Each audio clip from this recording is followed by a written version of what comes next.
what up, Nick? How goes it? How you doing today? Anything new and exciting?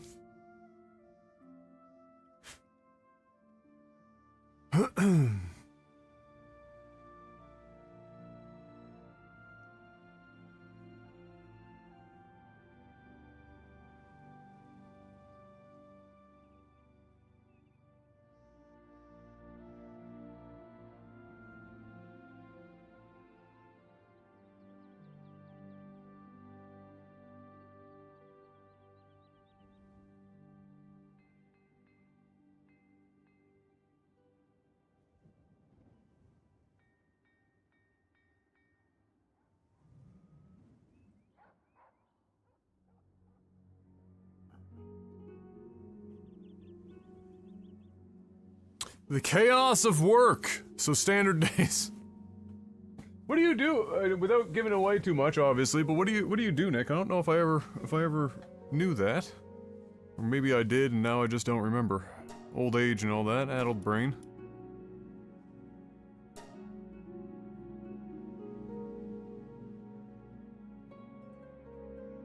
IT work for a hospital? Ah, okay, very nice. That would be chaotic.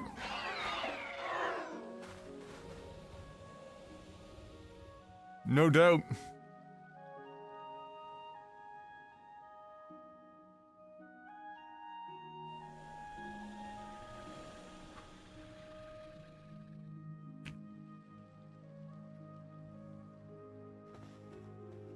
What is going on here?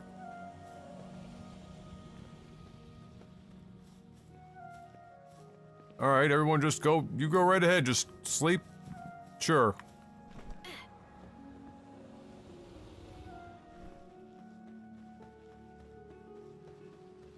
Why not?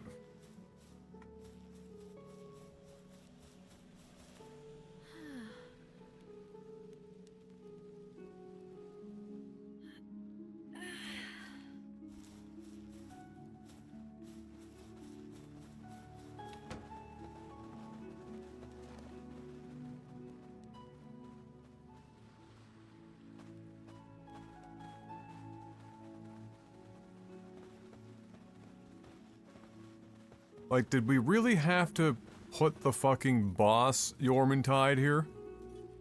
He's actually the whole base.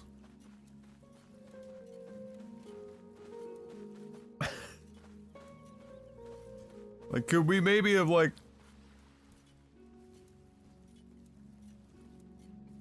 There's gotta be...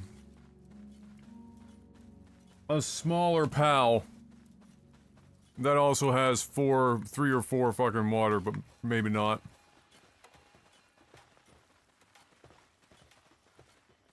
Alright.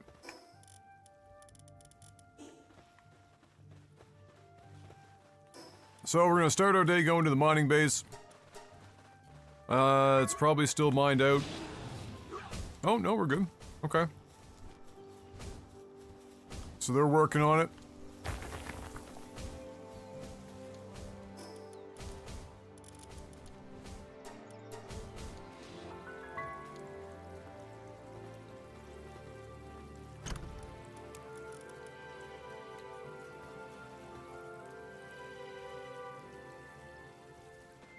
Guys, you know I'm here, you can... There you go.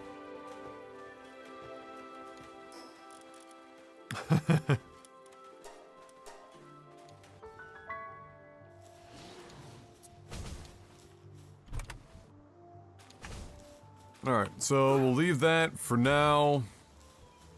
I will go and do some mining at the Desolate.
Beauty.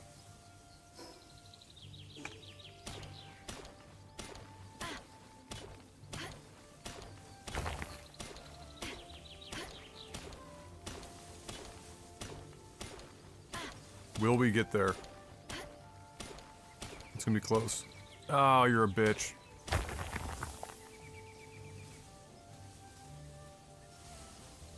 You're a saucy one. What if Palworld is just the survival game friends we made along the way?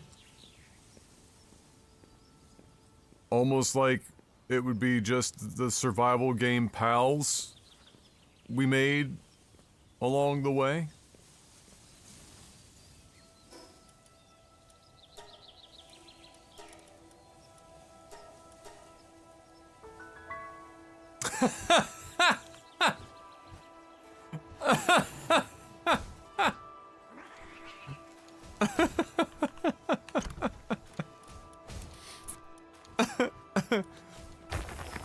I mean, you could call it Friend Globe. If you really wanted to, like, do, like, the next big thing on Steam, you could make an ironic clone of this game called Friend Globe. And, probably get enough attention to make a few dollars back.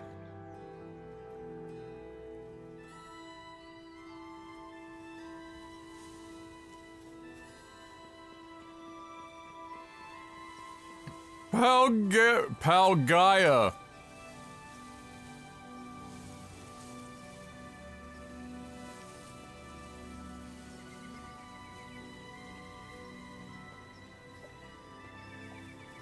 I think we're on to something.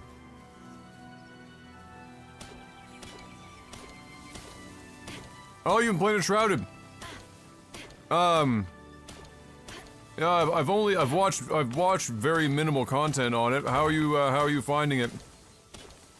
It's obviously a very wildly different brand of fucking survival game from Palworld, but how are you enjoying it?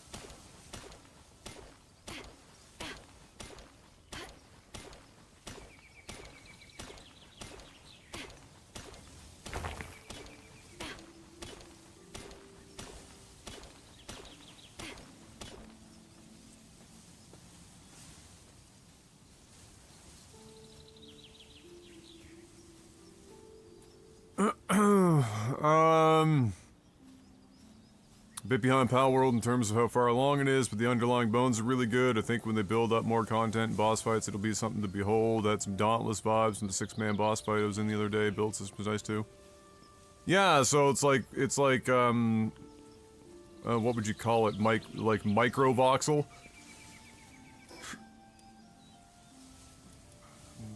As far as like deformation and construction and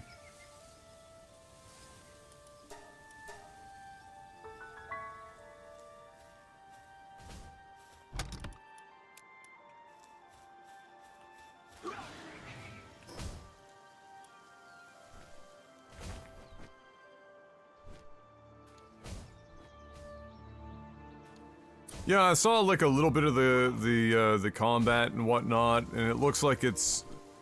I think it looked like it was floating somewhere between, like an action game, action adventure game, and like an action MMO.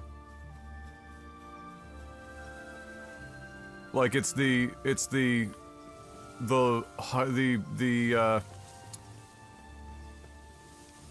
diet, modern action, dodge roll type situation.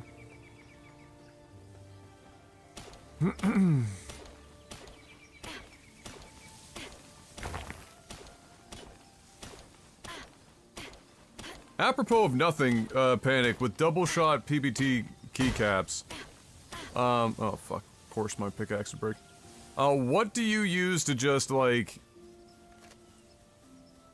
lightly degrease the keys and stuff without pulling the whole keyboard apart? Like, is it safe to use, like, a 70% isopropyl, like, cloth or something to just degrease it, or will that, like, strip the fucking...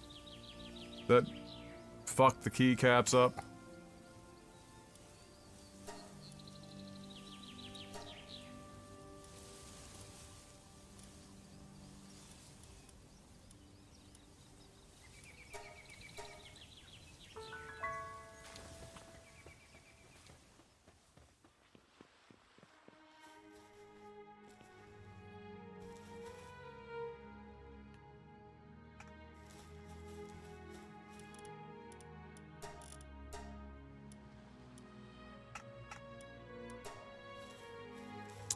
%% alcohol, I test on non-standard keys. Manufacturing standards are so different. Yeah, true. I'll take a look. I mean, it's PBT, so PBT should theoretically be PBT within reason. And it's RGB backlit, so I don't think there's, you know, some of the print, any of the print on the key is like on the front of the key, you know what I mean? Like function print. No, I've got these 70% isopropyl alcohol wipes that there's like no aloe or anything in it. It's just straight 70% isopropyl. And so, and I use that stuff to, like, you know, wipe my phone down, you know, after being out all day, you know, grocery store or whatever the fuck, and, you know, things like that. And I was, wondering if, you know, 70% is probably fine. Full send it.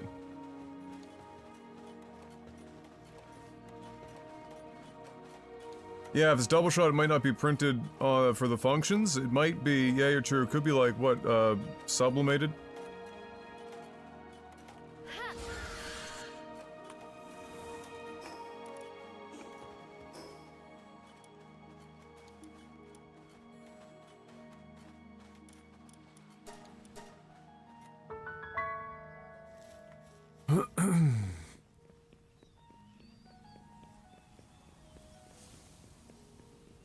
Oh, I see.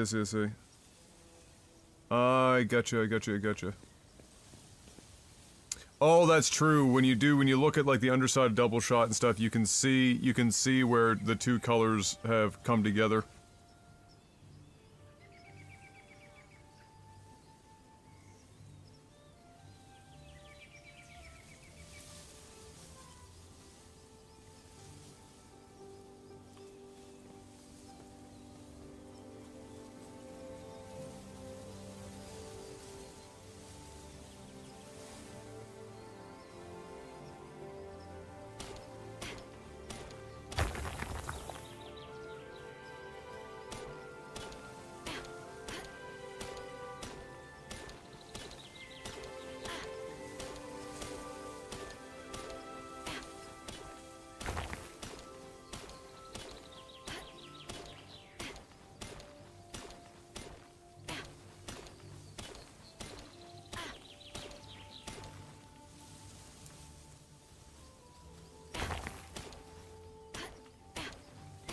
I find it so interesting that the survival genre continues to kind of be like this tour de force, but it kind of hangs in the background a lot of the time, and then just like a new one will come along and then just completely fucking like take over Steam for weeks or a couple of months at a time, and then kind of fucking dissolve into the background, and then another one comes along and fucking...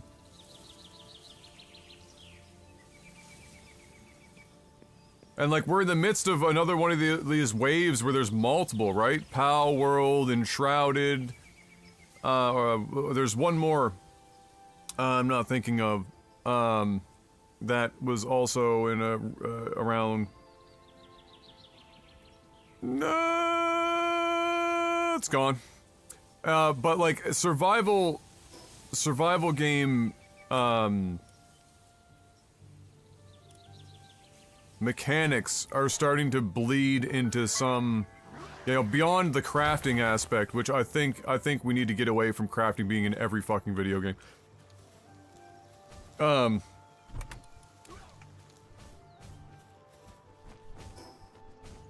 Yeah, it's just, it's weird. It's, the cycle of survival games is very odd. But you know what I think the most common thread of all survival games are? Almost none of them are actually ever finished. In terms of like a proper 1.0 release. Like so few ever get, even if they're hyper popular, it's like they're just perpetually in early access.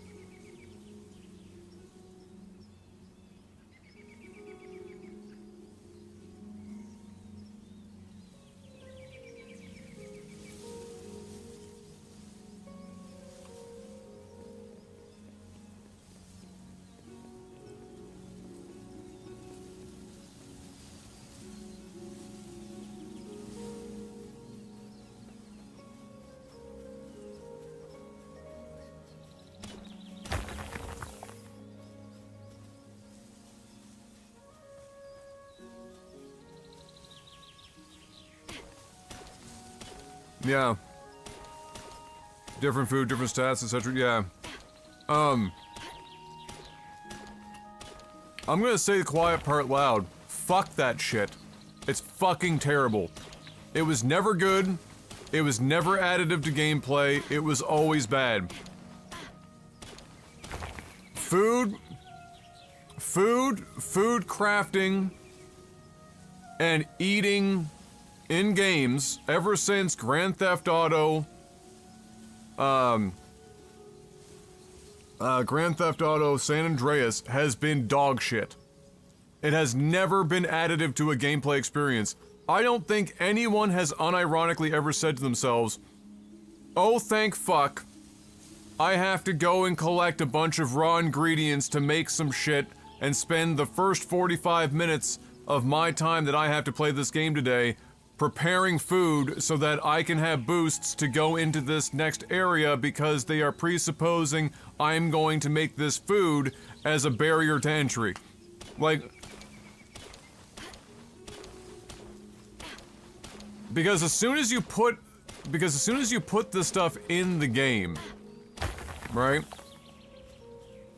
Whether it's for survival purposes, not starving to death, or whether, but in this instance, what I'm actually referring to more is the boosts and the buffs and stuff. Because what happens is, as soon as you do that, you have to balance for it. And the moment you balance for it, it's no longer an option 90% of the time. Unless you're somebody like me and you're incredibly stubborn and you'd rather just fucking run into a brick wall over and over until either your head fucking implodes or you get through the wall because you refuse to fucking go out and spend all this fucking energy and time doing the most mundane bullshit when all you want to do is get to the fun part. The fun part of the game is not, like, if I want in an action game environment, what I want, it's in the name of the genre. The genre isn't cooking simulator.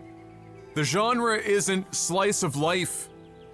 The genre is action.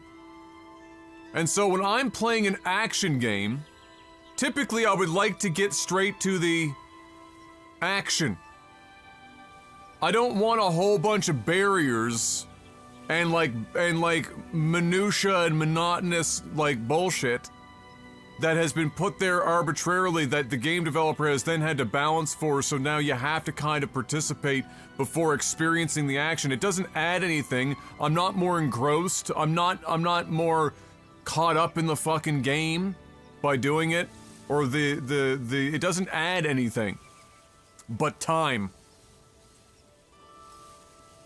If I want that shit, I'll go play. If I want to farm and I want to do food shit, I'ma play fucking Overcooked, or I'm gonna play like fucking Harvest Moon, or what? Or what? No, sorry. What's the really recent one that I'm made by one fucking Giga Chad, and I'm blanking on it because I haven't had enough sugar to give me a rush yet for my brain moving.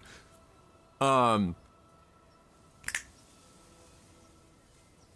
Valley, thank you. Oh, what's up, Smitty? Look, if I wanted to do those things, there are games that do that and actually make it engaging because that's the game. That's the point of the game.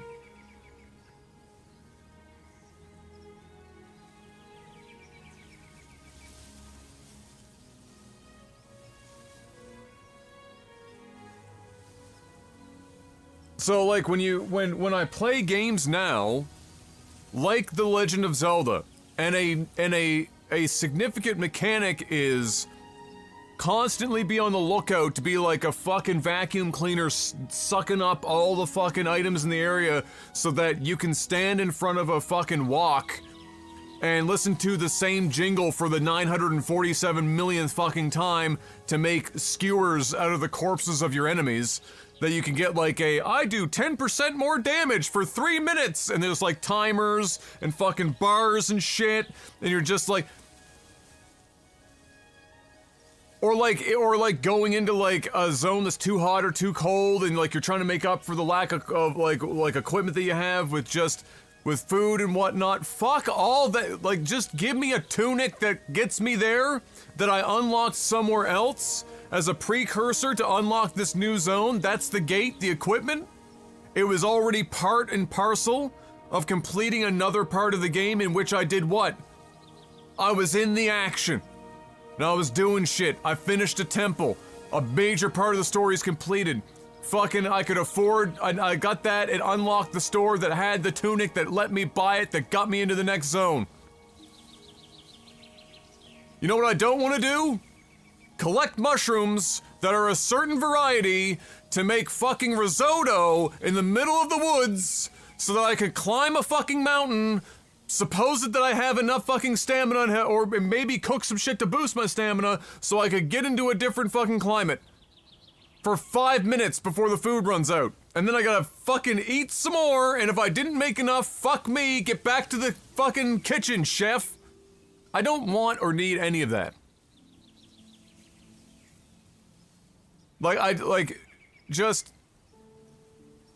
It's not doing anything but wasting time and padding the game. And like, I'm sorry if you know, you're someone out there that enjoys the cooking aspect of the game. You must just have like an enormous amount of time on your hands. I mean, I play games and have played games for a living for fucking 13 years now. I still don't feel like I have enough time in the day for that. But like, if I'm like a normal ass person working a job or two in this economy,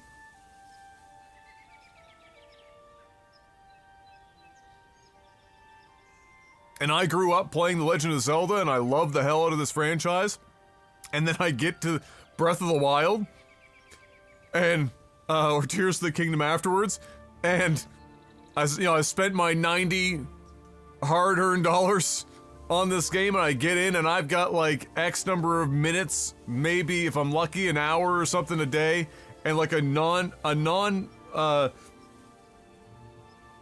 inconsequential amount of my time is dedicated to collecting foodstuffs to cook. Bro, come on. Really? Is that what Zelda needs? Is that what people want? If you removed that, is anyone complaining? Like, how many people, I'm sure there's always somebody, but how many people are gonna be like, oh my god, how could they remove the cooking in my Zelda? Oh, dude, the weapon durability is another extension to that shit. And a lot of people, like, the response to that was, well, you know, a different, later in the game, you know where to go, you get your stuff real quick, and it doesn't really matter. Well, if that's it, if it's all about just min-maxing, or like, or the efficiency that you have of marking places on your map to quickly go, farm, fucking Trojan horses Lionels, that's the name of them in the fucking game. Go fucking farm Lionels for your next set of weapons and shit. I mean, come on. Like, mid-battle and all my weapon's broken, let me throw it for an extra little bit of crit damage and then take out my 5th weapon?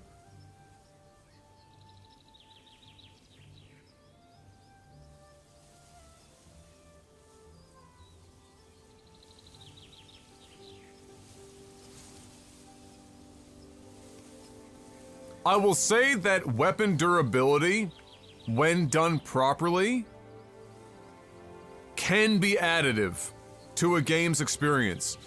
But, my god, is it a fine fucking line to walk.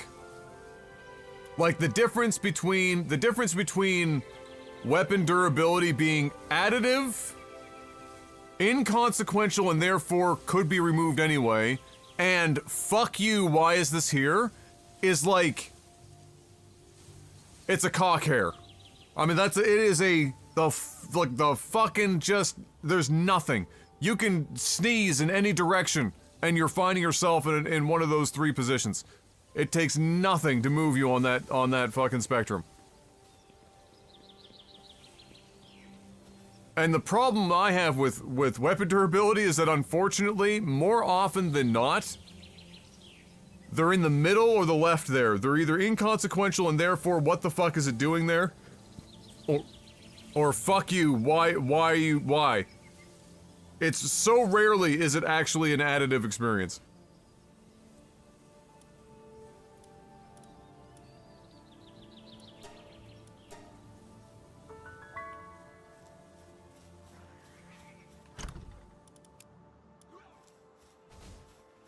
Wait, major injury?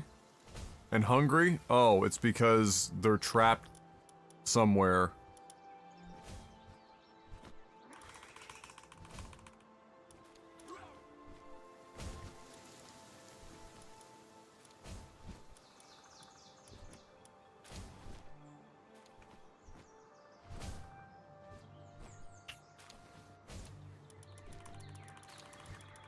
We'll get them healed up.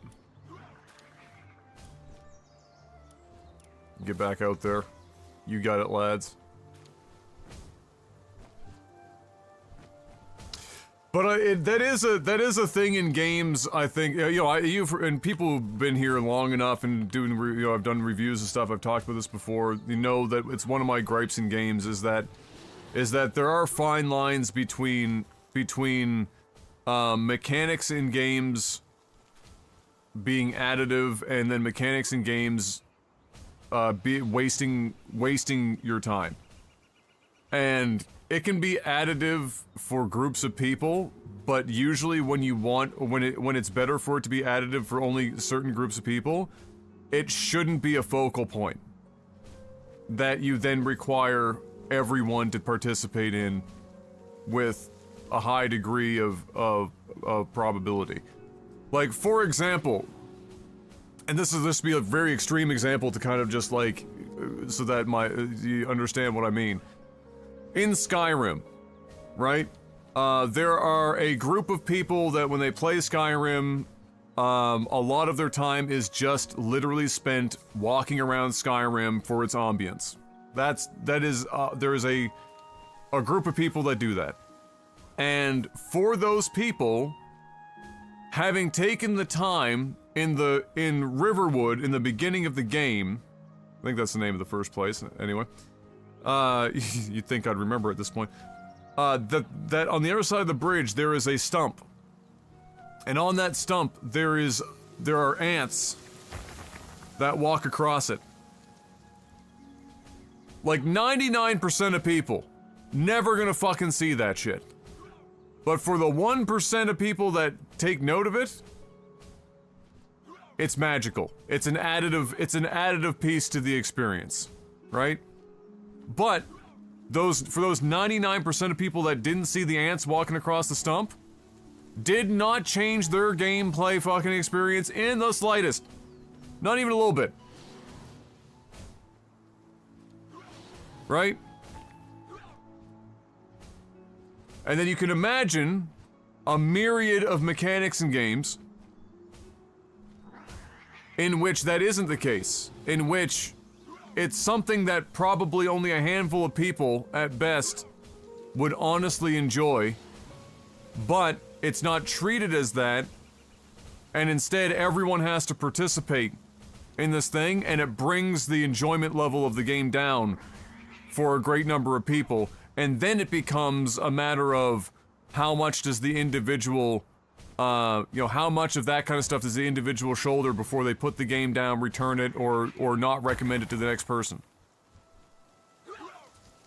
And one of the dangers in gaming is gaming development, and it's been this way for a long time, and it's just the nature of the beast, is that when somebody does something popular, and people start iterating, they oftentimes, one of the ways in which they iterate is just pulling ideas from a million places, throwing them together, and when you do that, you're going to end up in situations where there is superfluous bullshit that just makes it annoying and it's no good, and then somebody else will make it again, remove the thing, and all of a sudden it's like the fucking holy grail.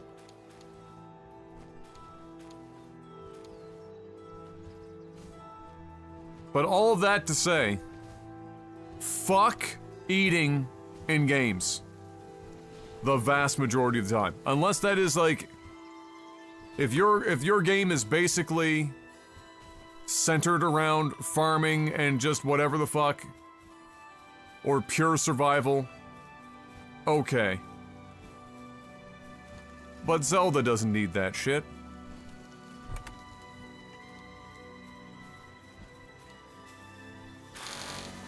I see our boys are not collecting anymore. You're just gonna stand here now, eh? Mining? Yeah, no, you're not mining shit.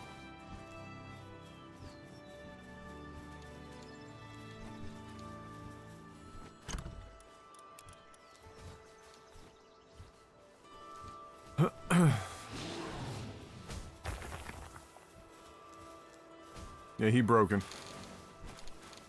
Gonna have to reset him.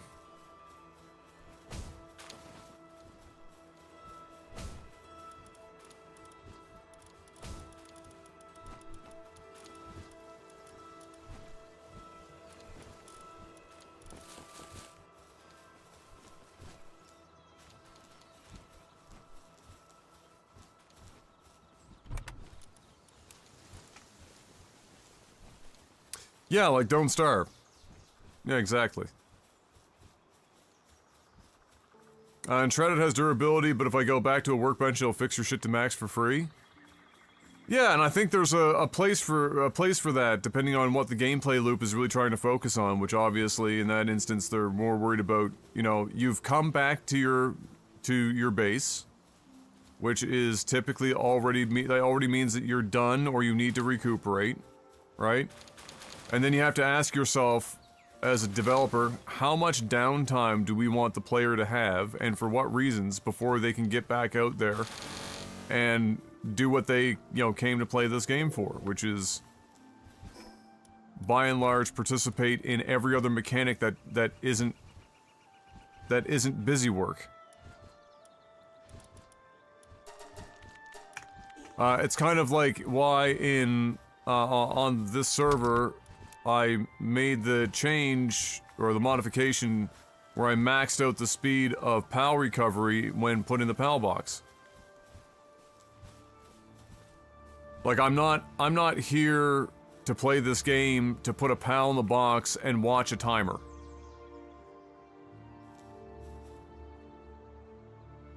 I'm not here to juggle PALs in and out of the box in a rotation, so that, like, you know, the one that's in there is on timer, so I'm gonna take the other one out, and then when that one's there, I'm gonna put the other one back in because it was more efficient than the last time, and if something else happens, like, I'm not playing Palworld to play menu simulator.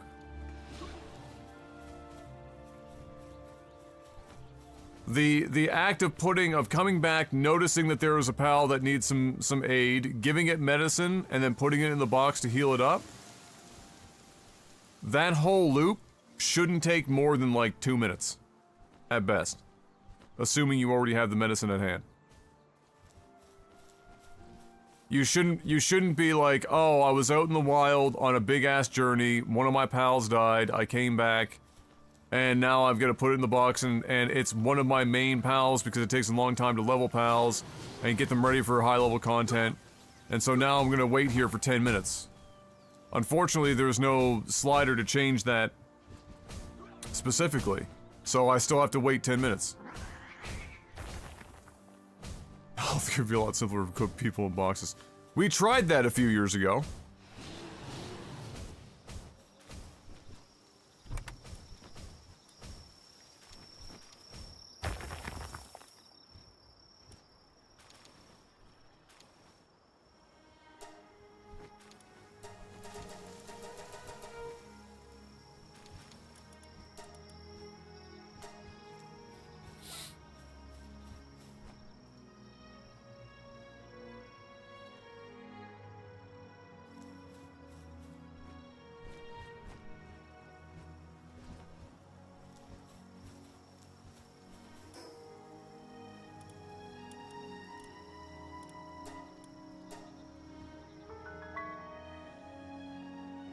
Oh look!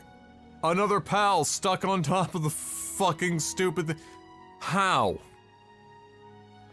What? You too?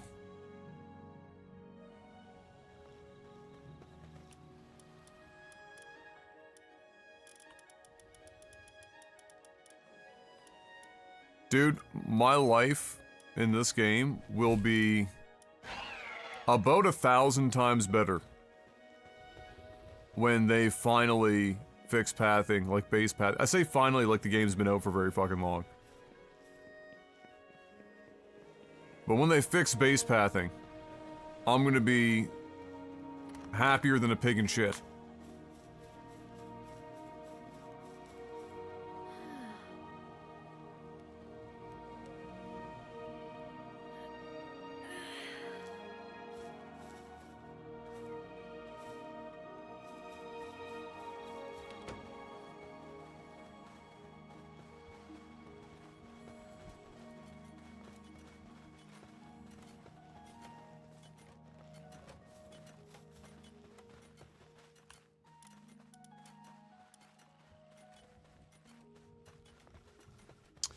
Alright, I did all the food last night before I turned the game off, but let me just see, yeah, so that's got tons of food.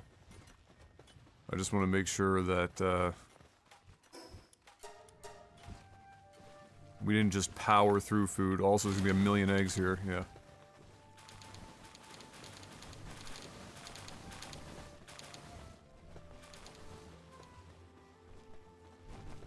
These chickens are producing eggs like crazy.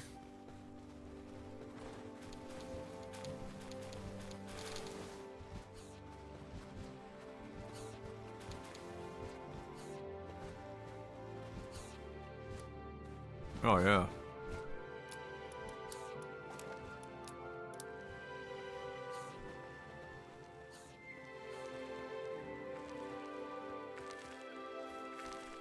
Oh, dear God, Fox. Okay, I'm gonna do that for him. Because that's gonna get out of control. I think he's out of cake here, too. For fuck's sakes.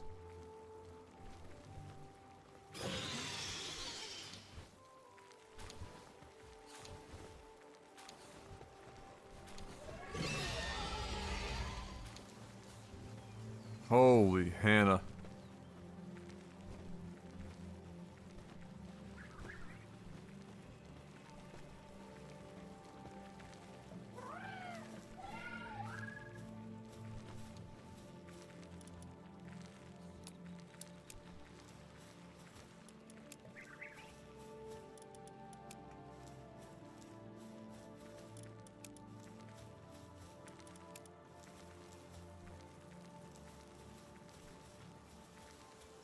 Who is breeding, doing dark egg shit?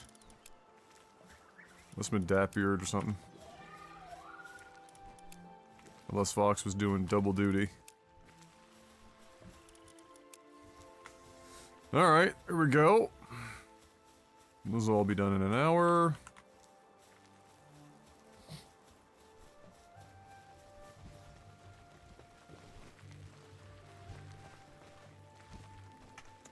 Yep, we're good there. Actually, woo. I can actually make use of these. Whee!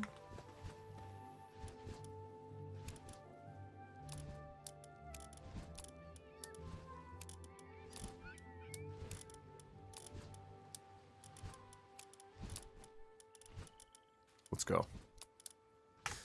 There, now the honey will actually get ferried up here.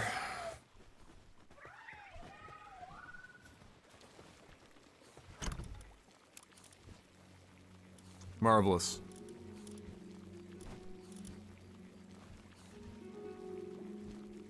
How we doing here? How's our ratio doing? 266 milk.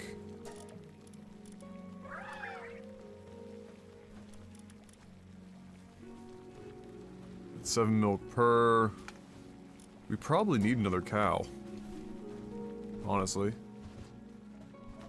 We've got 3 chickens and a bee. Wait. Where the fuck are our cows? Do you put them away for breeding? There must have been dual breeding happening here at some point. I had my fun, I don't think I need to play Palworld anymore. Oh, there you go. I thought I had a feeling that was going to be the case. I was actually really surprised when you went for it, although because you have it on Game Pass, it's free real estate.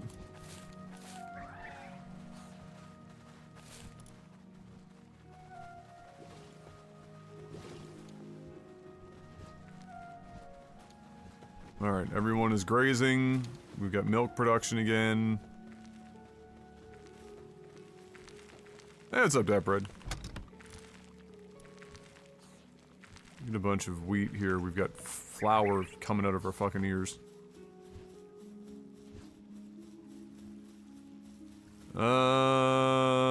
Okay.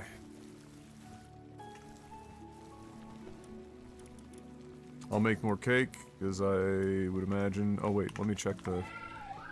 Man, look, they've got no cake here, but do they have cake over here? Nope, okay. I'll make some cake, because I'm going to assume Vox is going to want to do more breeding later, so I will cake it up.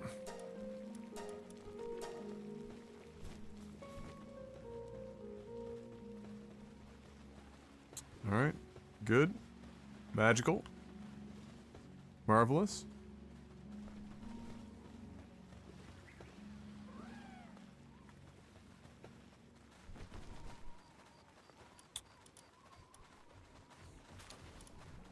Who's our right? He gathers. Okay, alright. So.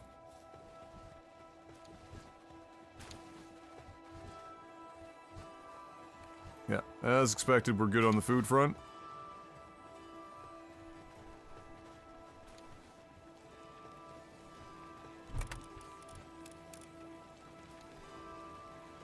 So that's all that done. We've got all of our mining done for this morning. We did a bunch of work here. How in the fuck did they sprain their... What? Alright, we'll heal this up before we leave here.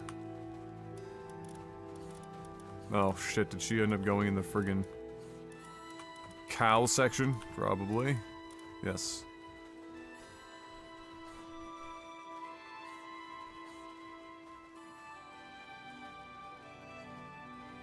Can't remember if sprains will heal in the box, or if I need to medicate that.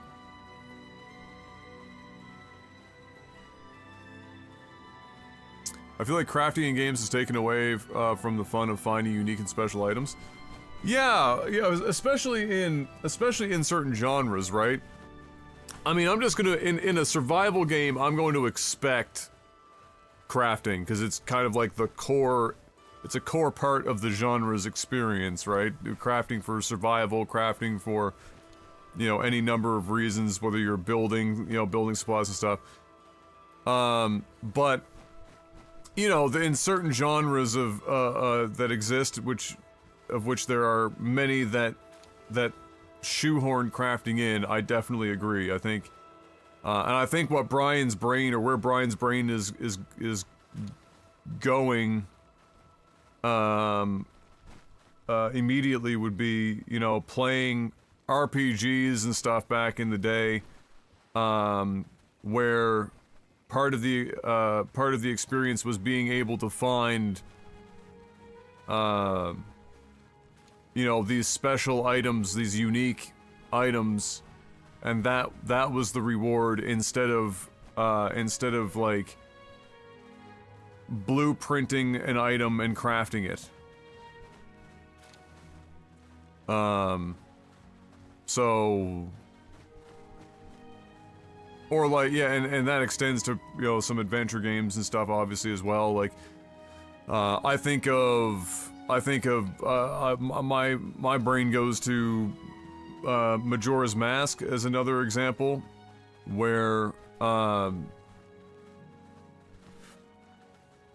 a lot of the fun of Majora's Mask was discovering new masks, and not all of them were needed to finish the game, but like a lot of the fun was like finding new masks. Right? You know what I think some of it too is though, Smitty? Is that game design has shifted to accommodate for the internet. So here's an example.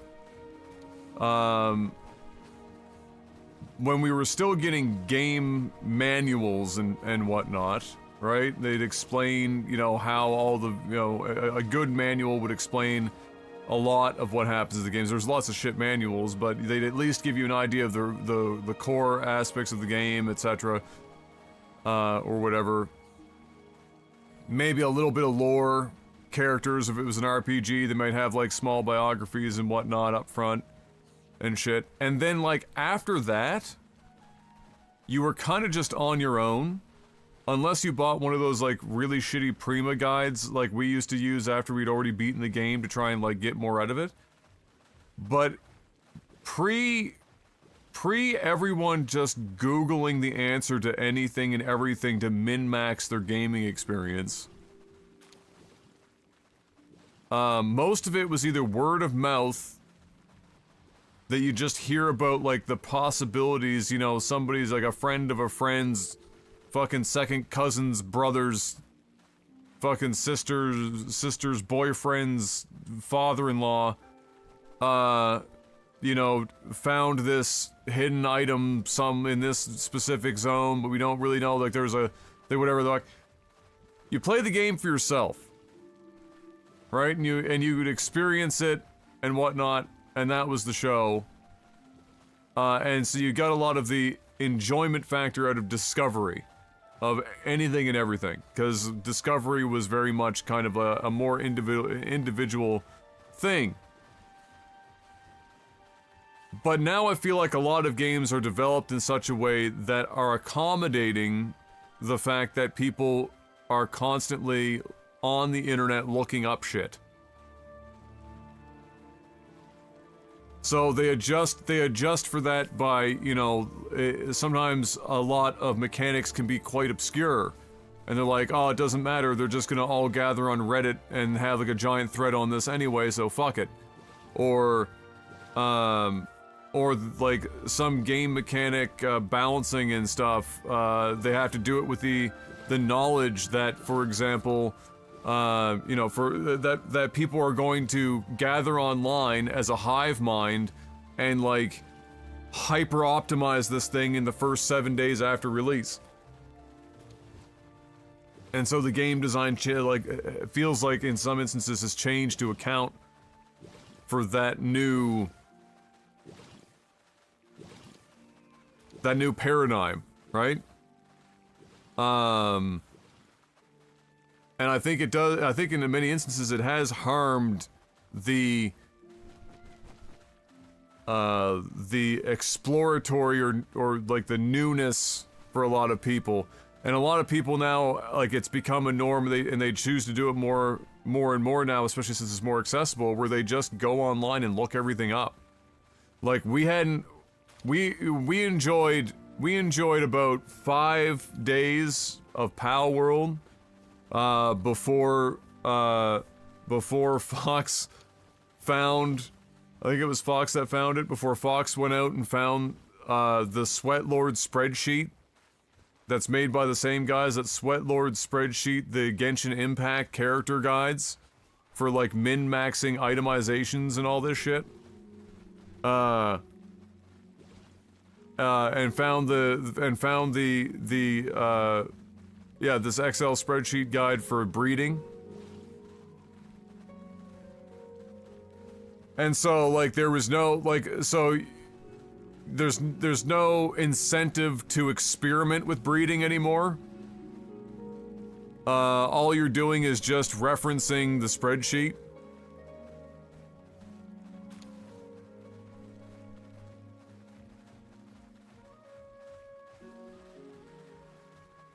You know? And it's gotten more and more difficult to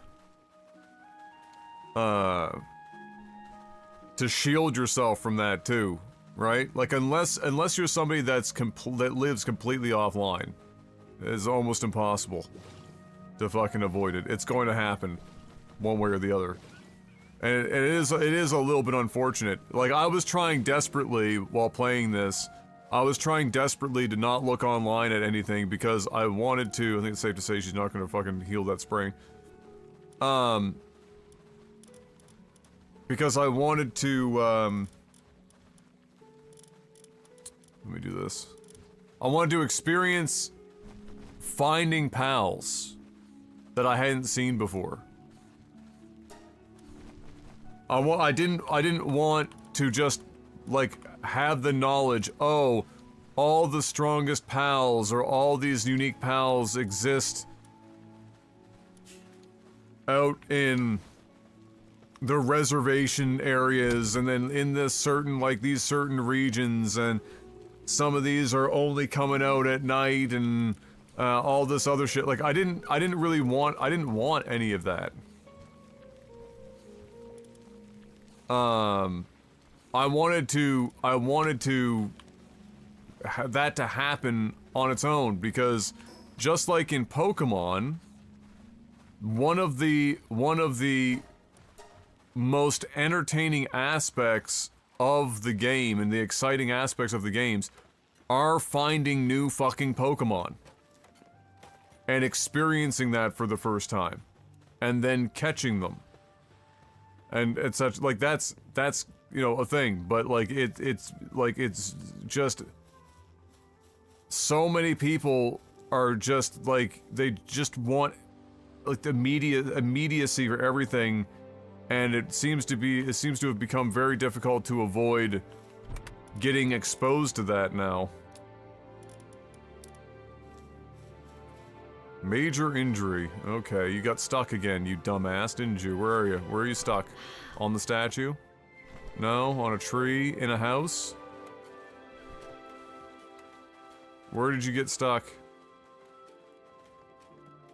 Always comforting when I can't even see him. It's always good.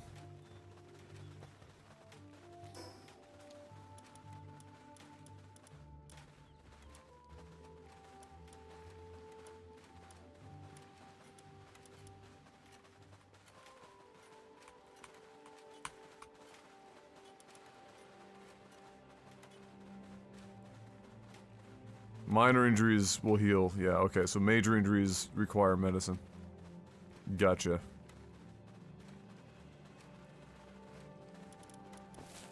Yeah, Chuckle's back here. Getting stuck. Does he not have a job to do? Nah, shit.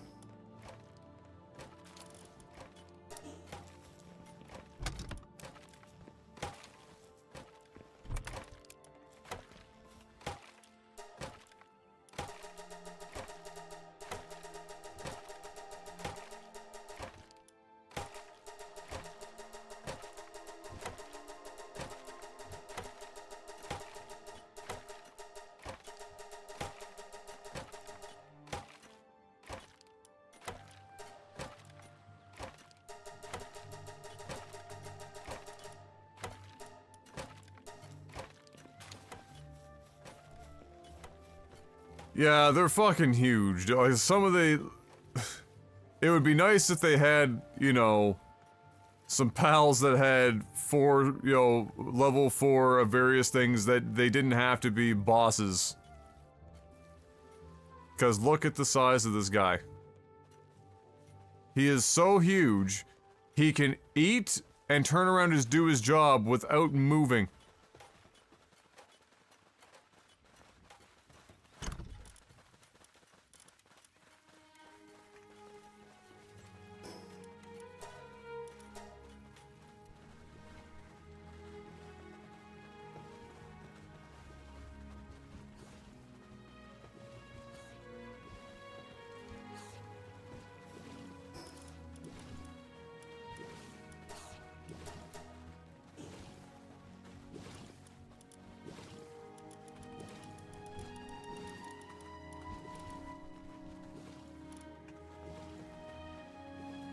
Alright. That's back to normal until somebody teleports here and then everyone breaks another limb.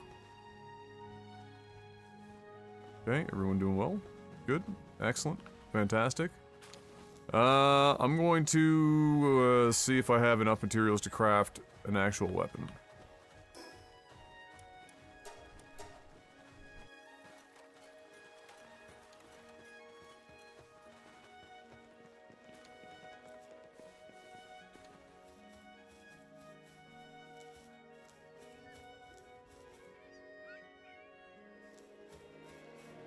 I just remembered one of the best gimmicks in video games is Monster Rancher, putting in random CDs to see what mons you got. Yeah, I mean, that's because every disc became like a chest, right? You weren't sure what you were gonna get. I mean, this is similar with eggs, right? There's a set number of pals that are gonna happen at different egg tiers and different egg, you know, element types, and then you're gonna get like a random thing. Yeah,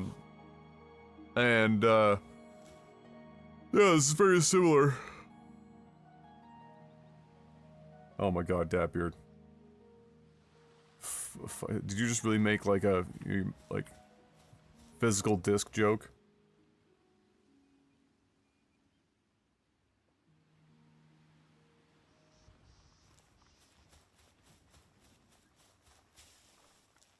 Finally moving past the crossbow?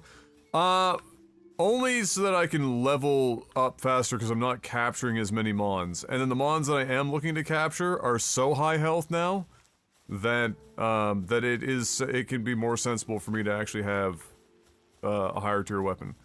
Otherwise, before I was doing so much work with that necessitated less damage. Did I even, like, unlock some of the guns yet? I might not have.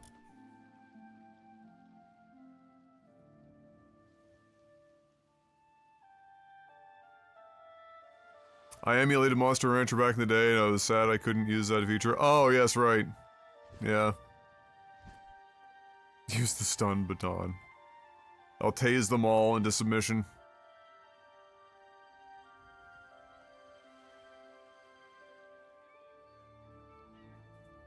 Oh, I know, it works well. University of Toronto, Mississauga's linear algebra final exam sparked scrutiny after 85% of the class fails with a 29% average score. 110 students took the class. 94 out of 110 get an F, under 50%, and 1 out of the 110 got over an 80.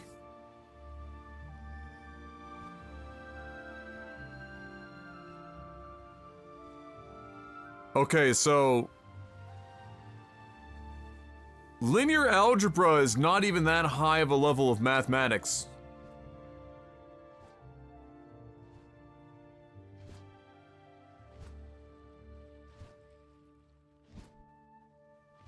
And you're telling me they had a 85% failure rate?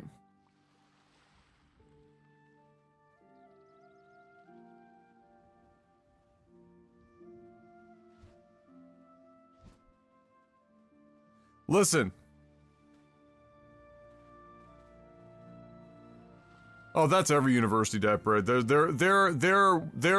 are skill checks at every university. In my university, it was, for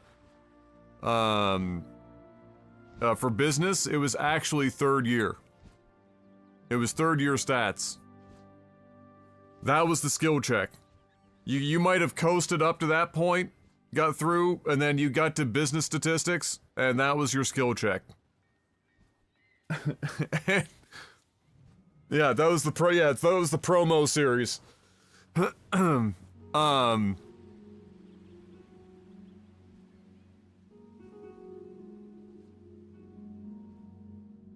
But that's everywhere. Like every university does that to some degree.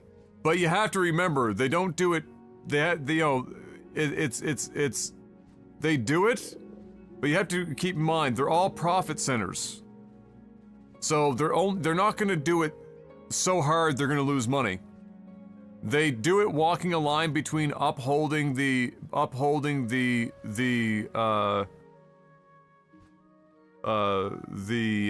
prestige of the school based on the students in which they produce and making money.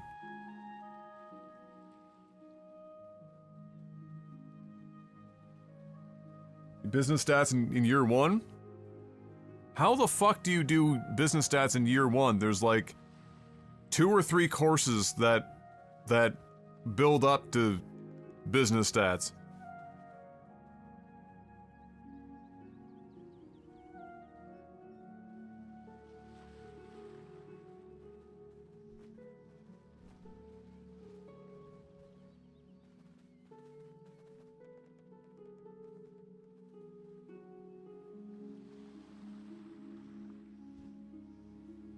They split year 1 as an intro and then into year 3. Oh, okay. So that was similar at Dalhousie here in Halifax, their business school, where they did it in but it wasn't 2 years, it was 2 semesters. It was third year, but it 2 different semesters of the same year. And then for my university, St. Mary's, we did it all in 1 semester. And it was regarded as the biggest skill check in the business schools on the East Coast because it was all in 1 semester. And there were 2 professors. I got the good one. The other class did not. Ironically, the other class had the head of the finance department as their stats prof.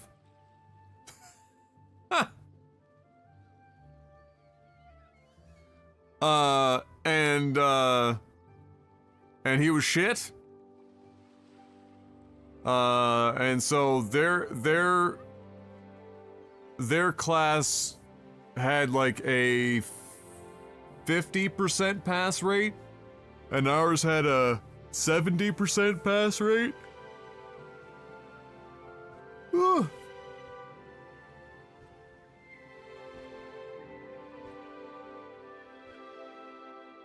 An old white lady that danced with a feather boa at the start of class. Oh, you had some fucking... You had that eccentric prof.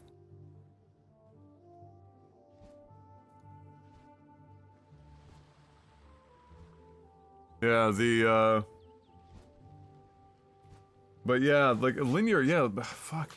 But it's true, they all do that, and it's gotten worse. We talked about this the other day, like in high school and junior high and elementary, they're just pushing kids through the system now, and as education is cumulative, if you're weak in the subject, in the topics before, when you go to the next grade and you're adding on top of that what's supposed to be that foundation, if that foundation is not solid and it starts to erode underneath of you, then it eventually just collapses, and a student will eventually get to a point where it's nearly impossible for them to keep up or continue to understand and continue to grow and learn in that subject.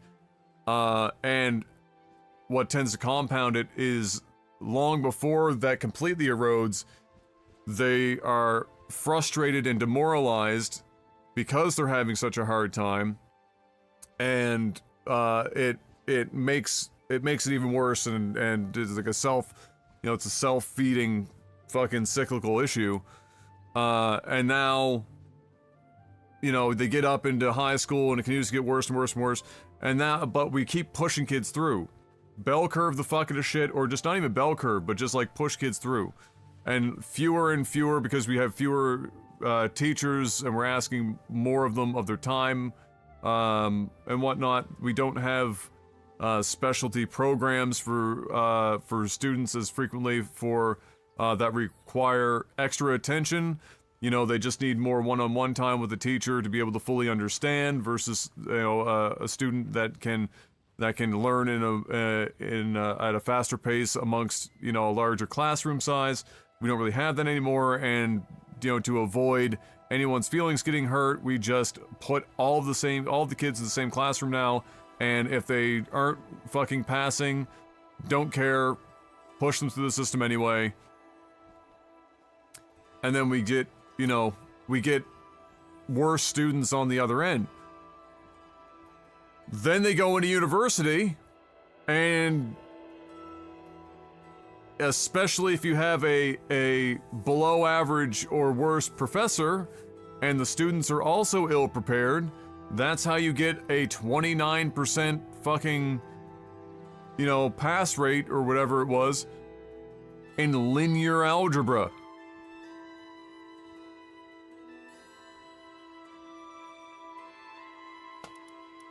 That's how that happens. That's not, you can't look at that and just say, okay, it was just the one professor. The professor can have a lot to do with it, but there's more going on there than just a bad professor fucked the whole class up. It's also the students were probably ill prepared in general.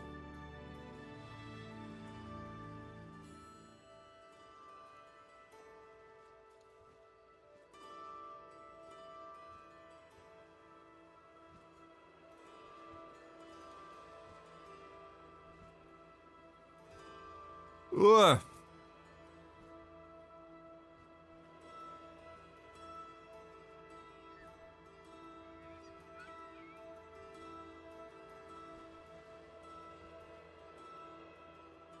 Oh, I'm not saying that there have never been singular professors that can bomb their classes out. Oh, fucking obviously there's always going to be that. I had the same thing with my English professor in first year, where he told everyone that nobody was going to get an A. No matter how good you were, nobody's getting it. Like he told you that day one. There's always going to be fucking weirdos, right? But generally speaking, if a class is failing that hard, it is rarely only indicative of just the professor.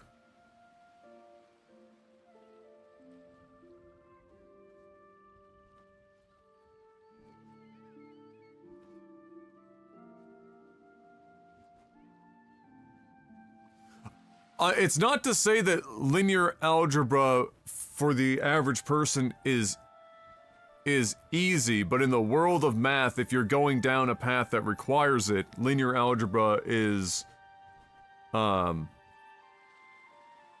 high on the scale, is what I mean to say.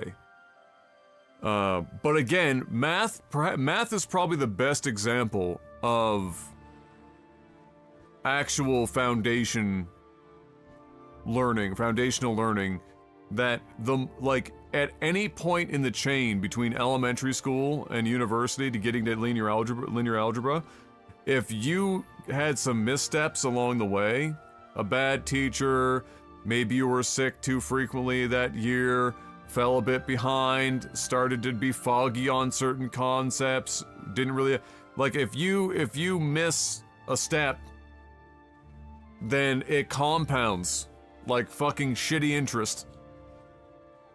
Just fucking compounds, and then you get to that point and you're fucked. And it gets increasingly difficult to go back and and catch yourself back up again.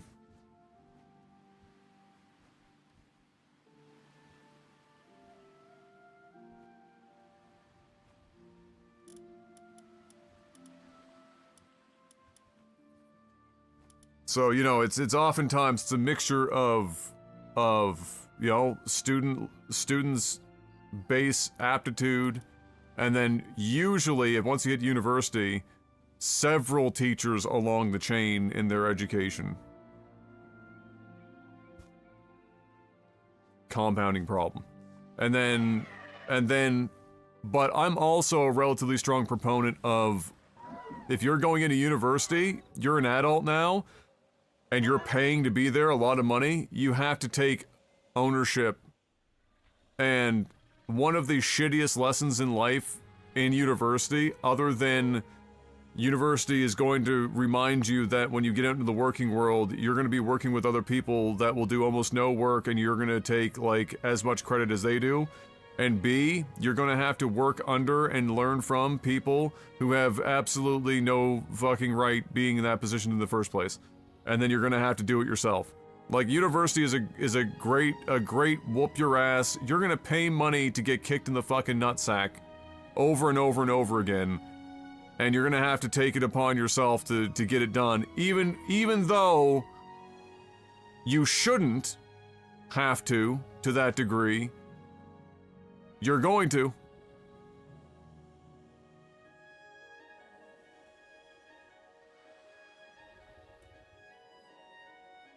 My team at work made the news. Hopefully it's for a positive thing this time.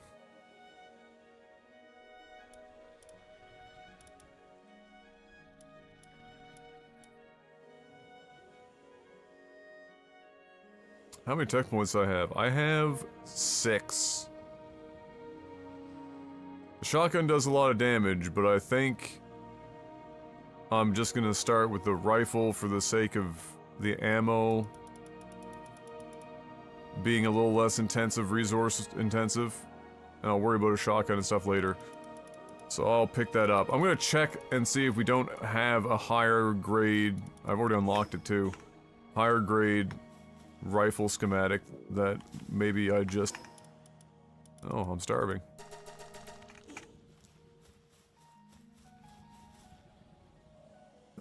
Sent via DM? Alright, let's see.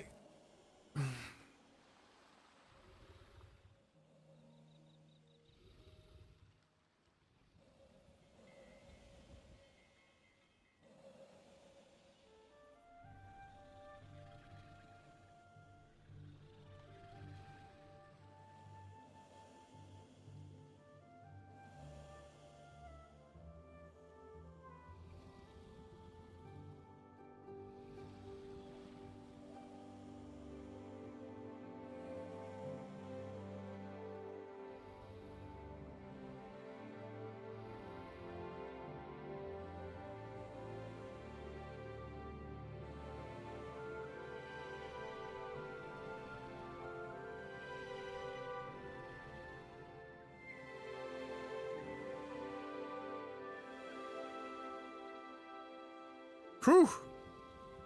That's quite a when you consider what the typical shifts are in the list, even though you know it stays similar. That's quite a gap. Well done. You guys are crushing it.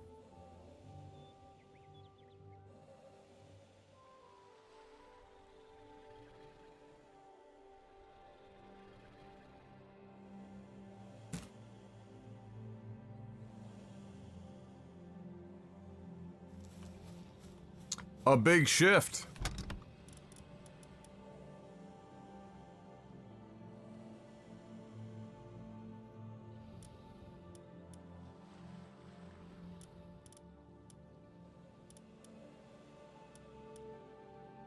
Now, we've got mostly just typical schematics. Double check the house.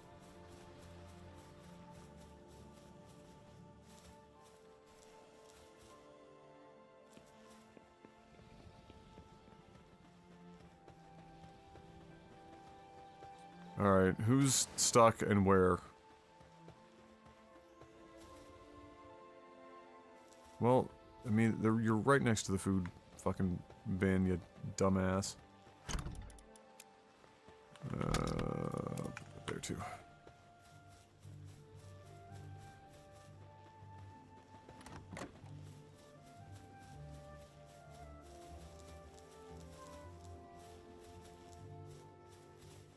Fuck. Fuck. Fuck.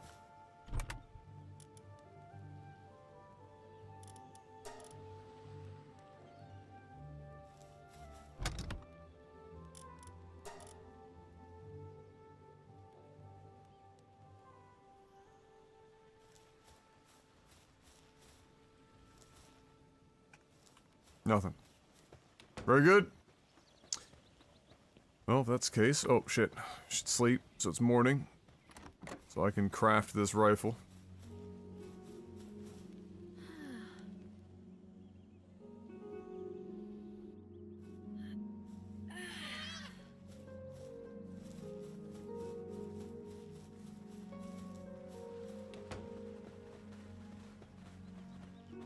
That's probably not supposed to happen.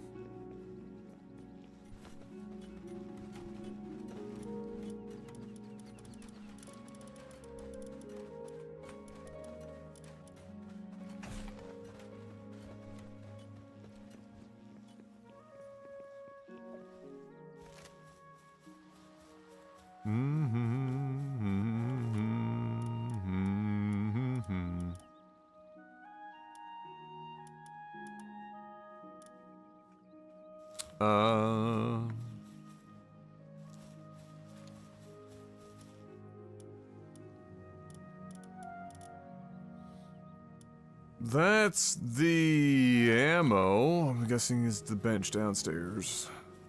Maybe. Oh, no, here we go.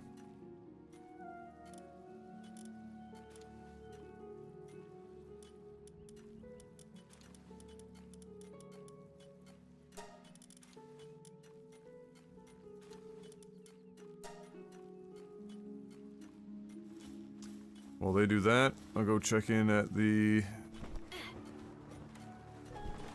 mining.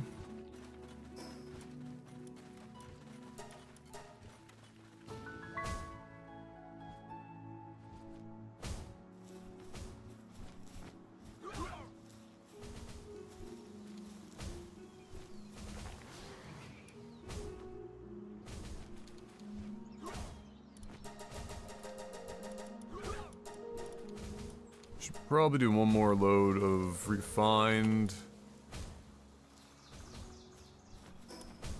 And then probably commit some to pal metal. I don't know what our regular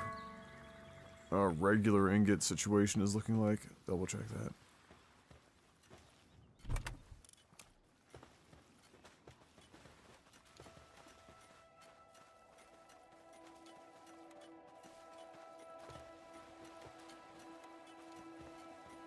Does he not have anything to do? Give him something to fucking do here. How are we doing here?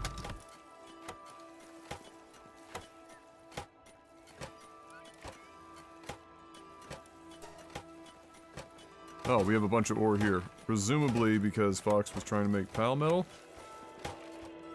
Wait a minute. Ah, he moved it over here.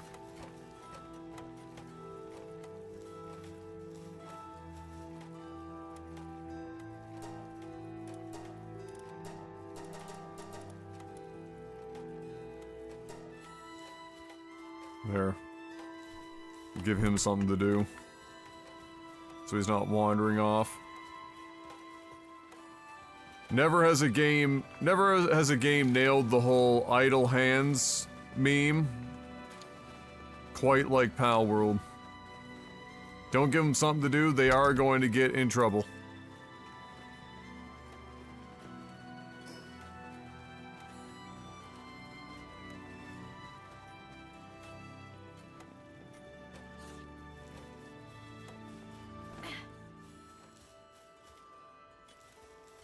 What exactly are you doing?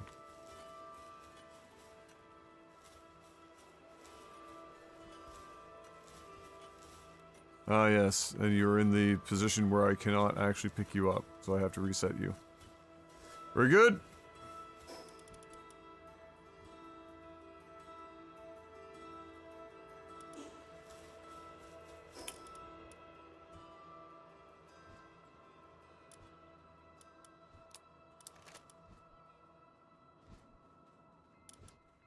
Okay.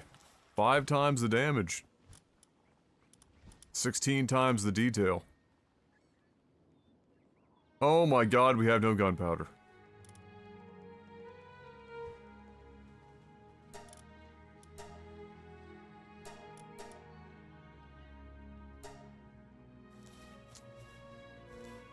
Alright, gonna have to go mine some sulfur. I don't know if I've marked sulfur on the map yet.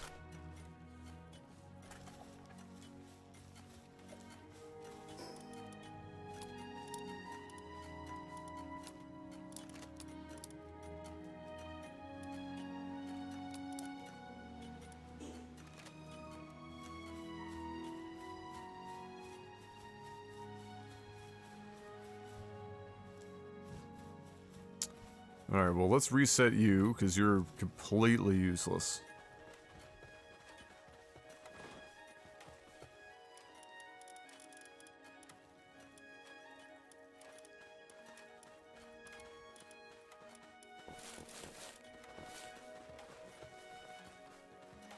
And let's...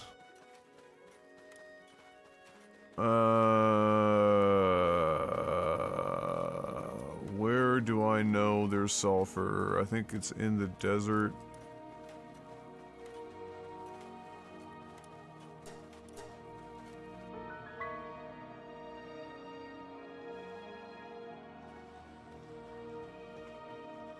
Yeah. I think.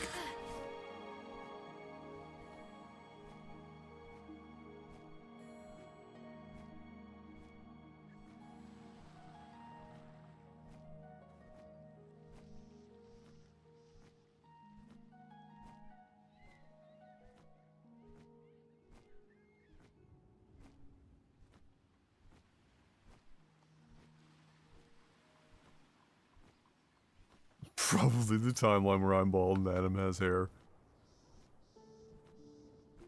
I don't know, that's like some Doctor Strange, there's only one of those universes type shit. The cursed timeline. Oh my. Where the fuck? Alright, this is coal.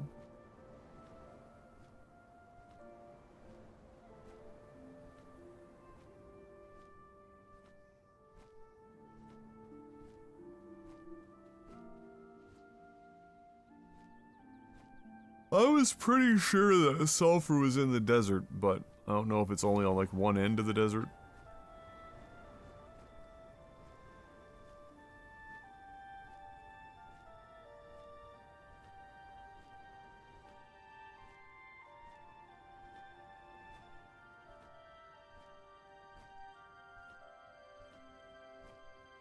Like, this is all coal. Maybe I'm misremembering. Maybe it was coal that we were finding in the desert.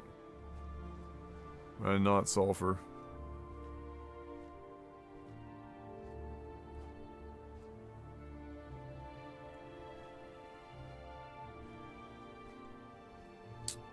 Maybe sulfur was the tropic zone.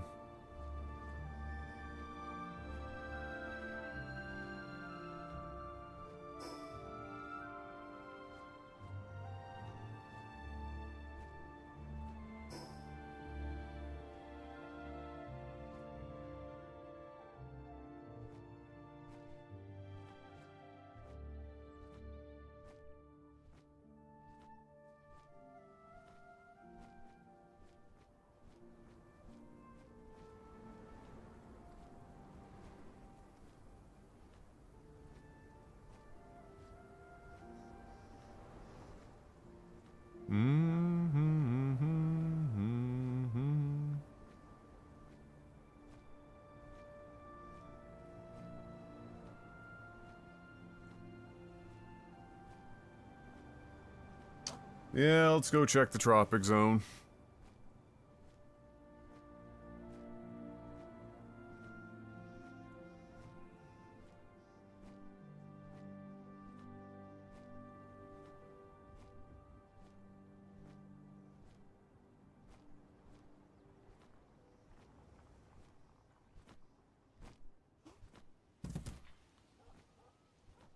Hey, what's up, Adam Combat? How you doing? I'm just trying to find a good spot on the map for mining some sulfur. Whoop, whoop, whoop, whoop, whoop, whoop, whoop.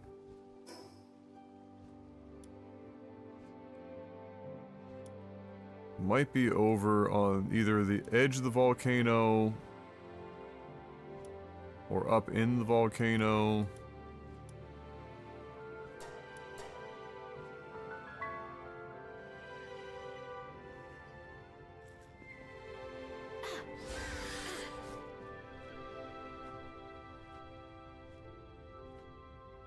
Yeah, okay, so there's one node. But I'm wondering if there's like a multi-node sulfur location. I know I've definitely come across them. Oh wait, is that some over there? That wouldn't be too bad. It's pretty close to the teleporter.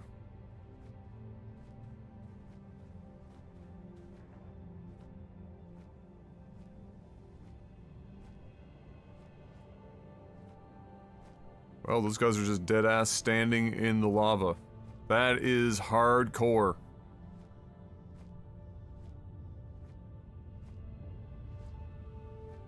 Fucking hell.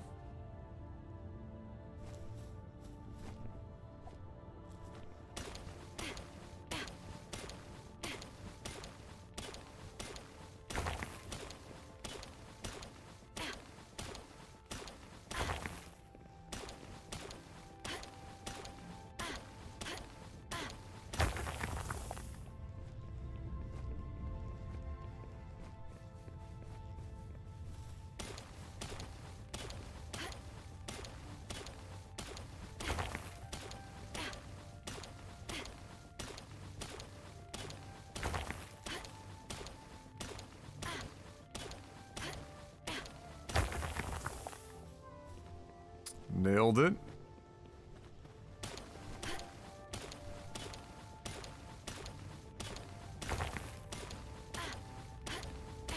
Well, the good news is sulfur does not weigh nearly as much as ore, and so, despite the fact that this is not directly next to a teleporter, we're going to be able to bring a lot back in one trip.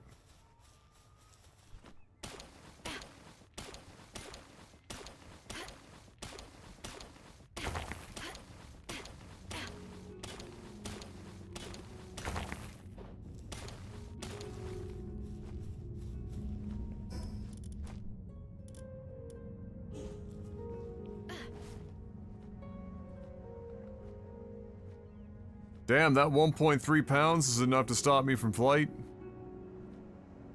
That's impressive.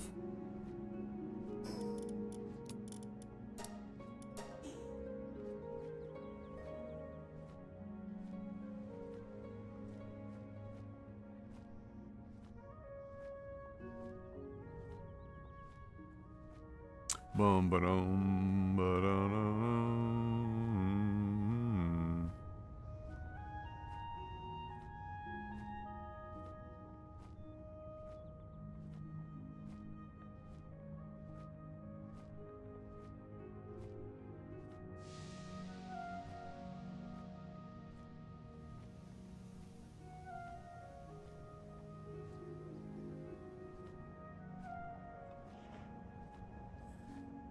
Man, I woke up and saw on Twitter or on YouTube, no, it was YouTube, it was a video posted, that with Yakuza, was it like a dragon, fucking, like, whatever they want to call it now, Infinite Wealth, ironically, I think is the one that's doing this. They're locking New Game Plus behind the premium edition of the game.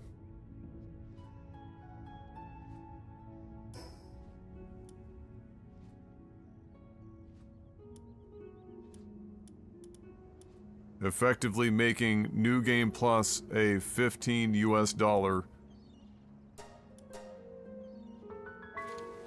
microtransaction.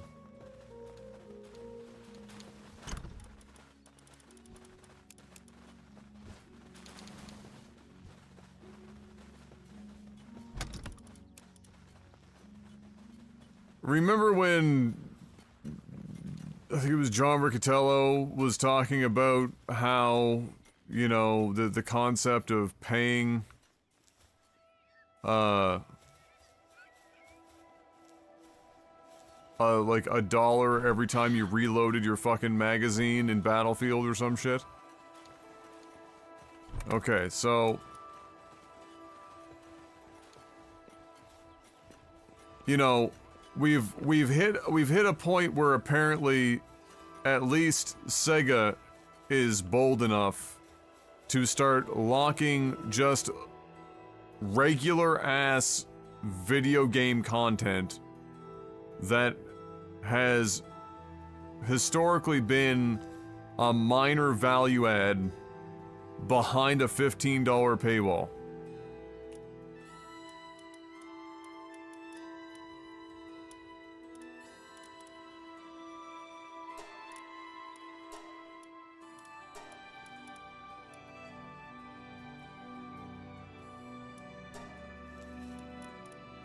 Isn't that just a little crazy?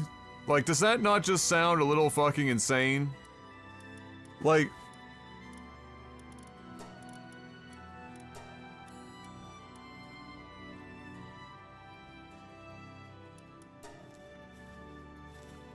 how? What is the justification?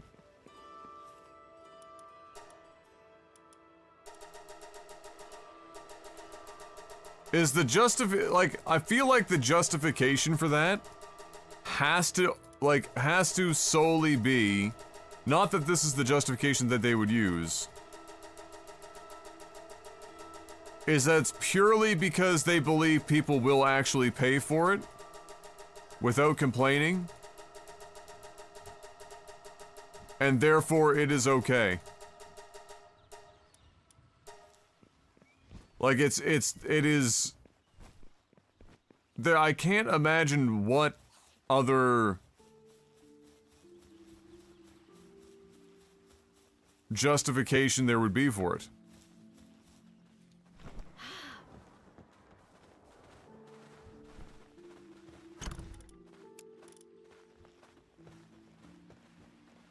Like, New Game Plus has just been a standard operated, like a standard fucking addition in any game, basically, that it's ever been included in. Just as an ad.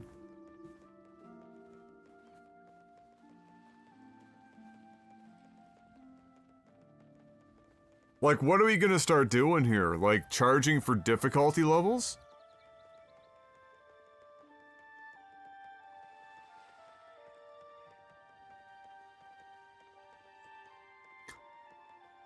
Are they like? Are we hitting some? Are we hitting some point where the developer's gonna be like, or the developer's gonna say, or the publisher's gonna say, you know, at the moment that something is done in the game that was out of the scope of the base game, we're gonna charge money for it. Which sounds fine on paper until you realize that they just choose a new arbitrary floor for whatever the base game is. which will mean the base game, like the floor for what a base game is, will be substantially below that of historical, you know, context, so that they can justify charging a bunch of money for these other pieces. If game development has reached a point in which, or AAA development specifically has reached a point in which they can't meet the standards for the meat of a game. That's the gameplay portion, not the fucking visuals. So not meet that standard from 20 years ago. Are we just at a point where it's an unsustainable model? Or is it not unsustainable until the market dictates that they will no longer spend an egregious amount of money, even if it means that they're spending more money to access features that they never had to spend money on before to access them.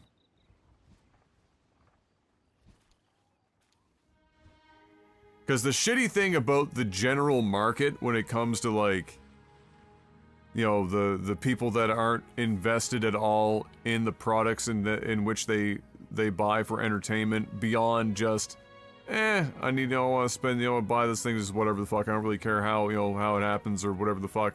Charge me a couple extra bucks, fuck, I don't care. Like, that's the majority of the market, right? So the shitty thing is that the ignorant masses, just the raw dog, fuck me in the ass consumer types, are going to be the ones that are dictating these companies continue these practices that then fuck everyone even harder. Until there's some breaking point. But where the fuck is the breaking point? If it's not charging or locking, charging for or locking behind a special edition, something like New Game Plus, then where the fuck? How far down that rabbit hole do we go? We already know that game prices are going to go up. Some games far more deserving than others of that. Right? Like people, Grand Theft Auto 6 or, something in that neck of the woods, people are going to be okay with paying a premium for it because they're going to be very good games with a lot of entertainment value. The problem is that there are not very many Grand Theft Autos. Right? Like, if Grand Theft Auto is the pinnacle comparison point for developers to decide whether or not their game may be actually worth selling for the same amount of money as Grand Theft Auto, I mean, it doesn't really matter. Ultimately, the players are going to decide if it's worth the money. Which is exactly how we end up in this situation, I suppose. It just sucks, man. It's fucking brutal. Like, I kind of wish that I wish that we had kept the market for games with a bit more variety in pricing. You know, like a AAA game could theoretically command the highest amount. Like a mid-range game would be like $10 cheaper. Indie titles were more like $10-20. Like a more broad range. You see some of this range in the Steam environment, but like outside of that, you don't really see it. It's like you're just paying fucking $80 all the time.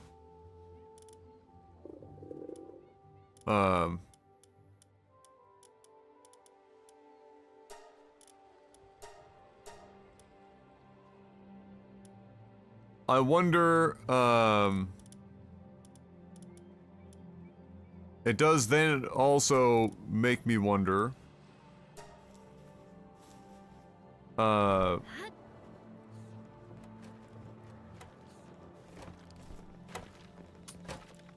will this start to perpetuate? Why are you on this station and not the guy that's actually, like, meant for this?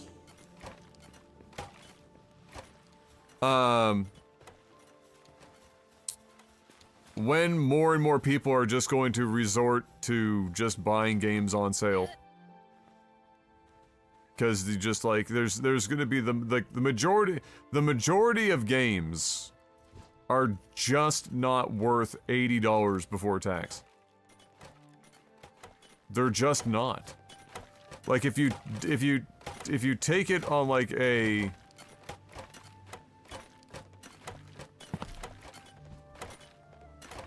I do not want it. It's not the logging site. What are you talking about? I'm trying to assign him to that.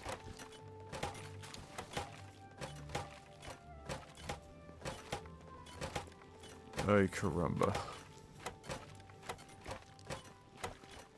If I pull everyone else off, will he go there? Probably. Let me see.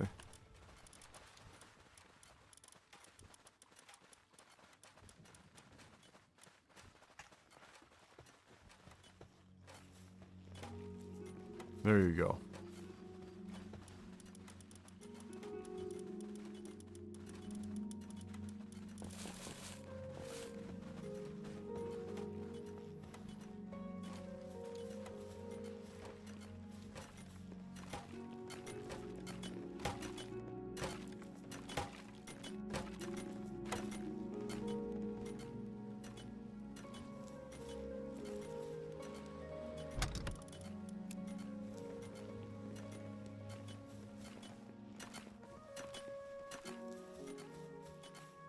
Like, I'll just throw this out, I'll just throw it out there, but like, how many games that you guys have played, or that you see out in the market, that are charging...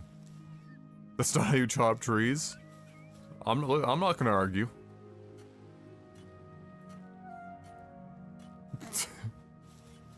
But how many of you, like, that you actually, like, these games, do you actually believe are worth $70 US before tax?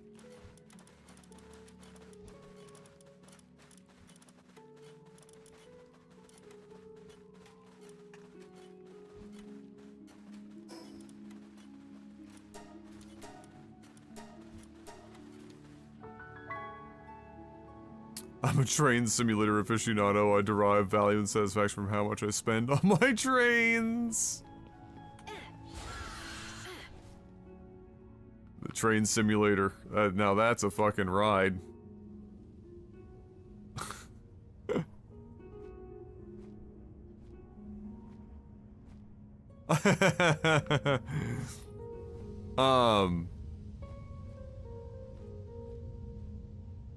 Like, I realize it's all relative, but I do think it's dangerous to hold the position that there is no way to, in a more objective sense, compare games for their value. I feel like that's a dangerous fucking game to play in itself. Because what it means is that nothing is actually worth anything. Like, I feel like you're either there's some level of objectivity to it, or nothing actually has, or we have to look at it like, or we have to look at everything like we look at art. And art purchases, where it's entirely, there's not really any intrinsic value but for the oil on the canvas, you know what I mean?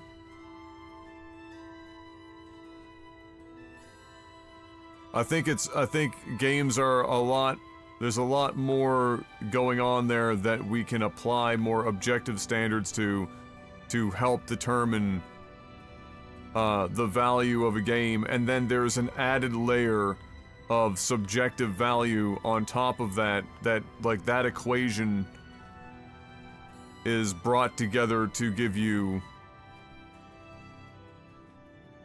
you know, the full value of a given game.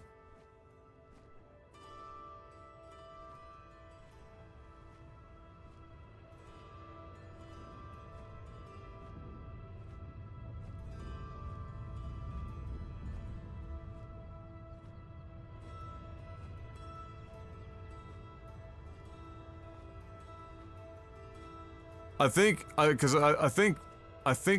too that if we can't agree that there is some level of objective, like an objective layer in the equation of overall game value on a per game basis, if we can't agree that that's a thing, then I think it just further enables the development of games that are more or less broken at launch, release now, fixed later, incomplete, low effort, largely microtransaction crammed. Like it allows for that to breathe more, so that it's not, at that point it's not just about, well, the market is bearing it and so there it is. Just because the market can bear it doesn't mean that that somebody has to push what the market will bear. You don't it's not a necessity, that there is a decision being made there, right? And so if you strip the objectivity out of it, then what it means is that anyone can just say, well, it doesn't matter that you know, Anthem was dog shit.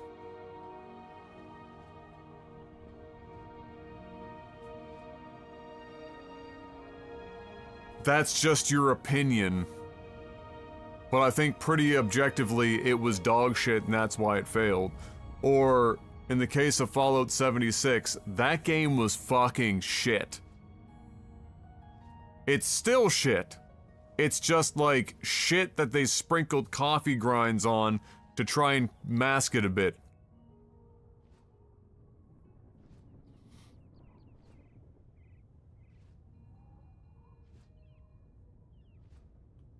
But like, you know, but what it means is that if you, what I'm trying to get at, and it's probably like a really terrible explanation, so maybe I'm doing a bad job of trying to elaborate upon my own idea here, but conceptually, if we allow to or agree upon there being no objectivity layer to value propositions in games, then what it means is that there is no counter argument to Todd Howard coming out and just saying that, this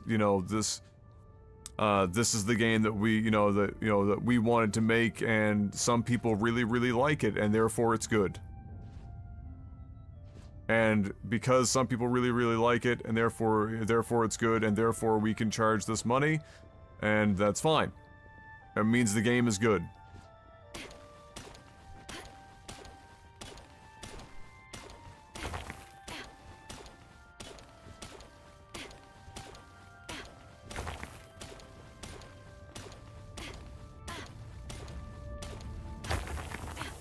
I guess if you wanted to like extend that down and out, that concept, you pull it out of, and you pull it away from, a market situation. It's kind of like sitting down, and the idea of the definition of good and evil is completely subjective, because what is good for somebody may be evil for somebody else.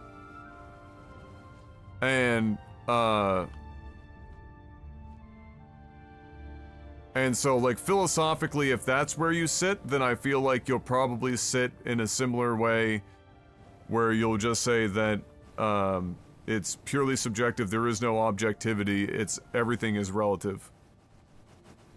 Or if you're in the camp that there are fundamental things that everyone can agree upon are fundamental goods, and there are fundamental evils, then that leaves room at that point for there are fundamentally good and bad things in a market as well, and products as well, and not just have it be all subjective. Like, here's an example. Even if 50 million people bought the Ford Pinto, that's a fucking terrible vehicle. It literally exploded if you ran into the back of it.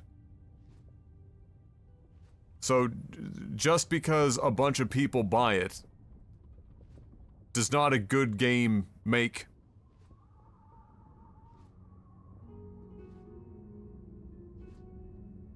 And then the question becomes, okay, so then obviously there are levels to this, and we have to be able to say there are, there are watermarks that people can, on a base level, agree upon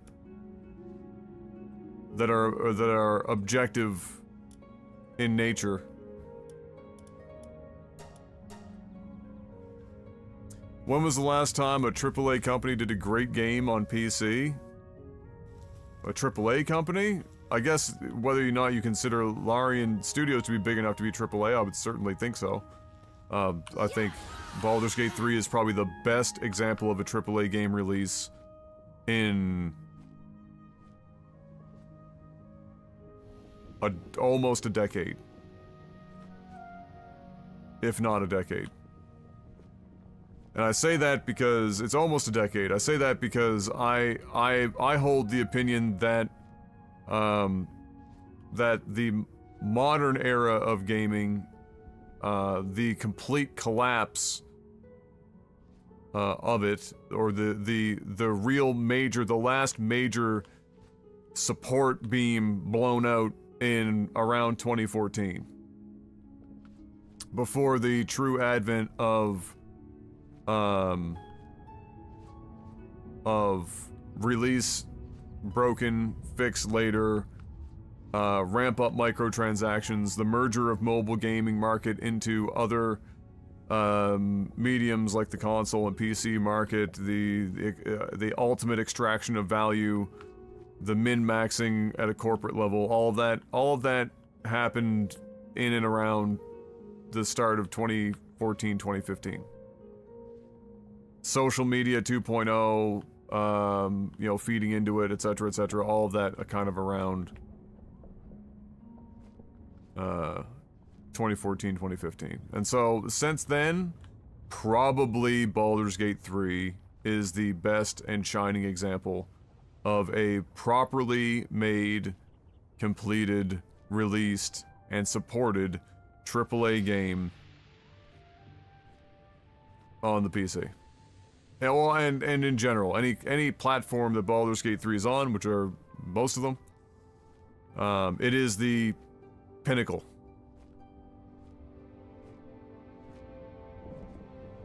And it's yeah.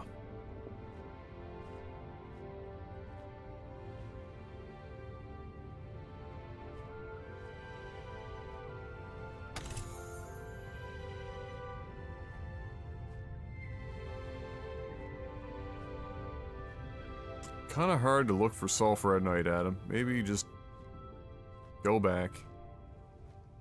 Take what you got.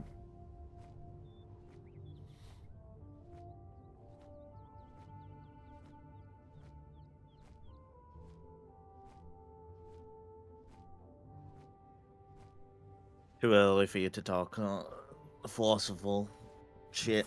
Philosophical? Shut the fuck up. Okay, one sec.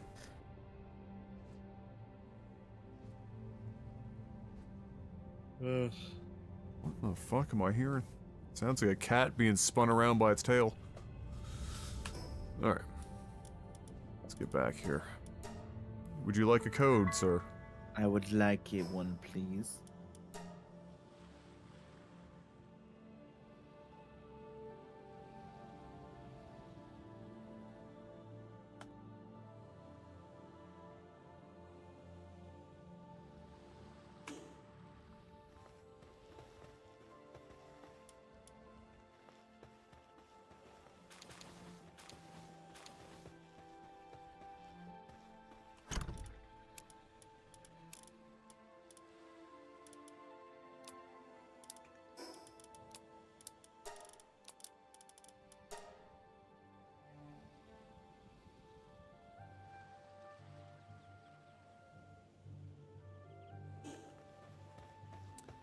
Very good. Hold on before you enter. I'm gonna sleep for daytime. Oh, well. Or are you in? Oh, you're there. Yeah, Okay. but I'm at base. So. Sleep for daytime so I can make my fucking ammo now that I've farmed a bunch of sulfur.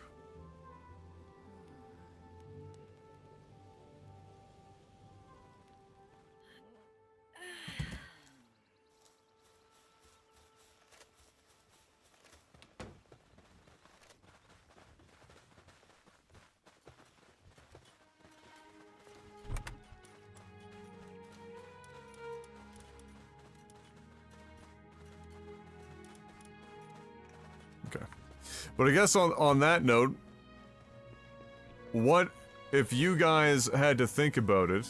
What do you think if you had to pick a handful of things? I'm not going to give a number because it could be any number of things. Different for different people.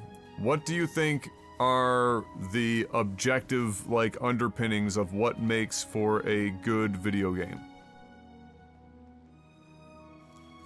Or more specifically, what are the objective underpinnings that makes for a game that is actually worth modern day full price?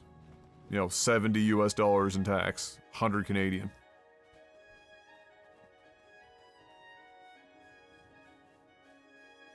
I derive value and satisfaction from how much I spend on my babies.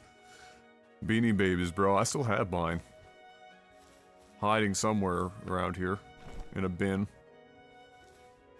That shit was crazy. That was wild.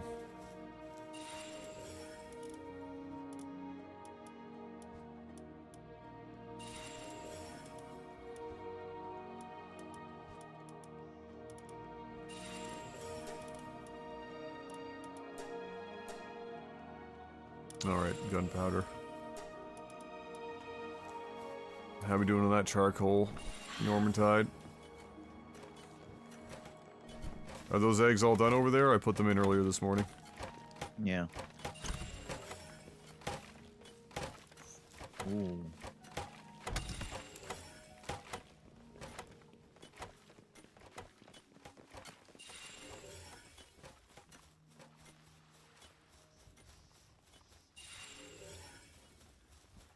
Oh, I got a full box.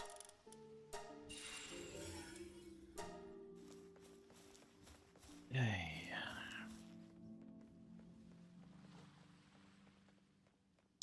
Boom, boom, boom, boom, boom, boom, boom.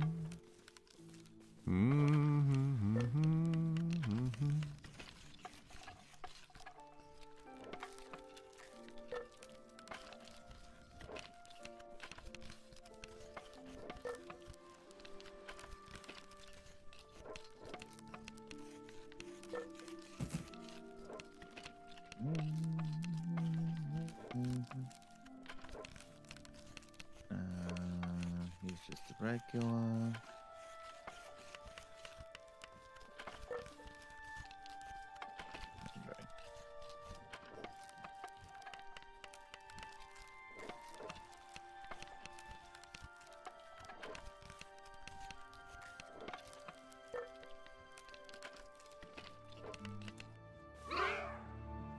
Very good.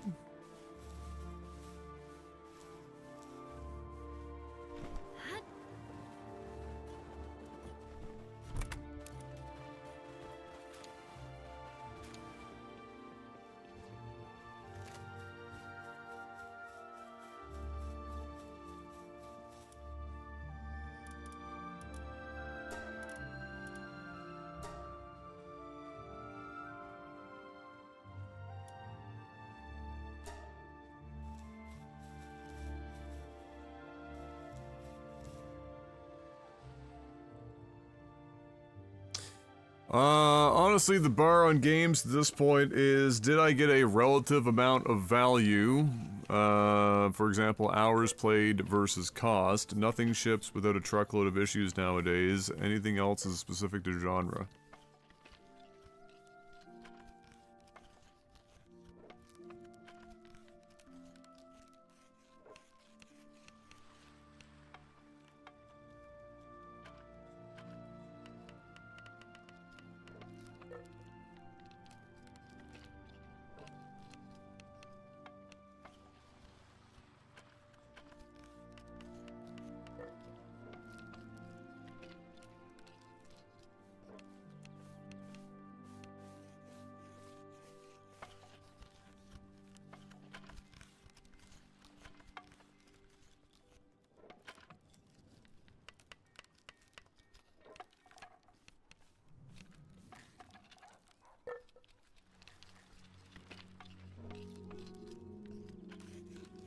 I mean, is the truckload of issues things really true, or is it just being abused in a lot of places. So, like, for example, even though I talk shit about it all the time, Tears of the Kingdom. That had a lot of shit going on. And it runs on what is, for all intents and purposes, a half-eaten baked potato. And there are little to no bugs in that game, and the bugs that are there are more often than not either so rare or so hard to surface, many people can go through an entire 100+ hour playthrough and not experience any of them.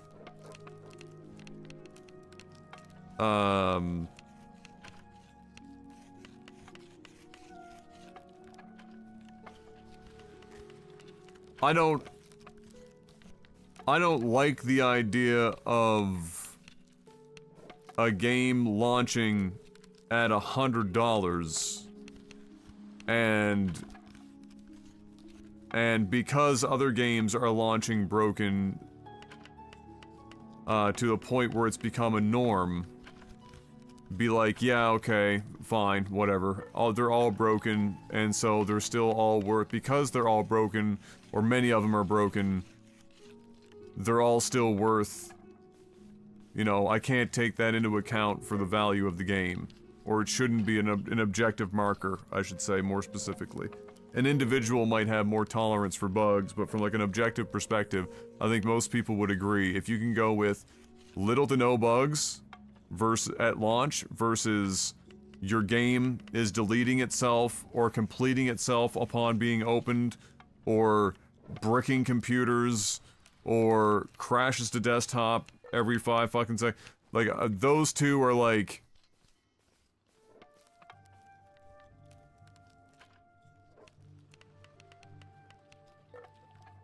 the different things.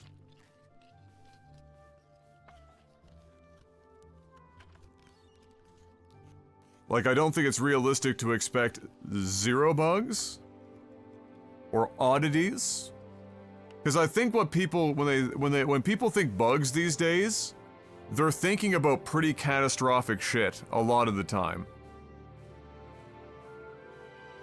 right? Game-breaking bugs.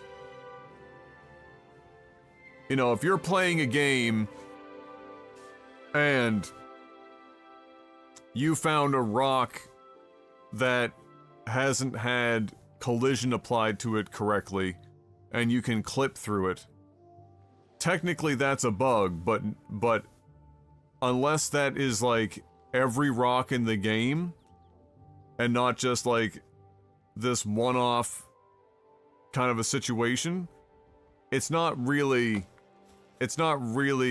something most people would truly consider a bug, in the sense that it would be a detriment or a mark against it. At least it wasn't Rock DLC.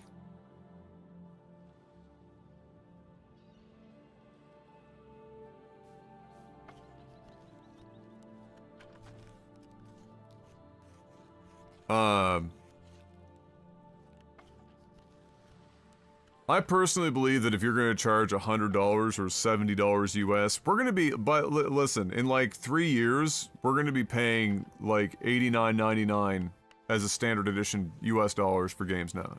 Like, that's going to happen. They're moving so fast on this now. They're not looking to spend another 20 years at this price point. They're moving towards $100 US dollars at like fucking breakneck pace. Grand Theft Auto 6 era is probably going to be, in a couple of years, that's where it's going to start.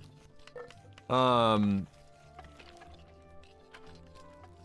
know, if you're going to charge that much money for a game, and, you know, I feel like it should, like, at launch day, the entry point should be very minimal bugs. If you're charging that much money. You know, when I go to a movie theater and watch a movie, typically, the only thing that I'm trying to account for is whether or not the movie is going to be something that I enjoy, or is good, or both. Because a movie could be good and maybe I just don't enjoy it that much, but I can appreciate it for what it is, or it can just be, you know, dog shit. You know, but at the end of the day, all I need to worry about is that. And I can typically figure that out by just asking a couple of fucking friends, reading watching a review, if I'm that interested in it, whatever. Go spend my money. That's all I'm worried about. I'm not worried about going to the theater and, like, 20 minutes in, you know, the entire front row of seats of the theater start to light on fire, and the projector stops working, and then only the left channel of audio plays for like 45 minutes out of the hour and a half. You know, I'm not worried about any of that shit. But when I buy a game and I spend a bunch of money on it, because the norm has just become that it's just, people are just okay with games charging them a fortune and coming out busted as fuck. Pretty much everyone is like, oh boy, here we go, how is this going to be broken? And, and it's an expectation. And yet but yet, you know,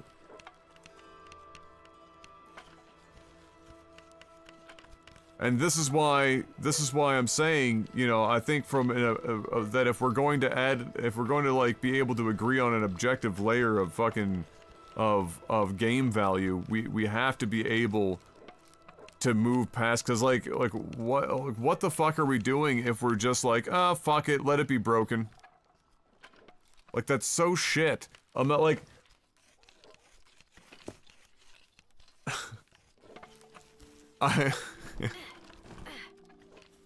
it's such a fucking, like,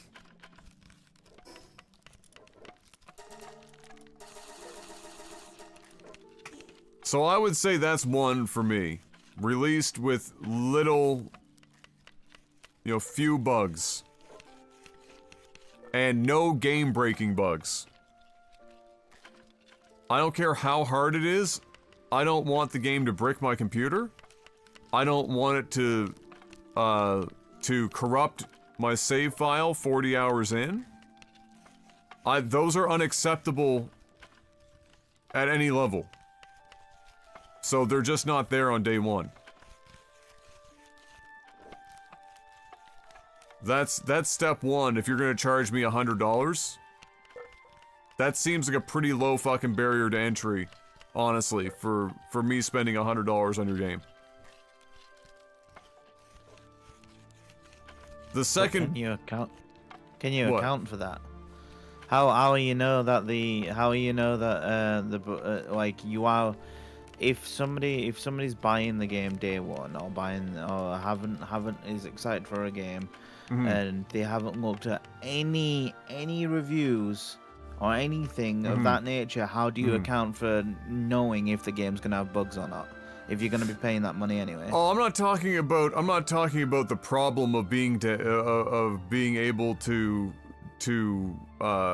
know whether or not ahead of time. What I'm saying is that when we are trying to find the basis for is a game worth this much money, typically you're never gonna know until somebody buys it and plays the fucking thing, obviously. Right?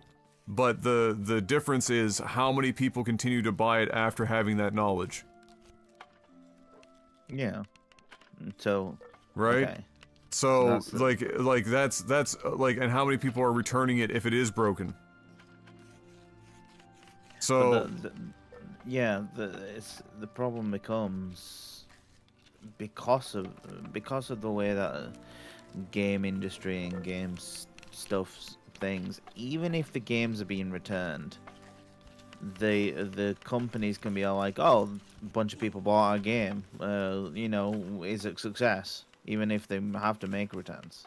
Like Fallout 76, still seen as a positive, even though it was. No, yeah, okay, but again, that's a different issue. So the issue of a like again, the easy thing to say this is easy way to say this is that if we're trying to separate this out into what is the value of a game, is it really worth full price?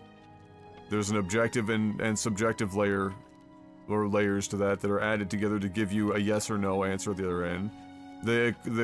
Just because a game sells a lot of copies does not mean that it's a good game. Just like the example I gave earlier, where if you sold fucking 50 million Ford Pintos, that does not make the Ford Pinto a good car. It literally explodes if you run into the back of it. At like fucking 20 kilometers an hour. That's a shit vehicle. But it doesn't, but people bought it en masse maybe because they could afford it. They didn't hear about it. They didn't hear about it being a problem at first. But that doesn't mean that's what I'm saying from on an objective basis. We got to be able to like lay some groundwork here so that companies don't just get to continue to get away with murder over and over again. And this comes back to something I talked about before, where a major hurdle just in entertainment market economics in general is that as a mass of people moving, you know, for and against something, not very many people have the time or energy to put into thinking about any of this shit. They just buy the thing that they think that they're gonna like, right? And so companies will just try to create that on a surface level, and if it's just deep enough to make the money, they stop there. So there's like a whole philosophical side of this about, you know, giving a fuck about what you're actually creating and putting out there, versus on the other side of the coin, the consumer side is having some fucking self-respect and not getting taken to the cleaners every time. Like, how many times do you put your hand on the burner? Yeah, well, but I think where I'm getting caught up on is we already have, people already expect the standard, and you know, when a game comes out, a full price game, to not be broken as shit, to not, you know, like, we already have these standards. Do we? I believe the majority of people do. I strongly believe that, but the problem becomes, as we've said, is games are coming out and are being released broken, and people are not mass refunding, not mass doing. Even if they are, you know, Fallout 76 is still an example. Mm-hmm. Even with all the refunds and all the controversy and everything still going on, there are still dedicated people that did not return it, so the game is seen as a success. It would take quite literally the entire gaming base to go look at a game or platform to go, right, return the game, don't thing, and no one's gonna do that. So developers are still going to keep this cycle of put out a game with as least bugs as you possibly can, even if there are game-breaking bugs, because they're on a deadline, and people still are going to buy it, they're going to complain, they're going to moan, because we do have a standard of this game should come out and it should be the best game ever, it should, you know, it shouldn't be broken as shit. And still people are going to not do the bare minimum and return the game. They're gonna keep the game. They're gonna keep, you know, trooper on with it. It's like with Call of Duty every year, and Drek is saying, you know, like, have I accepted the standard of Call of Duty? It's no, it's not. I expect Call of Duty to be a perfect game when it comes out. It's $1 billion fucking franchise. I expect it to be a perfect game when it comes out. Will it be a perfect game when it comes out? Fuck no. Will I be bothered to return it? No. Will I know that the Call of Duty is going to get a year support? Yes, I am aware that it's going to get a year support, and then the next game will come out. But it's just like, how is it there are if I return the game, there's still millions and millions and millions of other people that will not return the game because they have their own set of like fuck, I forgot the word, but like barrier of when they are truly upset at something to return it. So I'm like, right, gamers do have standards. We already have standards. But the barrier of tolerance, that's the word, is different for each and every different individual. But everyone expects a game to come out and not be broken as shit. But there are the things that people should change is their tolerance of how they are, dealing with a broken game. That's where I think should be changed is the tolerance of, right, this game's come out broken, instead of keeping it in my library, I'm going to refund it. And that's going to require en masse people to do, rather than what are expectations for games. That's my opinion, is not expectation of games, but the tolerance of when do we stop giving a shit about broken games. Because a lot of people have a higher tolerance to not return something. Okay, so okay, so again, you're kind of like it's a tangentially related thing. You're talking about the subjective side of the coin. But what I'm saying is that if you took everyone, objectivity to some degree is in a market sense. Like if even if you were like if somebody didn't want to say that objectivity exists as a standard, and it's only a trend of subjectivity that creates the illusion of objectivity. So if you wanted to say that, and what I mean by that is if you were to take an entire market for a game, and like you were saying, there are different tolerances that people have. You could average out those tolerances, and you would find you would be able to sift through those tolerances, and you would find a base set of tolerances that could be considered objective barriers of what the majority of, or what a successful segment of that would, in terms of sales, would be things that you have to hit. And so what I'm trying to get at is what are those things for different people? Yeah. No, right? It's not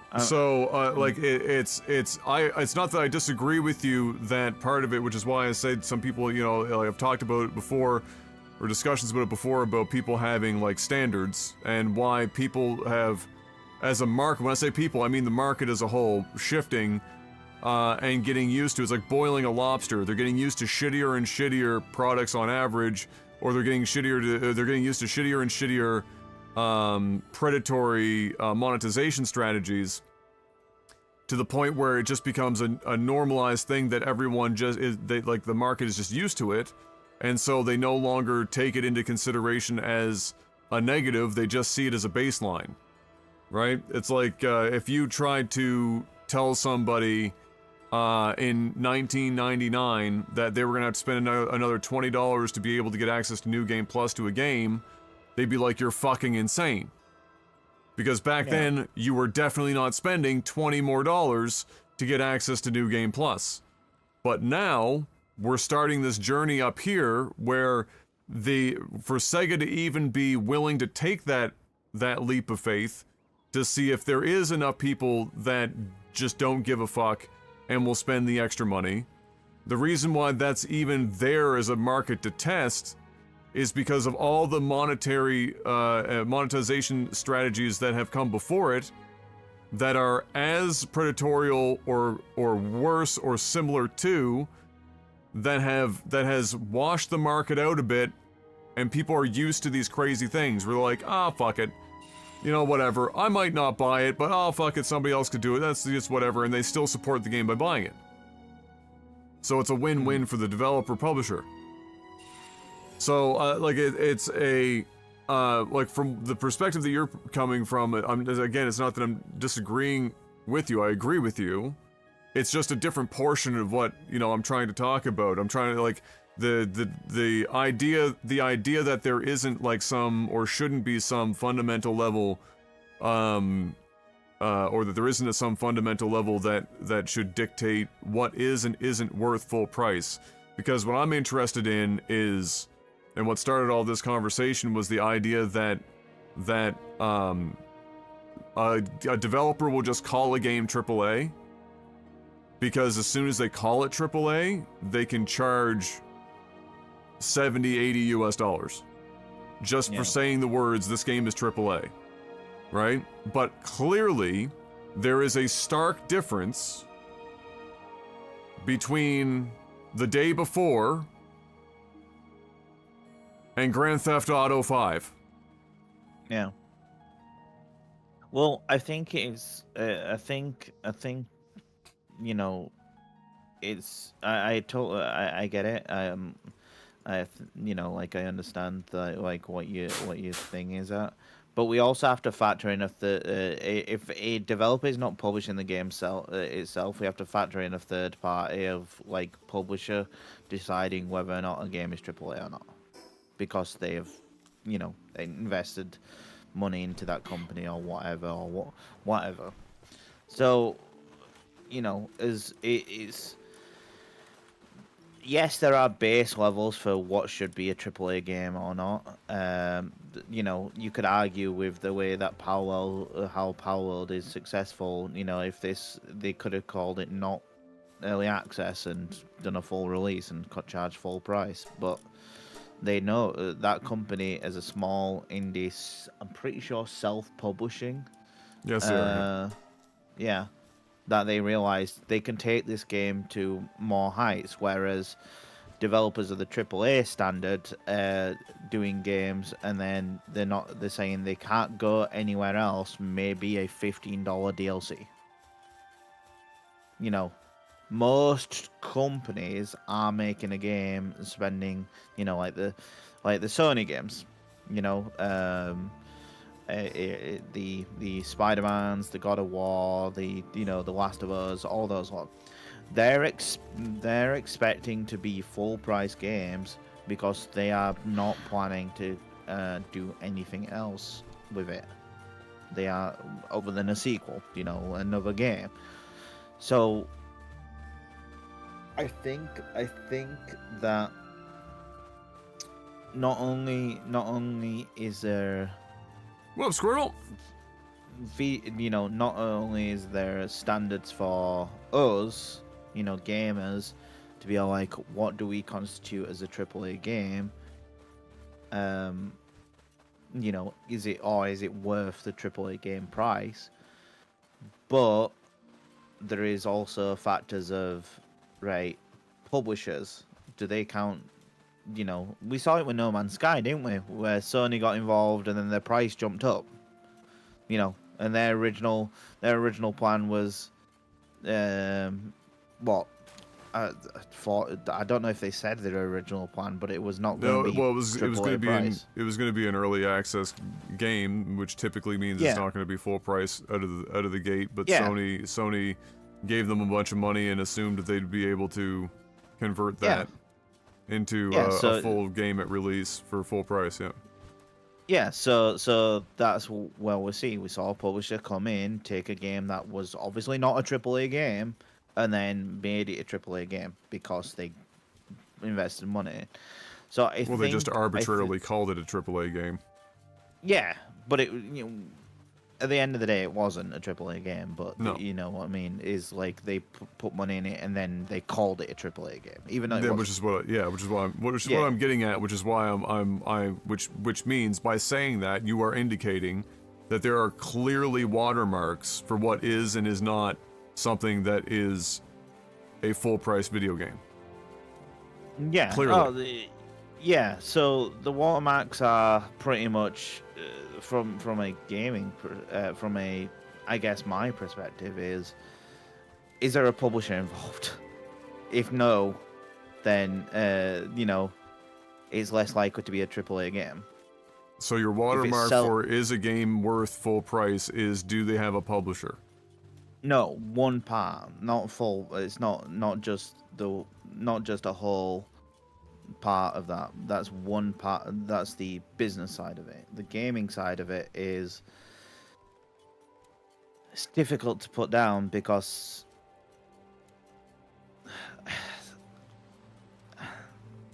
hours enjoyment is one maybe. I can't really put a personal thing on it. Is like like Palworld we paid what 100 hours, maybe more now. Yeah, more than 100 hours, a little over. Yeah. We would could we consider this a AAA game? I'm trying. I don't know.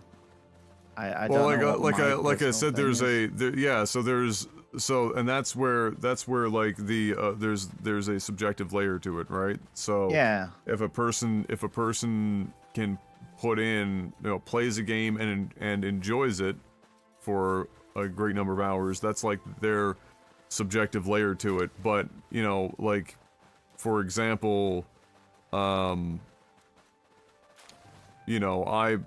could go back and play,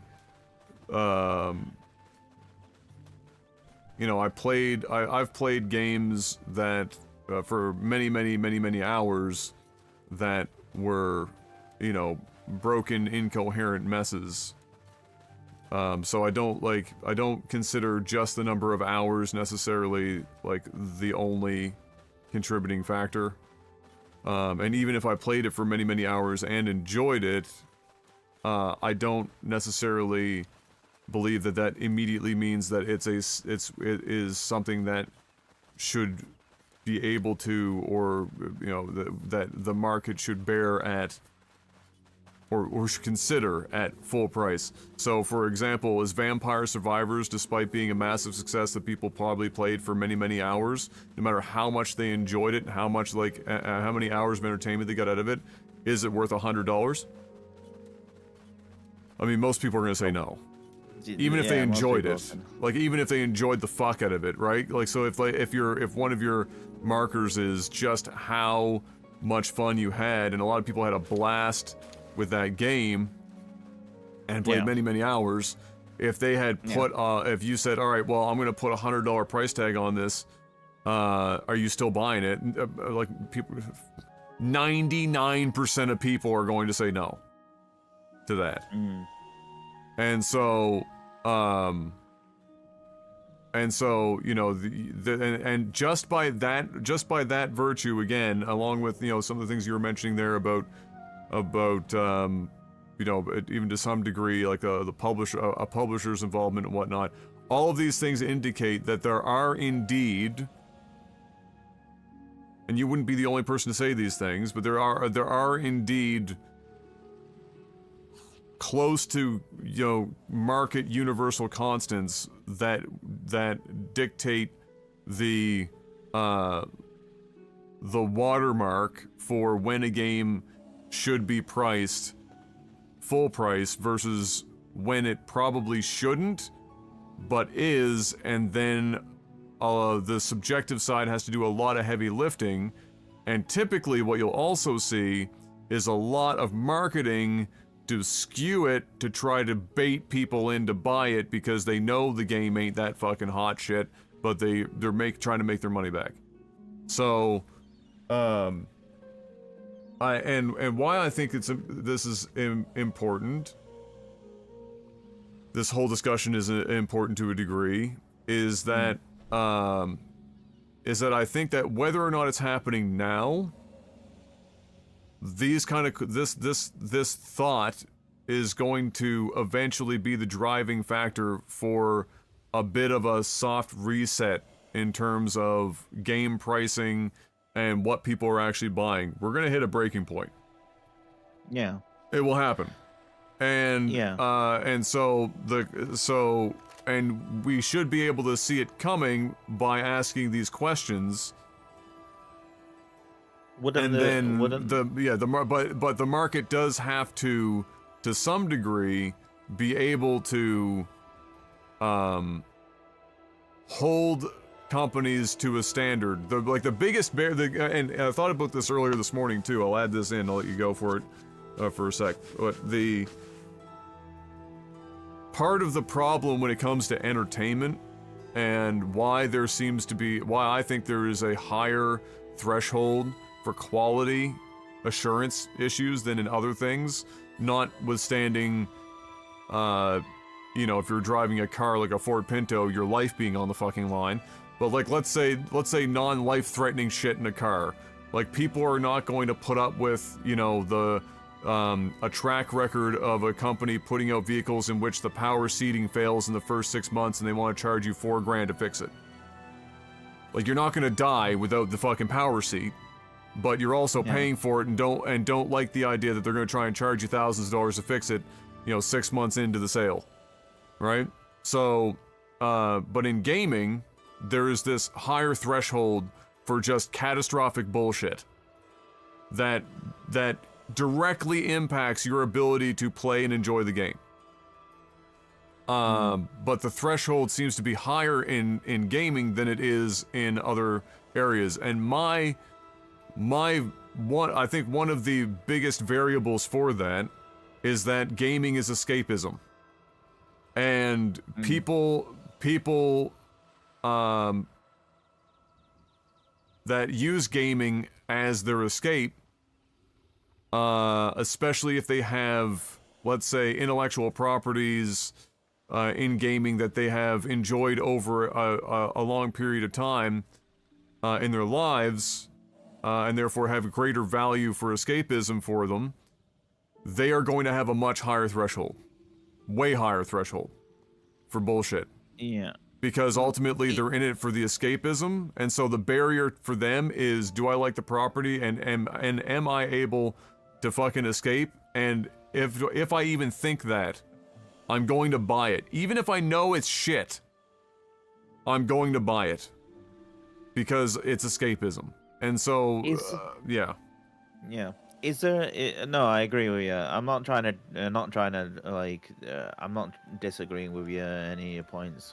Just to put that out there, it's.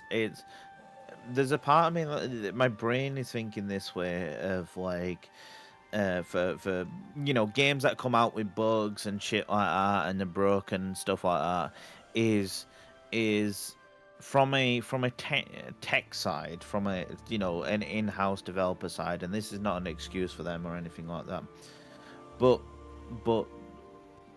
how do they, I want to know, how do they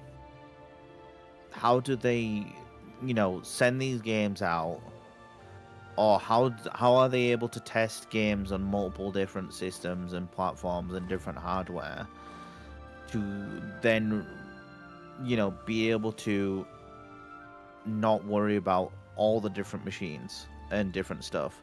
Because I'm wondering if that is a factor of why so many games are broken when they come out. Well, lots of companies cheap out on QA. Yeah. So okay, yeah, that makes sense. That makes sense. But I'm thinking to myself, is right, do they, how, I would like to know how they factor in all of that, because if they do factor in all that, is there a need to change the way that they do it in order to make a game worth its price point? Because does something need to change in that aspect for it to make be worth a AAA game? Because if they're not testing properly, which we said they already skimp on QA and stuff like that, and they're not going to be able to test for everything, which is valid, but like, do we need to change the set stand of how they test things rather than how gamers feel and deal with broken games? Well, I mean, this is a whole other bag of worms. Yeah. Is less about what the value of a game is, and more about like how does a game come out broken. Where the broken state of a game being a part of the equation as to whether or not perhaps it is worth the full price. So it's like it's related, but it's a different conversation. That being said, Yeah. to talk about that specifically, we've seen a lot of companies cheap out on QA, ignore their own QA outright. Even if things are being reported, they're not being fixed, they're not being addressed, they're considered too expensive to accomplish, etc., etc. And so it's not that there are a lot of really phenomenal QA teams out there that are doing great work, but you can't account for management of the projects outright ignoring it for any number of given reasons. This Yormantide is going to get sent into the goddamn sun. It literally goes back there every day and gets stuck. And so if he doesn't have a job, put him back. He's yours. Put him back in the box. Put him back in the fucking box. So. Yeah. And then the other part is, and Jamjar touched on this, and it's not incorrect to say this. I don't think it's an excuse. I just think it's a reality.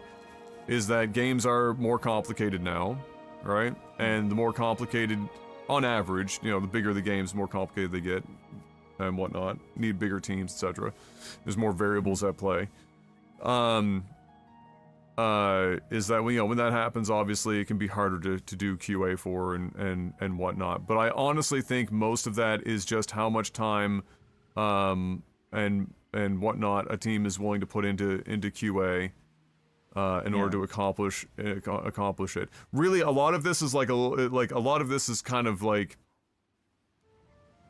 More philosophical than anything, because ultimately it's really just sadly, will the market bear it, the price and the price of the game, and will the market bear the state of the game? That's all it is. But it's so I'm just trying to have more of a philosophical discussion around, partly philosophical, but partly also I'm wondering what is the aggregate subjective values people have market wide that boil down to the closest facsimile to that objective foundation of what's worth $100 at launch. And there's obviously a bajillion fucking variables that go into that, but I know I'm just interested in what those are and why gaming has been so successful, or gaming publishers and developers over time in the last 15 years specifically have been so good at finding ways to shift that foundation downward while still making fucking obscene amounts of money. And that's a really interesting thing, and I think that's mostly, I think a lot of that is because the tolerance is high, because it is a form of escapism, and almost any form of escapism, people will endure an increased level of bullshit to attain said escapism and continue to buy. I think it works like that with sports as well. For example, if you've got a really good team, people are willing to spend, a vast amount of monies to be able to go see that team. But there are teams that are going to be really shit teams, but there will be still people that will still put money into it because of the escapism part. It's, if, like, for example, my football team, 16 years ago we were shit. We were dog dirt, and we was not the best. We was in 3 leagues below, and people still went there, even though they were shit, even though we would not accomplish anything. It was the fandom. On the hope, on the hope we'd accomplish something. but we knew we wouldn't. We knew because of the ownership and because of the, who was putting in the money and development, we knew that it was not going to be good. But we still stayed because of the escapism. Yeah. So it's escapism and also like a love. People attach a love to a brand, or a thing, and like in gaming and IP, and they get so attached to it that it becomes a part of their personality, it becomes part of them, and so they're willing to continue to invest in it even when they know the wheels are falling off, and they'll just continue. Yeah. So I agree with you that the escapism part is what leads to people's tolerance of shit being higher. So that we expect more shit. Did you clear this PDIF tower in the desert? No, I don't think so. I don't remember doing that. It says if you look on your map, it's filled in saying it's cleared. Wait, what? Yeah. It's the teleport that you've just been to. If you zoom in. Oh no, it says no data. Why is yours blue? Why is yours blue and mine's fucking grayed out? I have no idea. I've noticed various parts of the UI sometimes are highlighted and grayed out arbitrarily. So I wouldn't put too much stock in that. Yeah, but yeah, the escapism, I guess, is the answer. Is people want to escape from reality, and people are willing to pay any amount of money to escape that reality. Yeah, well, yeah, that's just it. And I think, and that's where where I start to think about, where it just becomes kind of like a discussion around, the unfortunate nature of free market economics, where it seems to, it doesn't seem to, it incentivizes a race to the bottom to make as much money as possible, like at basically any expense, as long as it's within the confines of the law, and even to a degree if it's not. And so, and I think that's why there is when it is very rare, and when it does happen, it's such a shock, a whiplash, that it almost has it almost breaks the illusion that's just corporate bullshit. So when Larian comes out and they crowdfund their game and they work really hard and they've kept their employees over time instead of cycling them out like cogs in a wheel, which means they kept institutional knowledge and kept moving forward with their technology and whatnot to be able to attain this incredibly well-polished and excellently executed and supported post-launch supported game called Baldur's Gate 3. And it's so good that it has devs coming out saying, don't expect games to be like this. What does that imply? That we're supposed to expect games that underdeliver and cost as much money as Baldur's Gate. Why?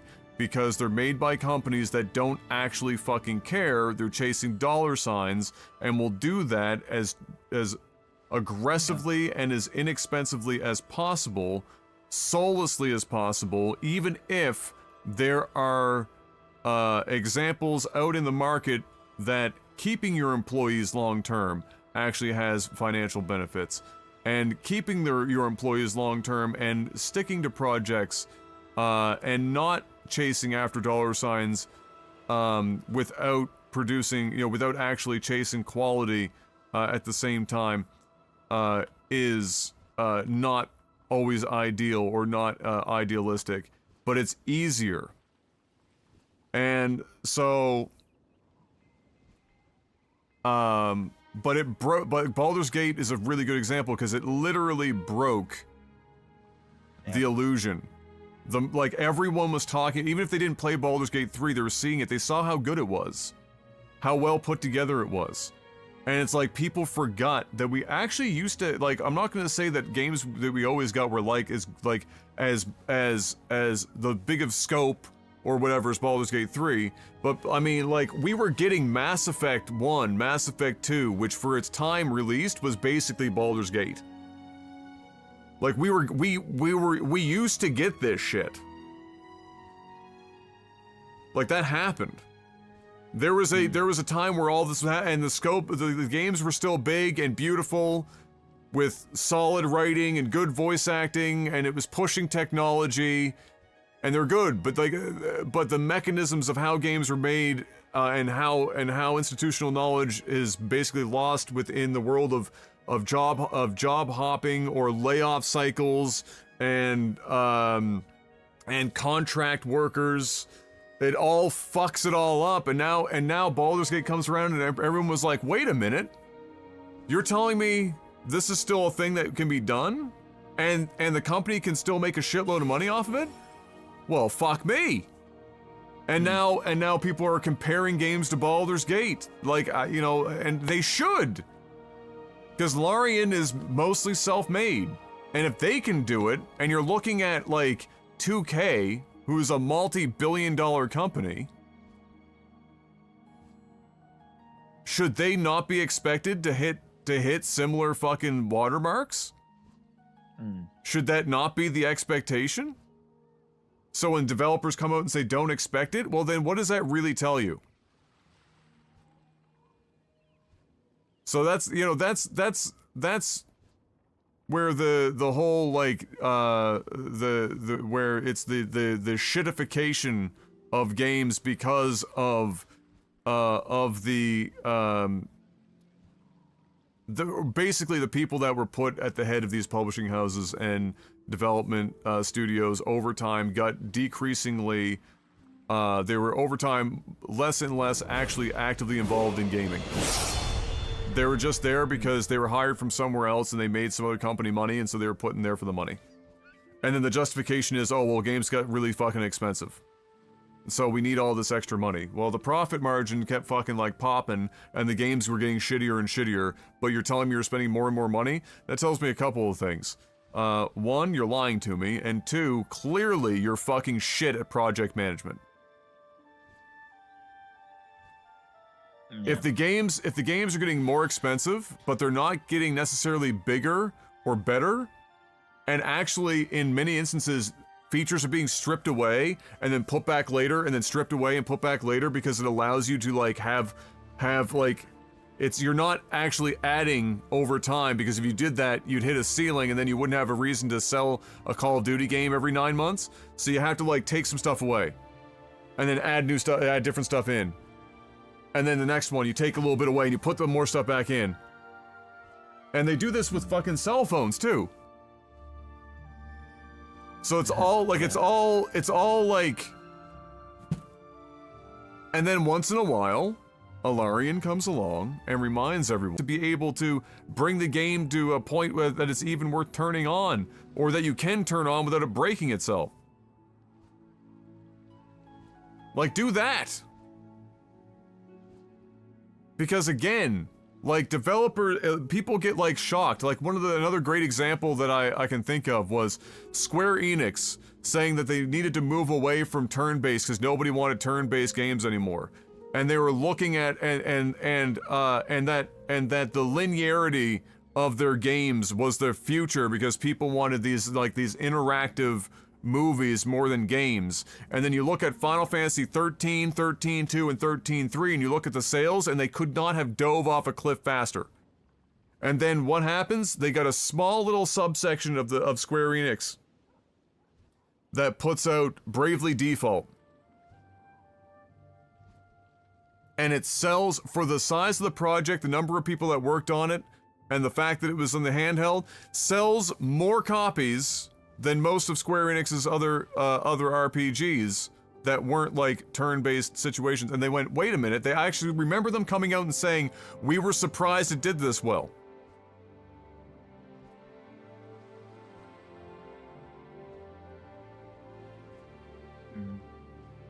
Yeah. It's just, it's people are more interested in good games than big, blown up $6 trillion fuck shows. I think some of the problem is that you get a couple of games, and I mean a couple, like 3, so I should have said like a few, but like a couple of fucking games that make money hand over fist, and just like in the movie industry, every one of these fucking heads of these development studios or the publishers point at them and go, "Give me that." And you're like, "But I'm just making an indie farming simulator." Like, I don't care. Fortnite. And so you end up with all these games chasing these big, lofty fucking goals, and so many of them bombing, and hundreds of millions of dollars being burned. Wasted. Just to be able to chase after that. And that would almost make sense if, like, for example, you could, you know, you could say, all right, well, we're going to gamble on 10 games that are chasing the Fortnite dream. And we only need one out of these 10 to actually hit, and it will pay for the failures of all the previous 9. Jamjar will be able to tell you that in gaming, that doesn't happen. Most studios, even the big ones that everyone thinks are bulletproof, they could fail one time and they close.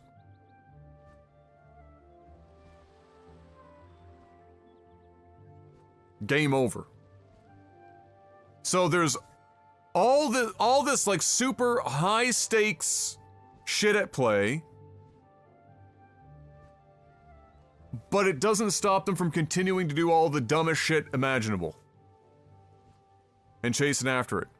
And then I know this is like scatterbrain shit right now, because I didn't really sit down and come up with a thesis in my mind before talking about this. It's just something so you're not listening to Oblivion music for 13 straight hours, trying to give you some form of entertainment here. The other piece of this is that some developers will point and say, well, they're still selling. These games are releasing and they're still selling, they're busted. Right? Well, here's the deal. As we discussed earlier, you know, as Drekka and Fox mentioned this as well, like, pretty much everything gets released busted.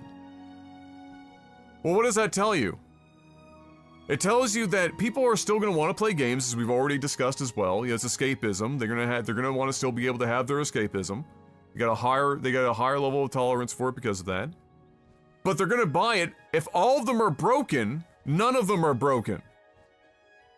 Which means people aren't buying it and enjoying them because they're broken. Or it's not necessarily okay that they're broken, so much as it's just all of them are fucking broken. So if you want to play games, it's like you have to accept the fact that they're gonna be fucking broken for 9 months.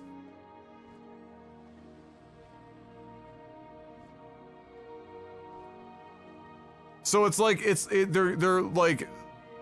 they're coming up with excuses that are based on like just complete fallacies to be able to perpetuate this shit. Like, imagine if you will, just for a moment. Alright, so how much money has Stardew Valley made that one motherfucker at this point? That's like poured his life into it. That one dude. How much has Stardew Valley made? A lot. How many copies has Stardew Valley sold at this point?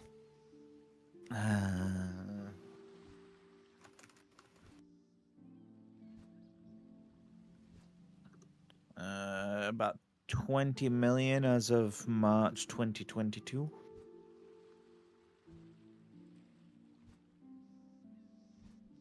One person made that game.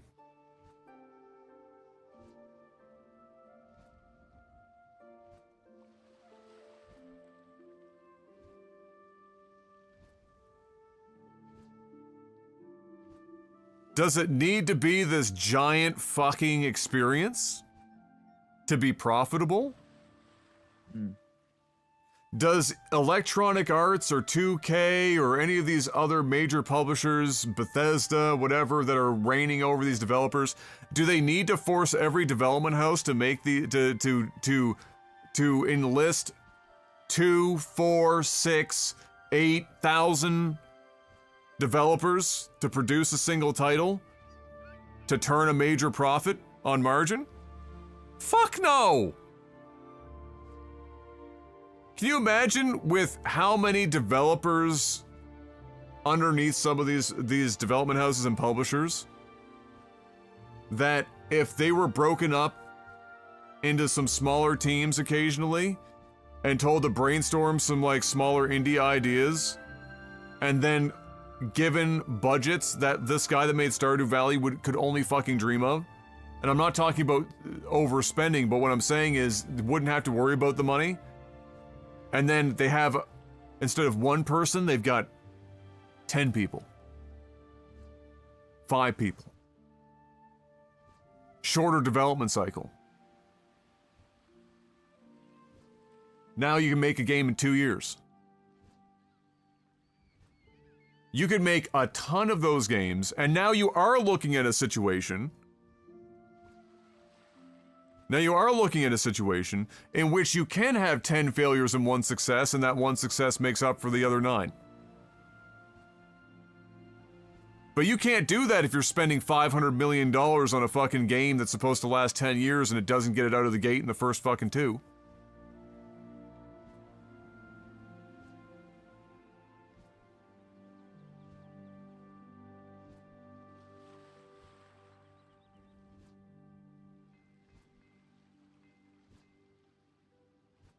You know, we got Palworld. This game ain't even fucking in full release. It's probably at 9 million copies now. First 2 weeks. What was it, a $7 million budget? Yeah. How many people worked on it? 30 or less? No idea.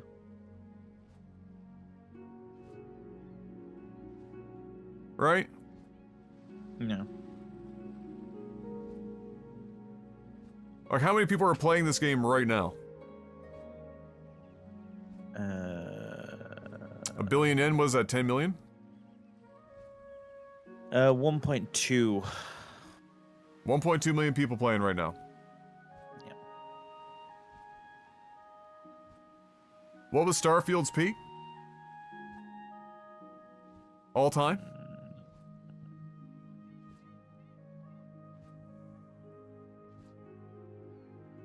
Starfield was... Keeping in mind, this game is also on Game Pass, so this is actually a really good comparison. Hold on, I can't find it because... I have to fucking search all the way down.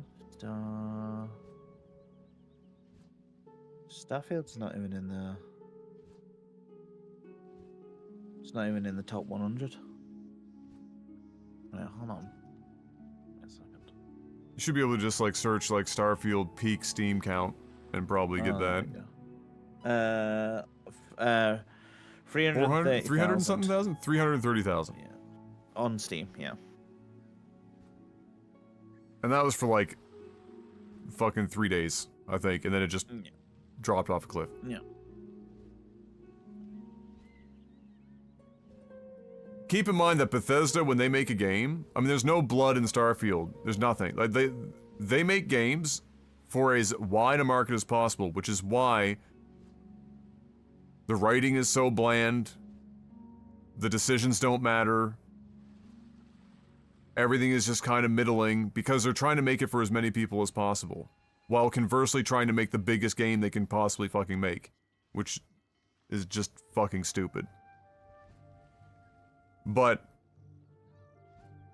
there's a game that I still don't think they have come out to say how many copies it sold. Because the majority of players, they'll say player count, but not copies sold. Why is that? More than likely because they're all on the fucking Game Pass. And nobody's actually spending the $90 on the fucking game. You know why? Because the game's bad. And how many developers worked on Starfield? 400?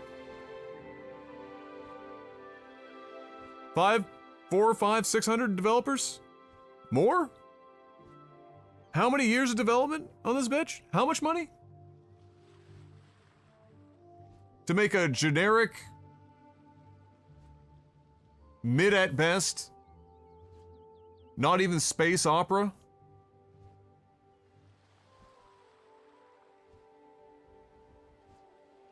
Like why? Why? Why?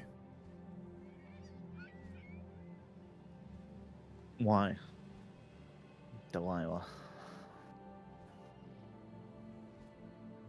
Yeah.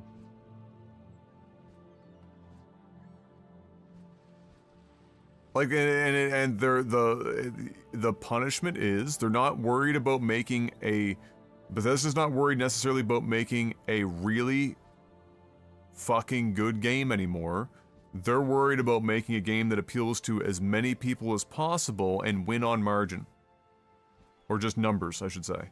Pure fucking numbers. But would you argue, are they making a game that's, you know, for everyone? We've got example of games that are for, you know, Mass Effect, as you used an example. Mass Effect is a game that anyone can enjoy.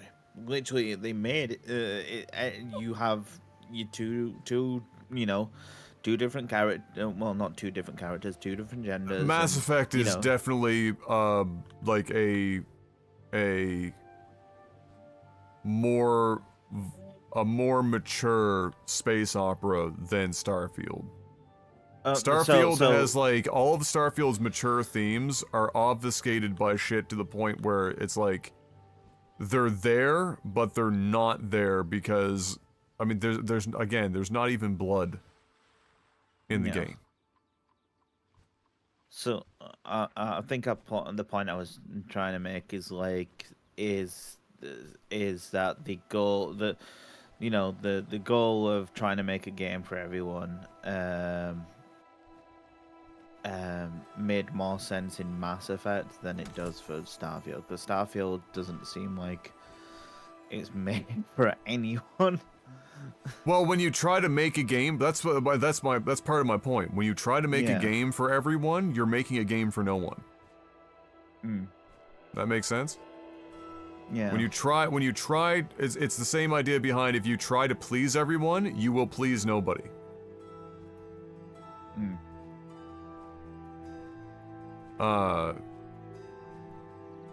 And so there are some developers that are constantly trying to walk the line between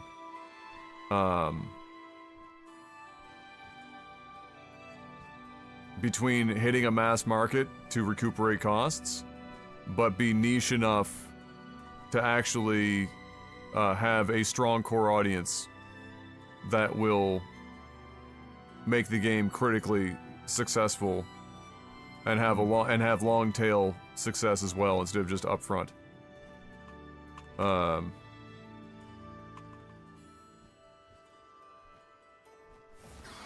It's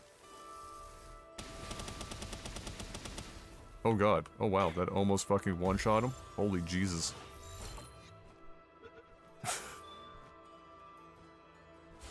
You would at 88 kick out. But yeah, it's back-to-back 88 kickouts. Mathematics. 388% kickouts. Wow. Palworld math. Another one. Palworld. These are legendary spheres, by the way. The highest spheres in the entire fucking game. With a 30% catch rate boost on the server and maximum bonus catch rate in-game from collecting everything. Stats don't equal odds. Well, at some point the math stops mathing when you have, let's say, you take five attempts consecutively in which 40% succeeds, and then 5 consecutive attempts in which 90% fails, and both of those happen back to back, the numbers get real small. Like, real fucking small. Very quickly. And then, that's fine, because small numbers still happen.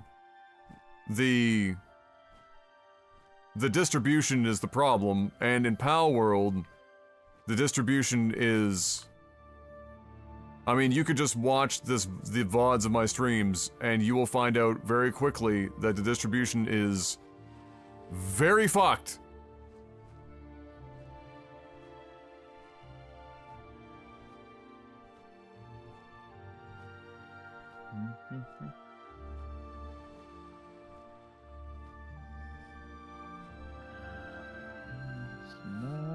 I have friends who worked on both Hogwarts Legacy and Cyberpunk, and they both say it's a nightmare because of the higher-ups always trying to drive it into the ground. Yeah, of course. And again, and that's why when people are talking about these, devs or whatever, they're not talking about the people physically making the game.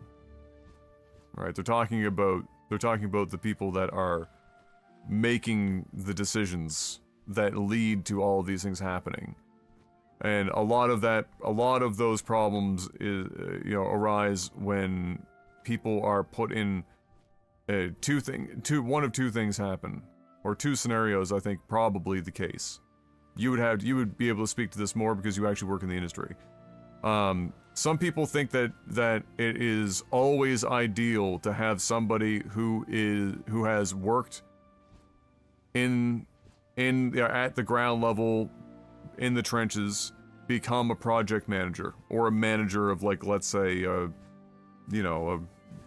fucking store or a restaurant, whatever. Instead of bringing in somebody from the outside who is a specializes in project management, and so gets project management role because of that. I feel like the two that happen most frequently are those two. Somebody who gets into the project management via being at the company for a long time and has been on the ground, and so the assumption is they're going to make a good project manager. That's not always the case. Just because they've been there doesn't mean they're going to be good at project management. And then the other flip side is if you get somebody that's doing project management as a specialization, but they don't have very much experience within the field in which they're being placed for doing the project management, they're also no fucking good. Or certainly suboptimal. Typically, the best case scenario is you have somebody that specializes in project management, but has some form of background, and I don't mean played Pong in 1978. Or at the very least, when they are brought in to do project management for the team, are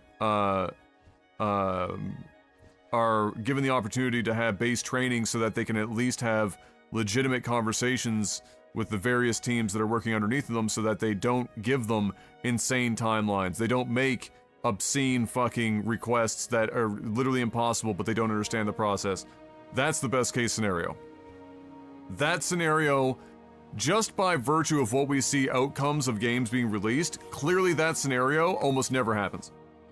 It's almost always like the people doing project management, and then of course to some degree also whoever's above project management level that are giving these lofty goals for the project managers to hit. That's clearly fucked. There's no other real major explanation. Obviously, there can be also teams of actual developers who are inexperienced that lend to the struggle of any given project, but typically it is oftentimes a case of lofty expectations from people that don't fully understand the process and passing it on down the chain, where, bad things happen to good people. I found most times a good programmer should stay a programmer, never put out a management role like a lead. Yeah, because you know why? They're really fucking good at programming. Why would you move somebody who's really good at programming into a fucking administrative role where they're not going to be doing nearly as much programming, where they are super fucking good at programming?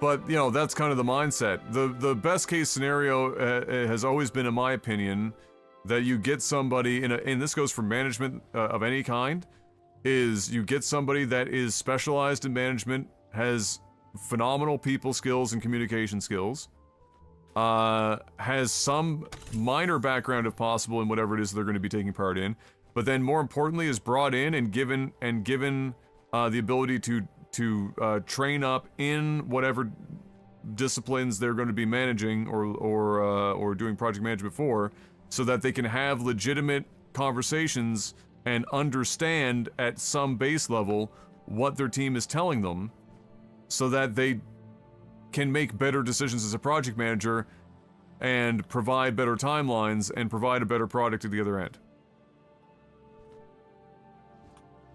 You really want to keep your really good programmers, your really good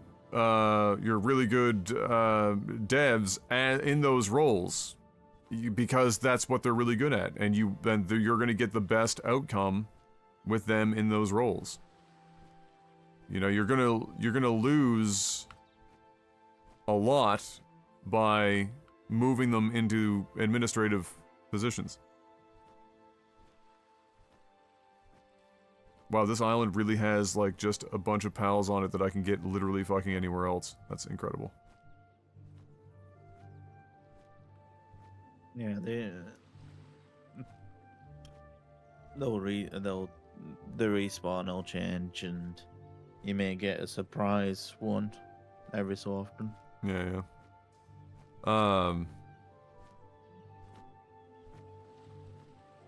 Yeah. Yeah, it's a complicated and the whole thing's complicated and an interesting topic. I think the easiest and base thing that you know, position that many people would take is the you know, conceptually, you know, it's just whatever the market will bear and therefore fuck it. But oftentimes the market is bearing it because there are no other options.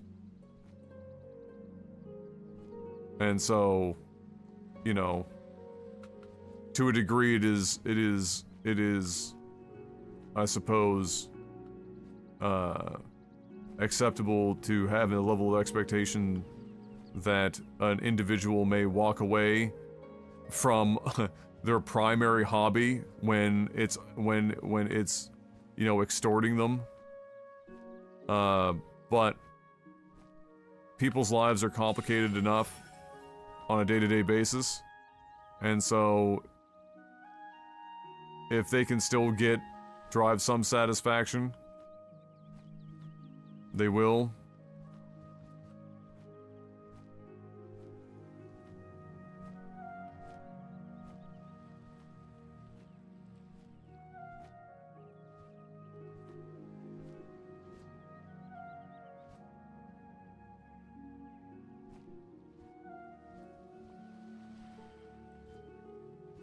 I've just always had such a problem with the concept of, or the idea that you can't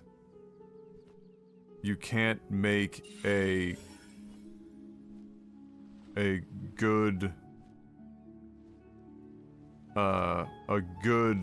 something that is really good, let's just say that, and make money. Oh no. Don't do that.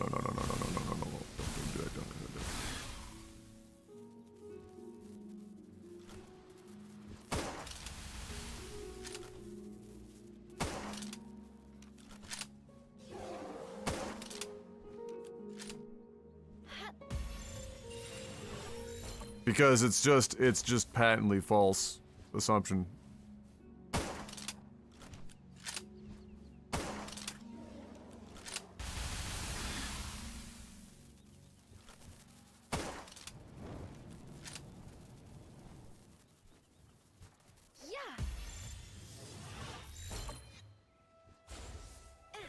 here we go.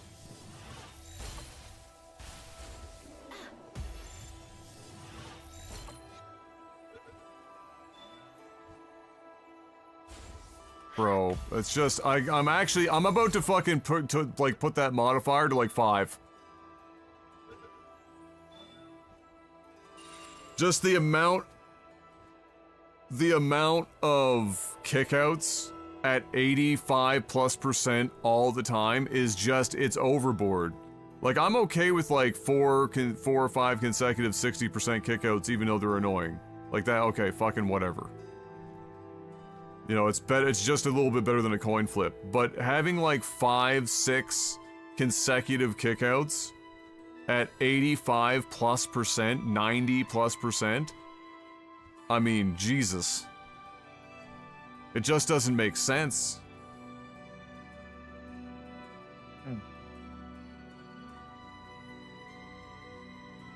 It does annoy me that most people have to go self-funded to make a game with love, to be honest. Well, yeah, because again, like, a lot of the games that are made with love, oftentimes, if they can survive the financial hardship, and the financial hardship comes from the fact that they're self-funded, and so they're like selling their own fucking home to make it happen, end up making buckets of fucking money. Comparative to the budget.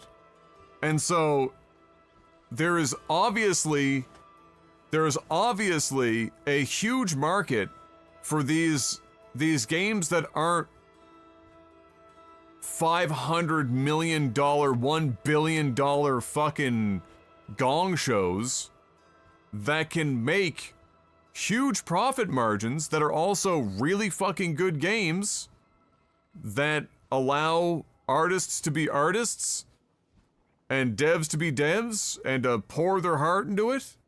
And you know what else the beauty of that shit is? You ever hear somebody really complain about working a couple extra hours of overtime when they really love what they're working on? Compared to, oh, I know the game I'm working on is not all that great, but it's my job and, well, I'm being forced to come into the office for fucking 14 hours for the 5th day in a row to get this project out the door. But if the team actually gives a fuck, you don't even have to ask. They'll just do it.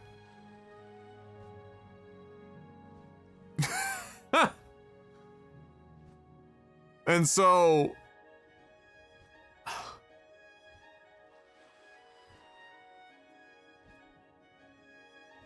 contract out developers to pay for our games to be made. And the shitty thing about that, the whole contract environment, I touched on this a bit earlier, is that when you do it that way, there's no institutional knowledge, there's no continuity, and it tends to show a lot.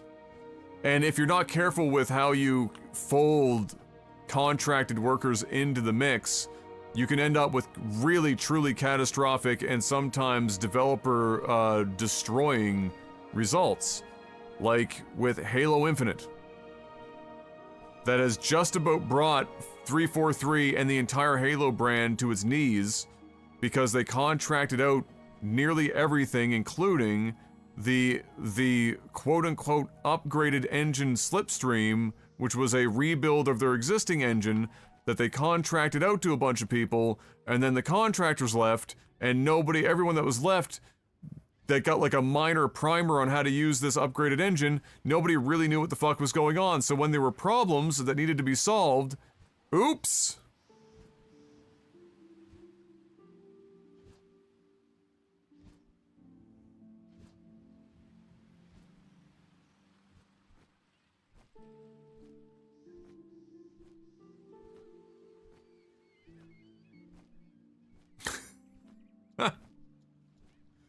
Like, you know, you gotta, be careful.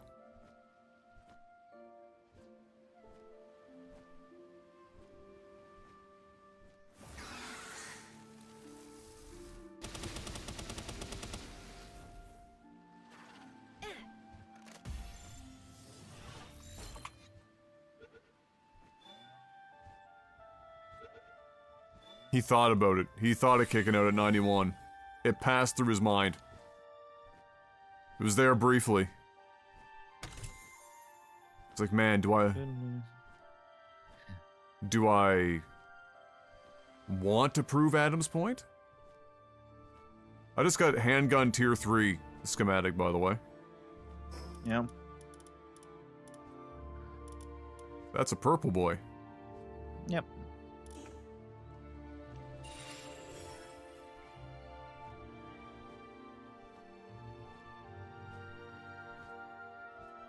Oh yeah, it was just hovering at that 91. It was thinking about it. Yeah, the better balls having a little like even a bigger delay. It's so stupid. It's like it's just is it well, I mean, and out? what's worse is that honest to God, it feels like they kick out of stronger balls more than they kick out of the weaker ones. It just like that's, you know, in the early game, as we you know, let's say the first 3 tiers of balls seem to scale with the level of PAL that you were using them for relatively well. And then after that, every ball after that, it's like you might like it just doesn't seem to matter, and they kick out at higher and higher fucking percents. Like in the early game, I don't remember that many kicking out on the second. If you got past the first rattle, if your second rattle was above 70%, you were really not like it was pretty infrequent, as you would expect at 70%. It was pretty infrequent.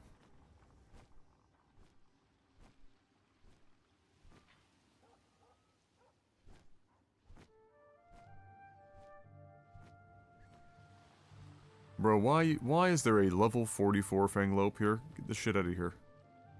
Because Fanglope's one of the more legendary status. Really? Ones. They're all over the mainland. They're literally all over the mainland.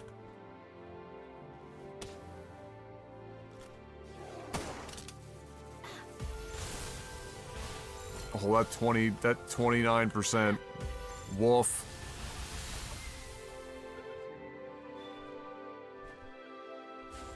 Yeah.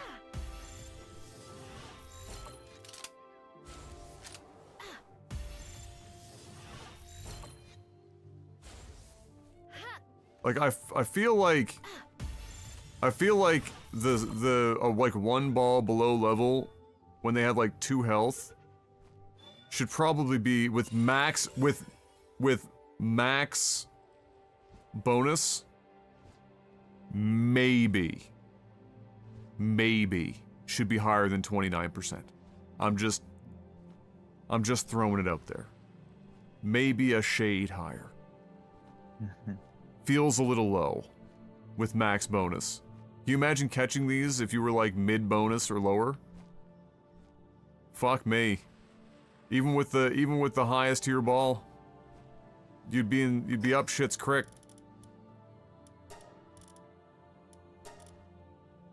Without a paddle. Oops, Swift is level 36 now. Popping off. 1341 attack. King shit.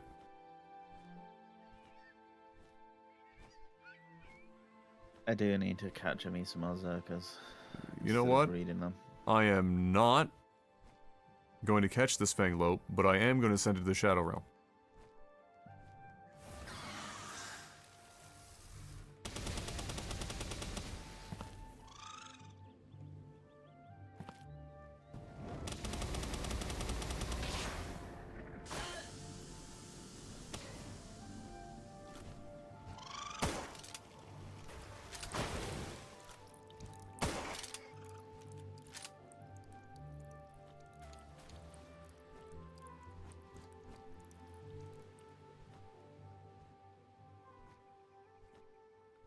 Ba-da-da-da-da.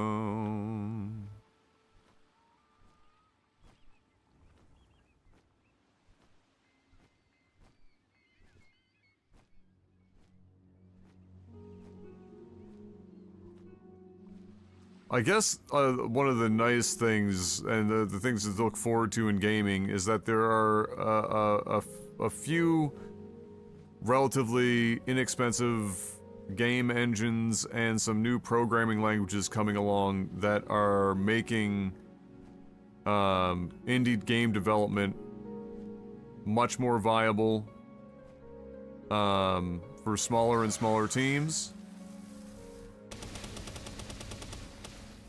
And so,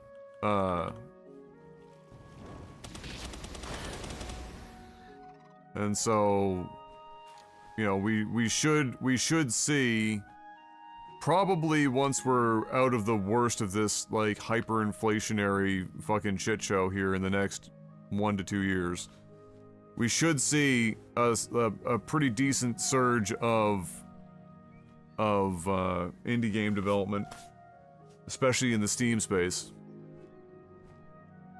Bambi, no.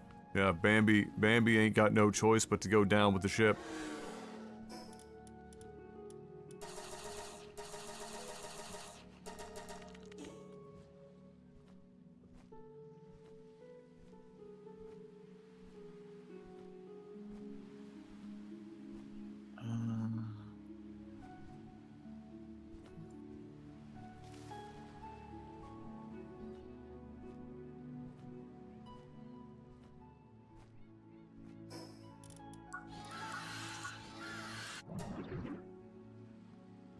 Hole 1369. Nice.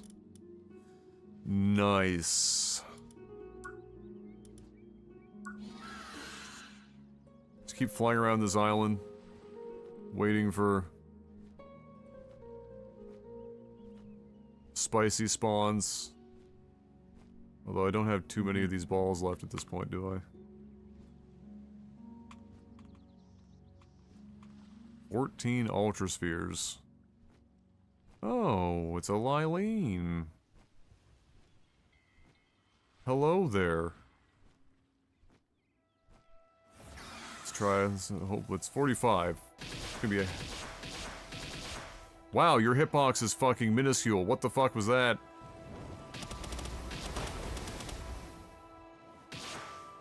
That was brutal. Well, Zephyr, the reason why you're hungry is because you're off the side of the map, you fucking donut. Oh boy, another 21% dream. Oh, first ball? Oh, let's fucking go. Oh my god. Literally... dream scenario.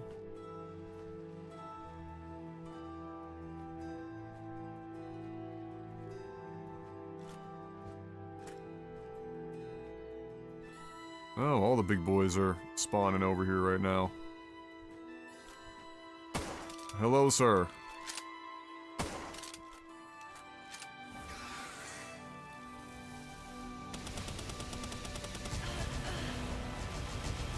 Ow, ow, ow, ow, ow, ow, ow, ow, ow, ow, ow, ow, ow,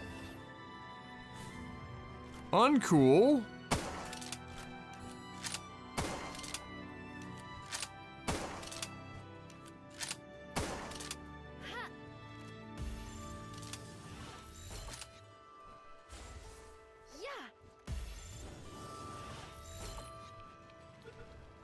Come on, baby.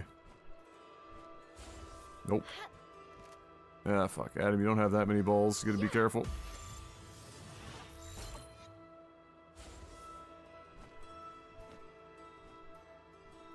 Wait, are you just tripping? No, you're not tripping.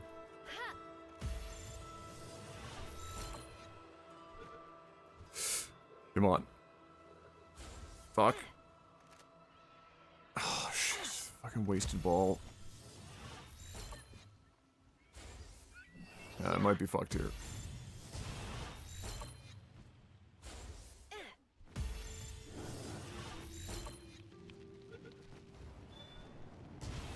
Oh, come on, please. Thank you. I gotta get out of here. Shadowbeak up in this bitch. And a level 45 get. Let's go. Who the fuck?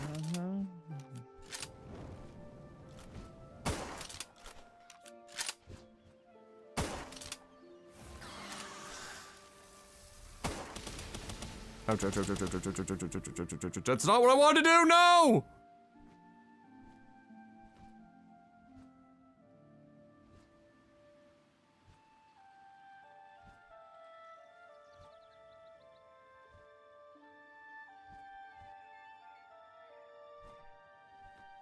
Fuck.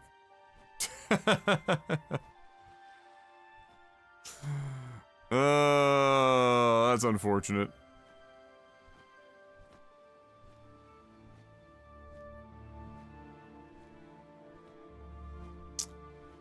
That's unfortunate.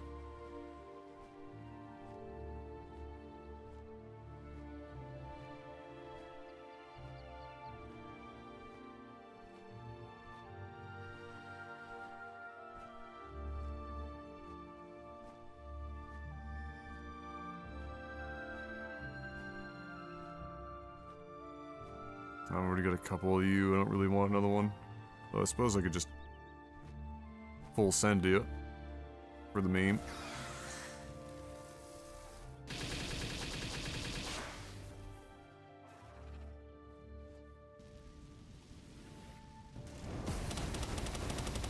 Oh my god, that fucking fireball didn't do anything to bitch, but hurt my shield.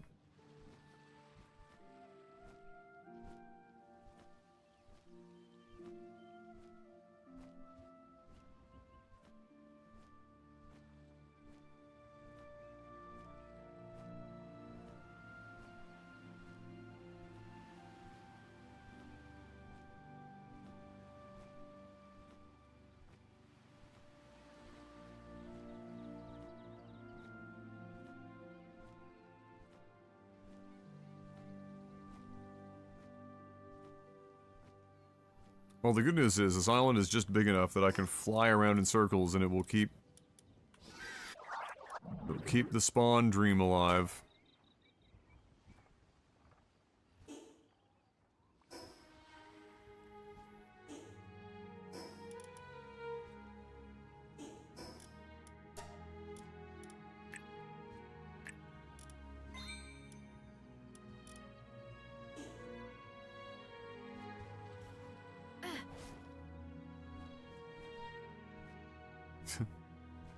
I'm sorry, I set foot down for 0.2 seconds. Chill. It's almost 2:30 a.m. Time to get some sleep. Enjoy wasting pal spears. Oh, thanks, Jamjar. Appreciate you hanging out, buddy. You have yourself a good night. Hopefully we see you soon.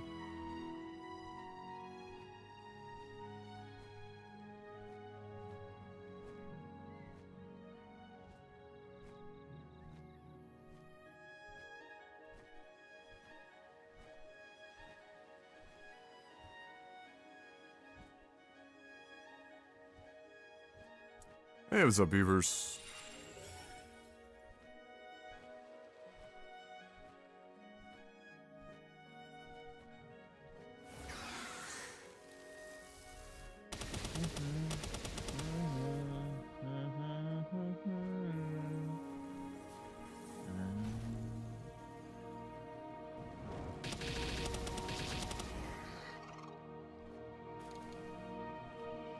Too strong.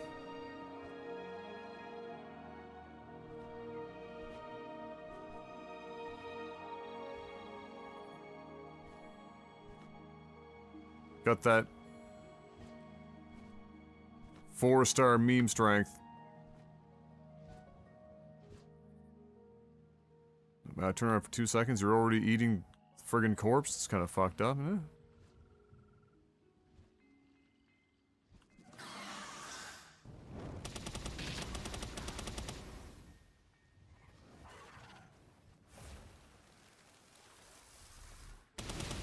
Oh, that's a brave place to stand. Just first directly into death.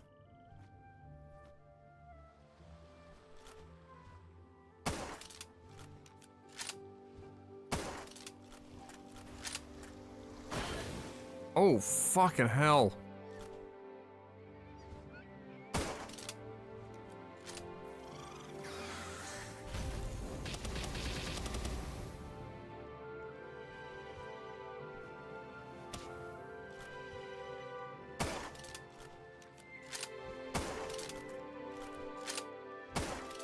Oh, the fucking slow dodge! Got me on a friggin' rope with the slowest serpentine imaginable.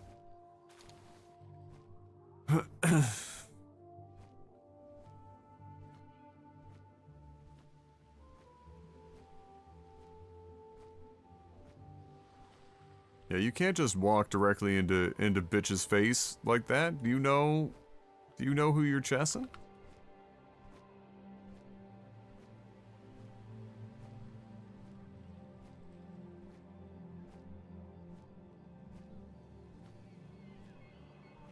Oh. Oh no. What Oh happened? no. Destiny 2's doing a Mass Effect crossover. Oh. Yay. Oh no.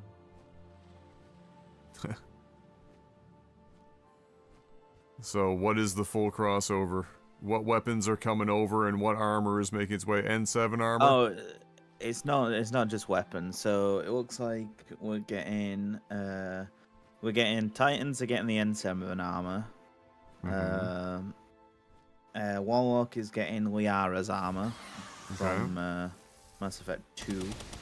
And then Hunters, I can't tell from the picture.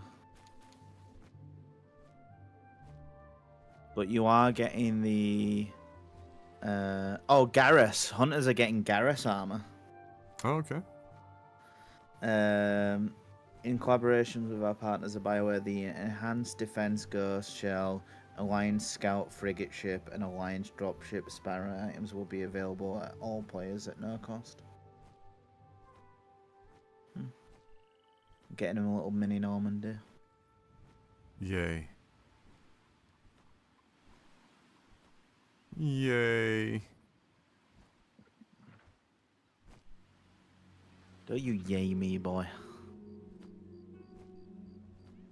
Where are you going? What are you running for? Where are you running? What are you running for?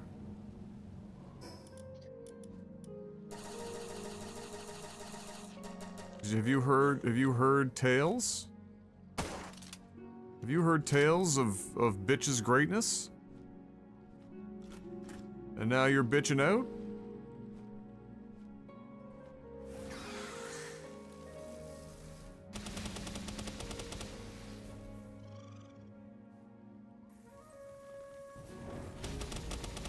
She always misses that every fucking time.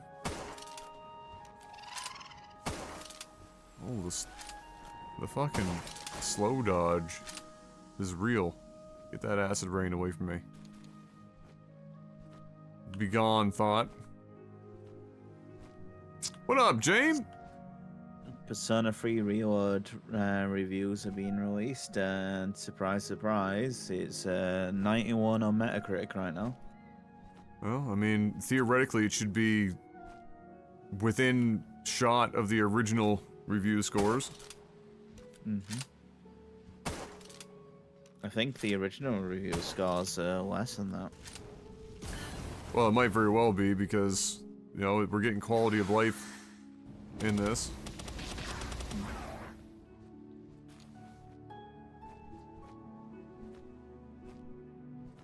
Fuck, why did I accidentally kill that Phalaris? How am I doing? I'm not doing too bad. I just got done, like, stream of consciousness, like, ranting Yabba. about games for an hour and a half. And so now I'm brain dead and flying around in circles. You could have just left that and brain dead. Well, that too. That too.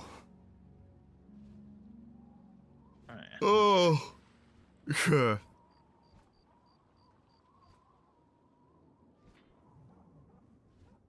That too. Friggin' hungry. Yeah, same. I don't know if I actually have anything sitting around to eat other than dinner. I'm gonna go downstairs and see what I can make in a second. Adam ranting, never seen that before. Yeah, yes. Clearly.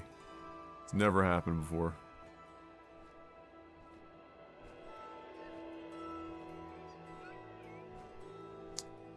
Alright, Orzurk. It's me and you, big guy. Why do they like walking over here so much? Walking into the water. Yeah, just walking into the fucking water. For a bath. Gotta shoot him in the toes so he doesn't die.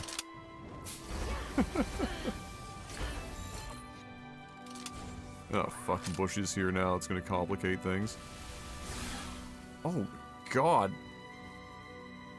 And then he died to fight. Fucking, you stupid bitch. You son of a bitch. Can I make a Palworld thumbnail? I'll say this, Jane. I appreciate the hustle, my man. The slide in, and the Twitter follow, and the check it out, and the I appreciate the hustle, but I'm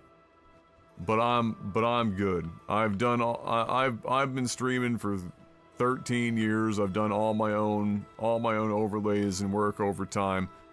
And I don't think I'm gonna start paying anyone to be doing this stuff, or even having anyone else doing it at this point. I'm just an old man enjoying tangentially related Pokemon games, but I appreciate the offer. And I appreciate the hustle.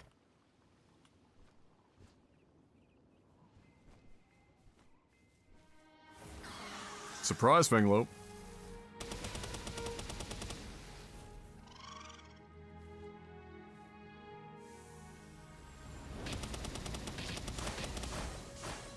Oh, for fuck's sakes.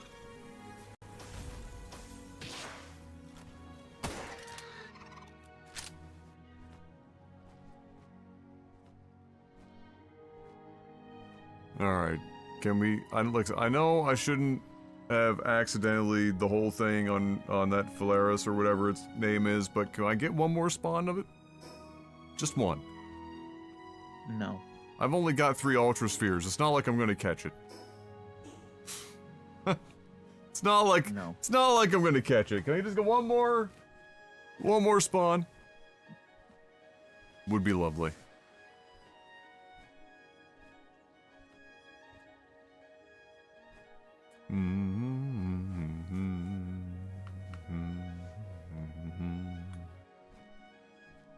Oh, another Shadow Beak. They're neat, but they also hit like a fucking truck. Hey, what's up, Shady? Wait, what did you manage to put in that my script is not seeing it? Just blank. What did she put in chat, Fox? It's a animated emote. I don't know what it is interesting. exactly. And it's not working the script. It looks like a hamster coming towards you. That's super weird that it's not working. And it's an animated emote. Yes. But I feel like I've had other animated emotes work in here. Does Twitch animated emotes work for your script? That's what I mean. Well, I mean it should, because it's just it's literally just pulling Twitch emotes from like the Twitch API. Like it's just so it should, if it's in the bank, it should be there. But it might be that it's not recognizing how they label animated emotes, but I thought I've seen... Man. I'm in a world where I wish YouTube would be bigger than Twitch when it comes to streaming. I mean, they could do it, but it would be more money for them than it's probably worth. That's the problem. Dude, that guy takes so much fucking damage. No, none of that shit. No. Fuck you. You hurt.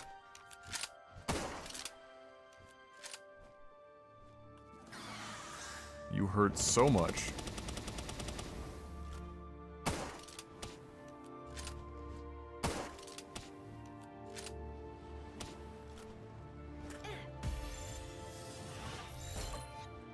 All of his moves are like fucking 50-second cooldowns though, so like if you survive the onslaught...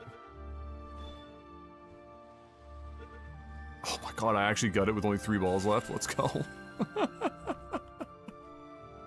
Let's fucking go!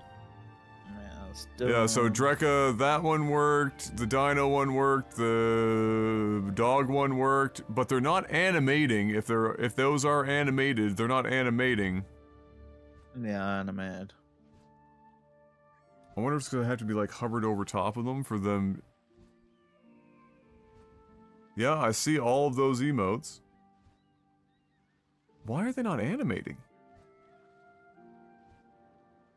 I'm like so positive that I've seen them work before in chat.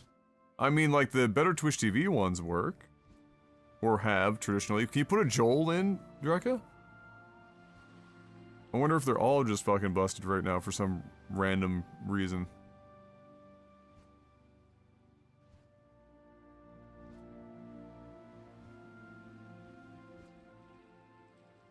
Yeah, so Joel works. It just shows the first frame of them all, which is why the first one didn't show at all.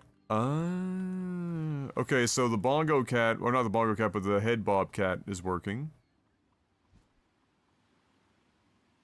That's so weird.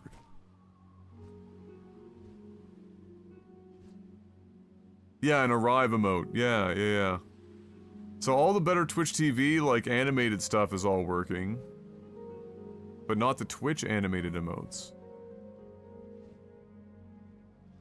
I guess I'm gonna have to, like, when I'm bored, investigate, perhaps, why that might be happening. Well, that's what you guys are seeing underneath here is not what I'm seeing. So that underneath me is just the raw combined chat from Restream.io. My combined chat is that chat, but with a script, a user script that I wrote, and by I mean I told an AI what I wanted. And so it replaces actively all of those words that you're seeing down there that are emotes with the appropriate, and is connected to Twitch through Restream. I wonder if it's because Restream doesn't handle animated emotes. That might actually be it.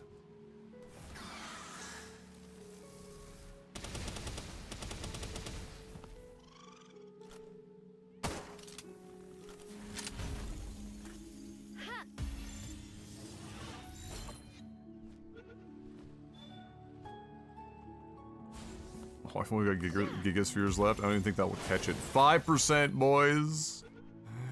5%. Wow, we actually got the first kick. What the fuck? So, this is movie trivia. Danny Trejo's mother passed away as he was filming his last scenes in this movie. As he was finishing his scene so he could fly back to Los Angeles, California for the funeral, the cast and crew offered their condolences and sympathized to him. Trejo, known for his tough guy roles and demeanor, shrugged off the sympathies. When Steve Whitmire offered his condolences in this character, Trejo broke down crying. What's the character? When who? So somebody offered condolences while in character? While in character, Steve Whitmire offered his condolences whilst in a character, and Trejo began to cry. And is this the character in the film that he was participating in at the time? Yes.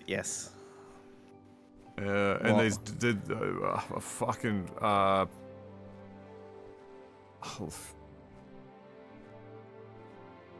You should know who Steve Whitmire is.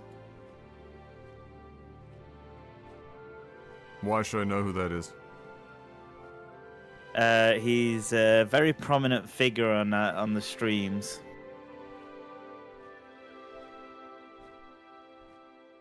We have an emote based off his character the character he's playing.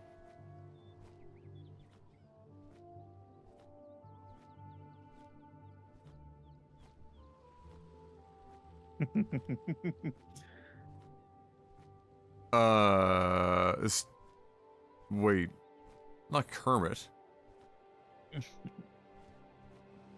Is that your answer? I'm trying to think. I don't know. I don't know if Steve Whitmire is the name of the guy that does Kermit's like most modern Kermit or what. I mean, sure. Yeah, I'll go with Kermit. Yeah, it was Kermit. It is Kermit. Yeah. Yeah. Yeah. I couldn't remember if that was the fucking guy that took over as Kermit or not. But Yeah. yeah. He's so just imagine that Danny Trejo like shrugging off condolences from cast and crew, but as soon as Kermit enters the picture, he blubbers like a big baby. Oh, of course. Of course. Oh, that tells you like how fucking how different a person can view or how much emotional attachment a person can place on a character over other people, right? It's kind of crazy. Yeah, it was a filming of Muppets Most Wanted. Yeah, that's what I was thinking about, because I remember he was in a Muppets movie. I could remember he was in a movie. I thought it was the one where they were like, it was like a heist film or some shit. So, yeah, that stands to reason. I thought, was he one of the fucking, like, bodyguards at the... He played one of the bodyguards at, like, the facility or whatever the fuck, but yeah, anyway. That's funny. I think so.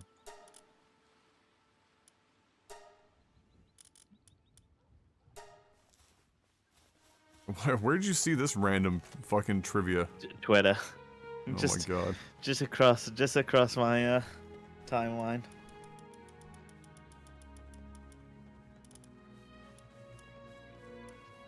Alright, so the good news is I have a male and female shadow beak, so if I feel like breeding, great.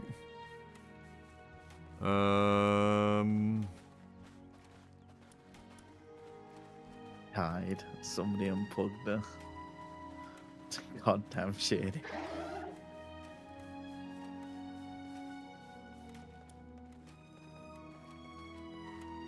Ah, yes, Spirit Emperor.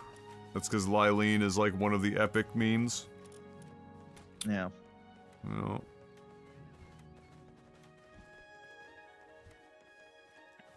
I think that just puts into perspective just how hard-hitting some of these other fucking pals are. Lylene here is level 45. Now, mind you, no stars, but that adds some, but it's not like it will fucking triple the fucking attack. 529. Mm-hmm. Shadowbeak, 577 on Blood of the Dragon.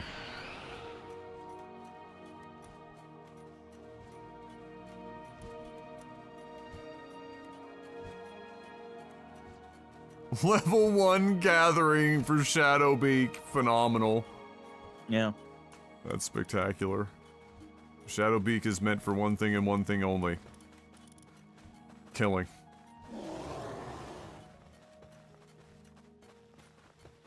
Oh, motivational leader, Ozerk. Or Orzerk. I can run a little faster. Yay. Incineram knocked with Pyromaniac. Oh, that's actually kind of useful. And then the other Orzerk is Stronghold fucking Strategist. Incredible. So player defense and player speed. But are they male-female? Holy shit, yes they are. Oh, I got lucky. Right off the rip, first two, male-female, boom. Alright. Pick this up. What? Oh, the next tier grappling meme. Yeah, I've already got me one. That's the last tier. It's not next tier, it's the one. Ah, it is the final meme. Yep. Yep. Phenomenal.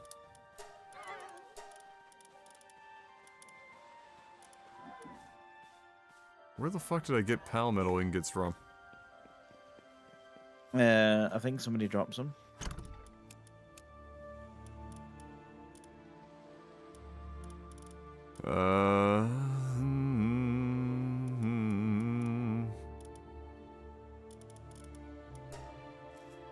Alright. I'll hit the bed. Yep, I'm in bed.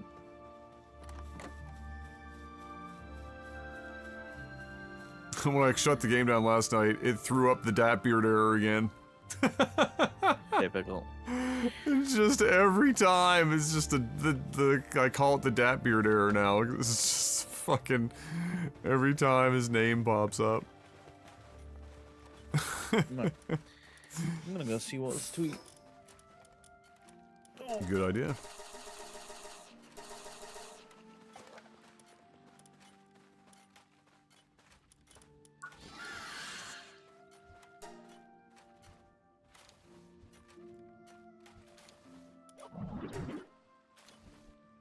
Oh man, we're about to cross 1400 attack.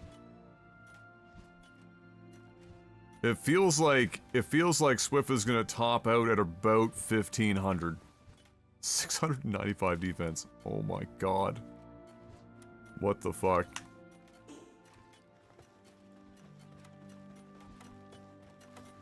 How are we doing here for food? Oh dear. Okay, this has gotta be because we're using, like, fucking actual gods with that need endless fucking food. Cause I loaded that thing up with food. How are we doing over here? Yeah, this still has 580 and it's supporting 5 pals in a pen. This has still got 700. I had 700 in basically all of them. That's still 650. So whoever the fuck is over there eating all that shit, we gotta swap them out, keep them out of there. They're burning through fucking berries like it's going out of style. Oh, there's the cake. Fox's, cake. I'll put that. I'll split this into 10 and 10. Well, there's not going to be 2 people fucking breeding, so we'll just slam those in there. Berry time.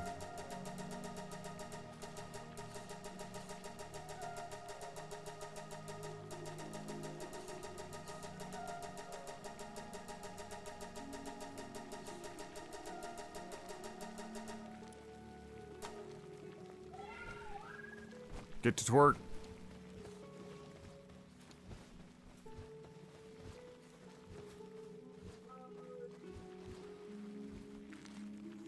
Level 3 fire? I think the only one that's level 4 fire is the Ignis Meme Lord. The Suzuki Swift is also 3.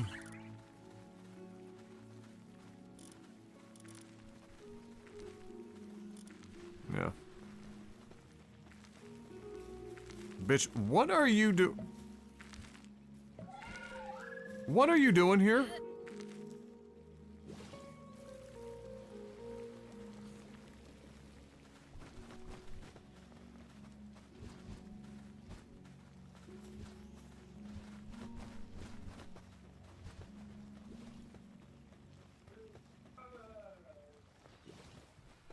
Very good.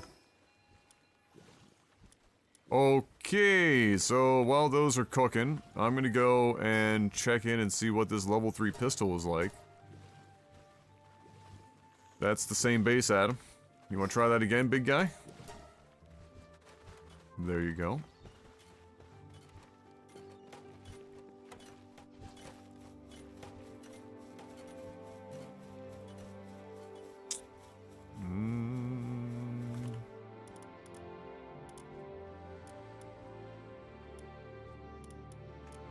Not this one.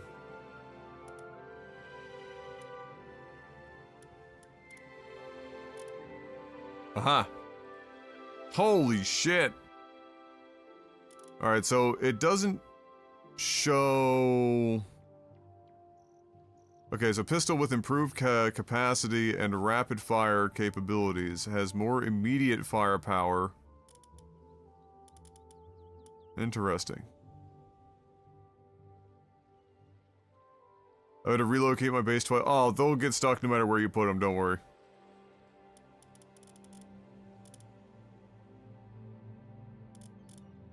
That's a given.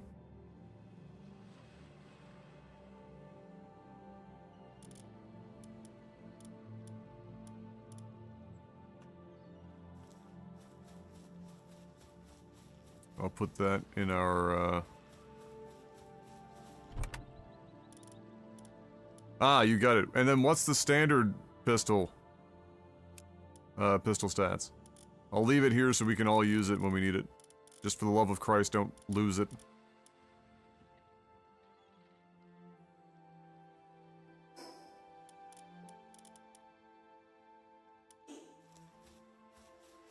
Holy fuck! It's over double the damage? And over double the durability? And almost double the magazine? Huh? Okay, so that pistol schematic I found is over double the damage, over double the durability, and over almost double the magazine size over the standard pistol. Yeah. Fucking hell. What is it? Handgun schematic 3? Yeah, it's the purple tier. Yep. Already got one. Just haven't bothered. What do you mean you already got one? Why wasn't it in the fucking cabinet with all the other schematics for people to use when they need it? What are you fucking hiding it in a sock drawer? Because it was at the time we didn't have enough spaces in the chest. Now that we have fucking spaces in the chest, I told everyone when I first got it, hey, I've got this, and then everyone was like, oh, cool, neat. What? How much is it? 200 ingots for the handgun or something like that. You all went, wow, that's expensive. And then that was the end of it. Everyone knew. Oh, you gonna fucking put it out later? I think it's because you found it like crazy early. Does Datbeard have one? Yeah, he got one as well. Oh my god. Alright, well, whatever. You gonna blast his ass as well? Oh.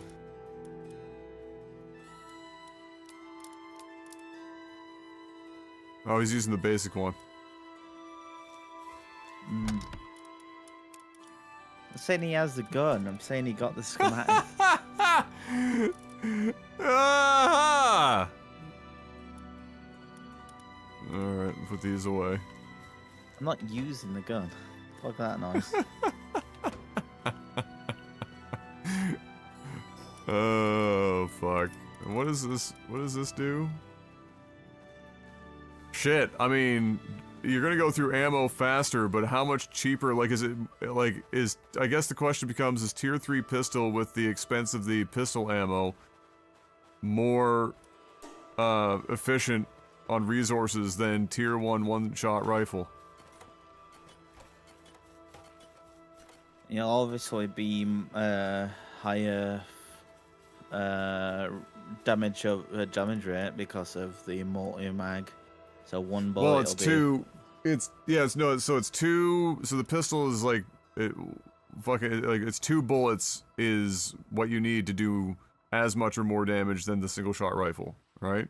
Mm-hmm. And the firing rate is greater. It's 14. So, but then you had to take into consideration reload time. So the DPS is way fucking higher, obviously. But you also burn through ammo faster. So the real question is, are 2 handgun ammo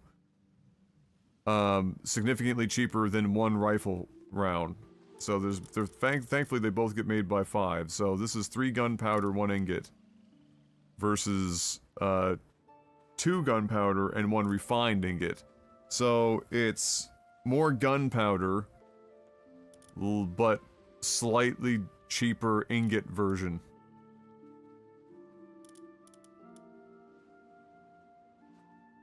So similar. And Oh no, wait, are they both? Well- Yeah, no, it's one. No, hold on. Am I misreading this? Am I reading this backwards? It's 1 ingot, 1 gunpowder versus 1 ingot, 2 gunpowder. Yeah, okay. I was reading the 3. We have 3 gunpowder. no, 1 refined ingot. So the difference Yes, is I understand. No, I ingots. understand. No. What I'm saying is I was accidentally reading the front number as the cost because they have the cost is the second number.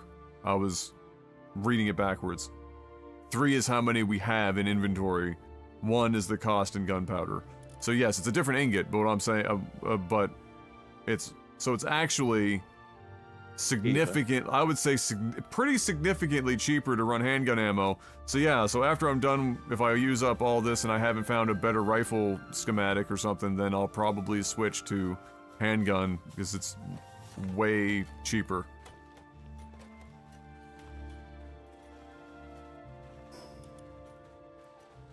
Oh shit, I meant to put those away.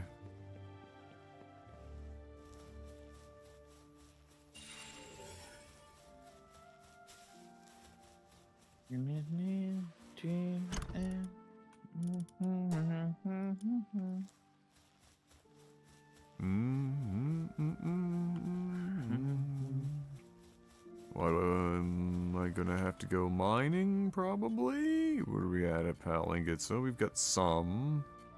We're back down to hurting in the cement department.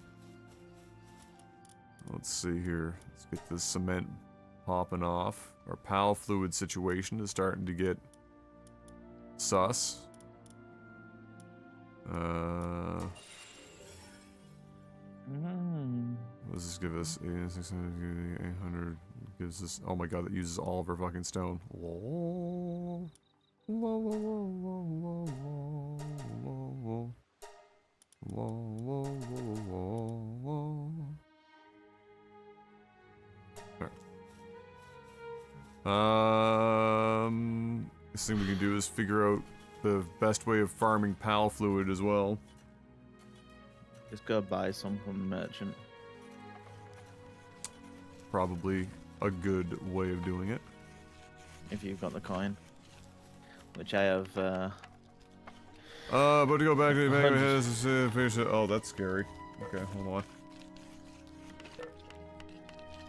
on. Discord has fundamentally stopped sending me like notifications on my phone, and then I'll see them. I'll see the message or whatever that somebody sends me, and then like 3 hours later when I open my phone again, it shows me like the fucking notification for the message that I've already seen.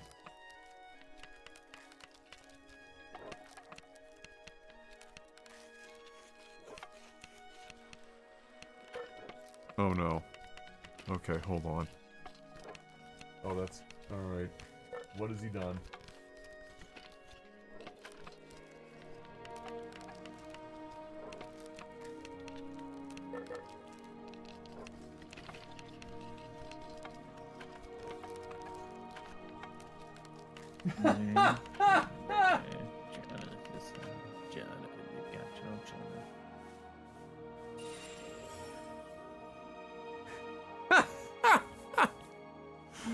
You son of a bitch. God damn it. Alright, they're still working on that. Have fun generating shareholder value. Am I wrong? No, of course not, but here we are. Alright, I'll be back.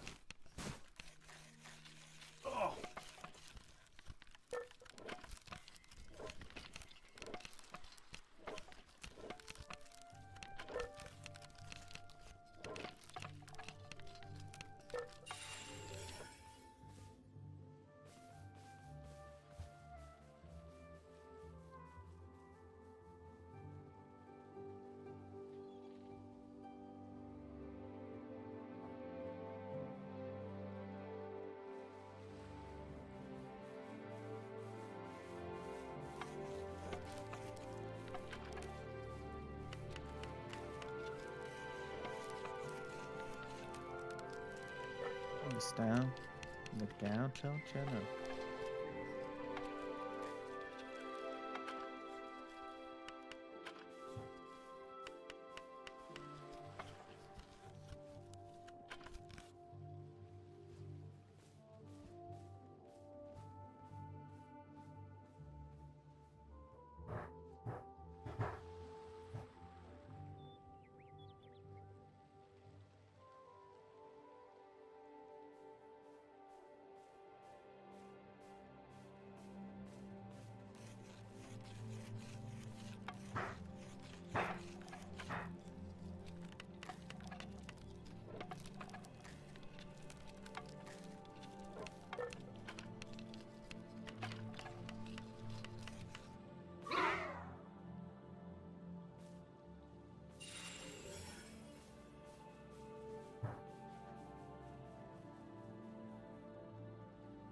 Luxury, luxury.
Ugh. In the ball, dickhead. All right.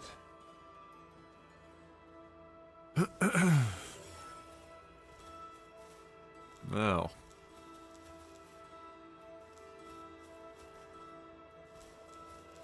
Can we do this in such a way?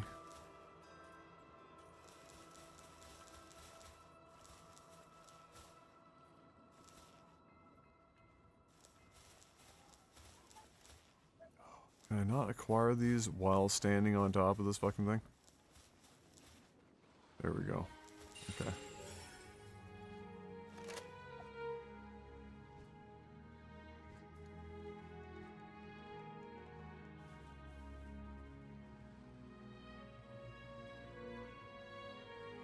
Are you serious right now?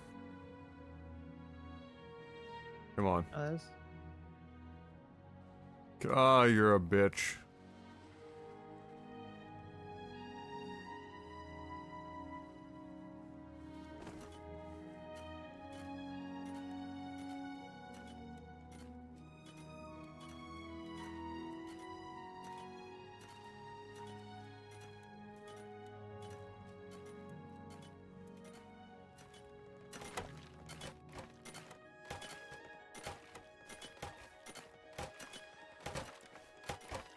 Oh my god. This chest is the biggest fucking troll. Oh. Like how close you have to be in order to fucking like interact with it. Okay, there's a little tip of transporting stuff between different chests and stuff like that if it's going to make you overweight. If you apparently hold tab, you can move whilst having the item in like a little square thing, and then you can go put it in a different chest. It's fucking what? Yeah. Oh shit, are we out of food here? I made the berries. No, we're not. We're getting close though. Alright, those berries are still cooking.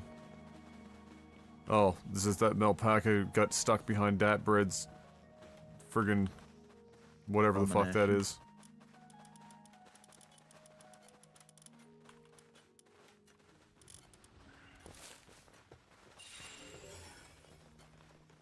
Okay, so cement is made.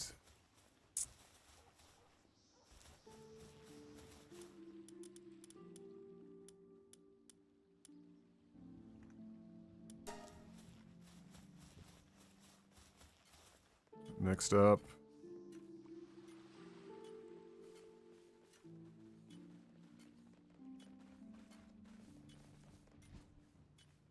Makes more pal metal. Yeah, you need specific, just all.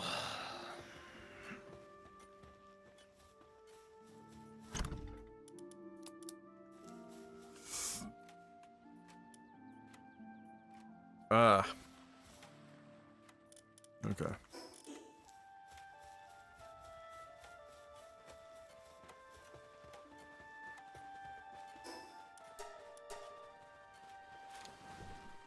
I can do that. Right after I check in on berry count. We're done. Let's go. So all these, I think, are still plenty. There's somebody that's, like, hogging food like a motherfucker at Maine. I want to say it's probably Yormantides that are doing it. But they're blasting through food at a rate of 4x? Everywhere else? Oh, one of the Yormantides been put away. I put him away. So. Yeah, hopefully that reduces the food rate. Okay. So, I'll have a little bite here, and then I will go and do some mining. We'll make some more pal metal. Mine diamonds.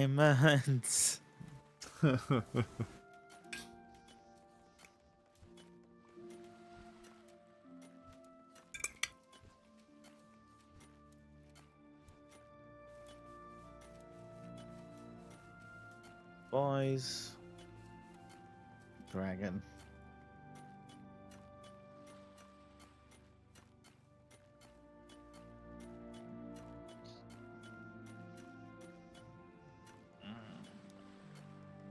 Okay.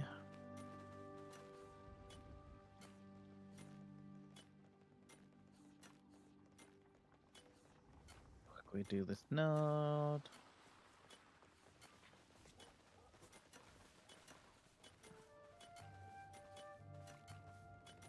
Quarter way through 47. Woohoo. Woohoo. No. Food.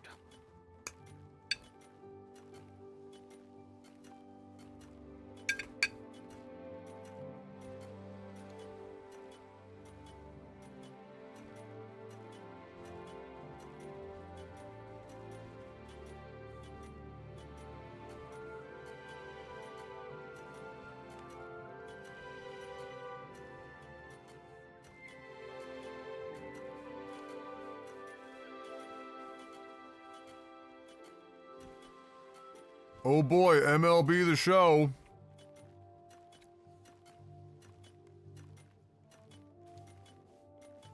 Game Pass Day 1. Excuse me, a sports game? Game Pass Day 1? What?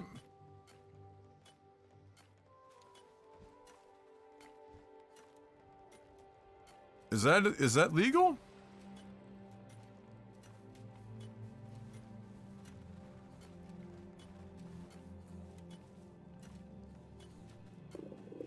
I feel like that can't be legal.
Oh boy, here comes Jormungandr getting ready to get up on that fucking statue.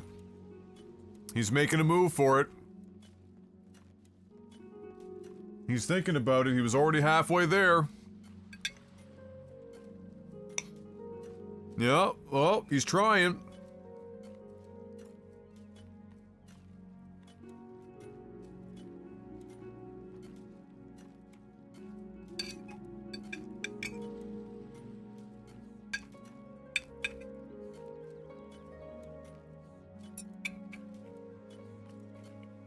It's like their pathing has absolutely no way of accounting for something being in the exact spot where they're trying to go. Like, if they're like, fuck it, I'm gonna keep going anyway.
This is theoretically excited for an eventual Persona 4 remake, only 4 years until the 20th anniversary.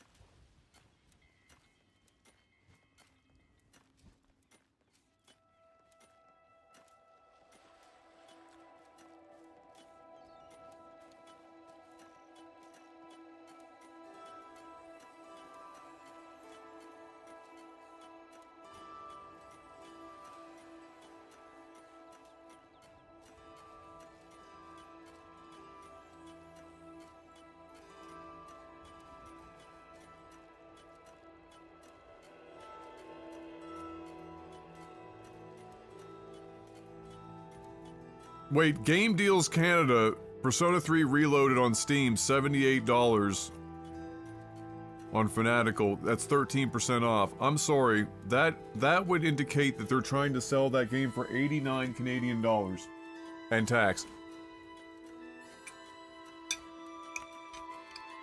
Bruh. Yeah. No.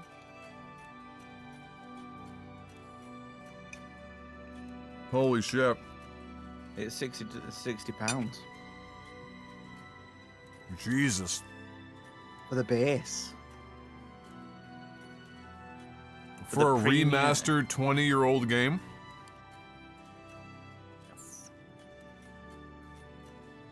Final Fantasy VII. Dude, that's not remastered. It's literally like 99% of my problem with it is that it's not. Mm. That's a ground up, complete and utter rebuild in all aspects. I think they had to rebuild. And like a way more expensive production than Persona 3. Let's keep it a buck here. I know I hate Final Fantasy VII Remake, but bruh. The dollars and cents going into that game versus going into Persona 3 Remake or Remaster is substantial.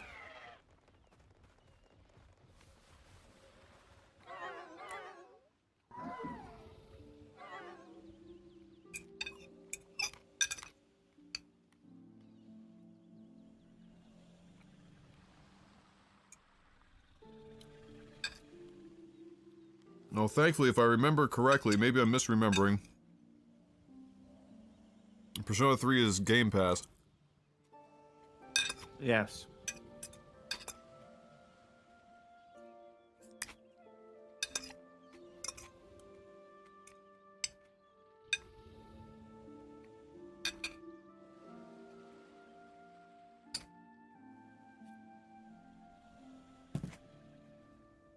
What up, Quashi? Oh, Palworld's going well.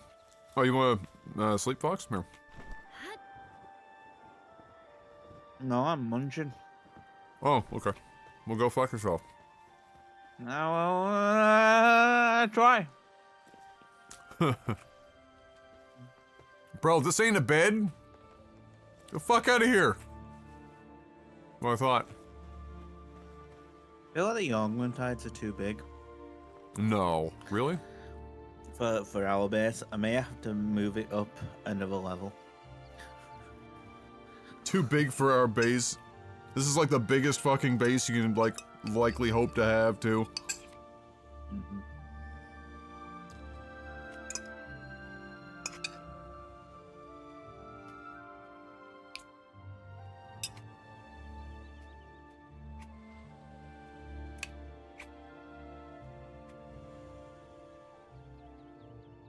Specific on the to-do list? Well, we started the day mining a bunch of stuff and replenishing stuff from yesterday. So I started with that. And, then went to, one of the PAL reserves to catch some PALs that we haven't had a chance to catch yet. And, help level up our one true Sweepagot at the same time. He's level 38 now. Rocking that 1400 meme attack.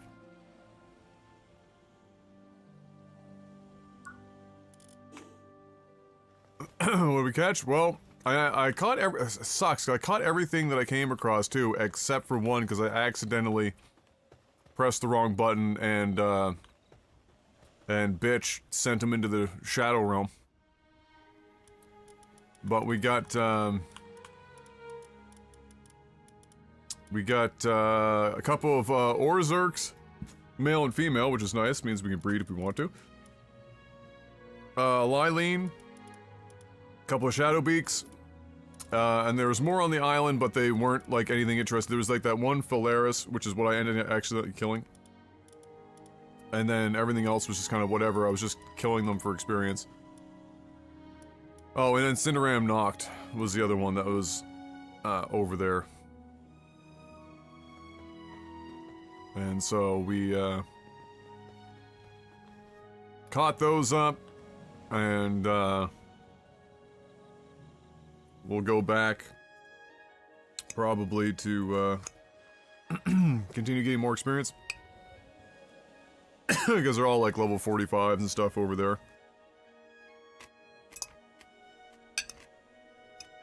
Might try a different island for fun.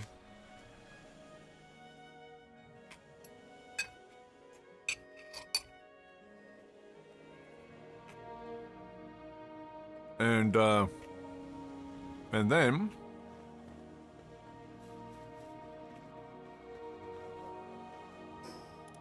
like I'd like to get Sweep it to 40.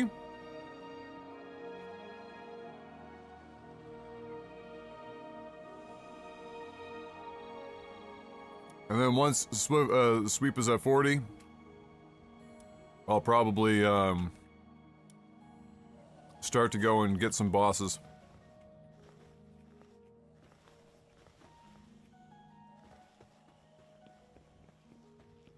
Some of the higher level ones, start to just take them on.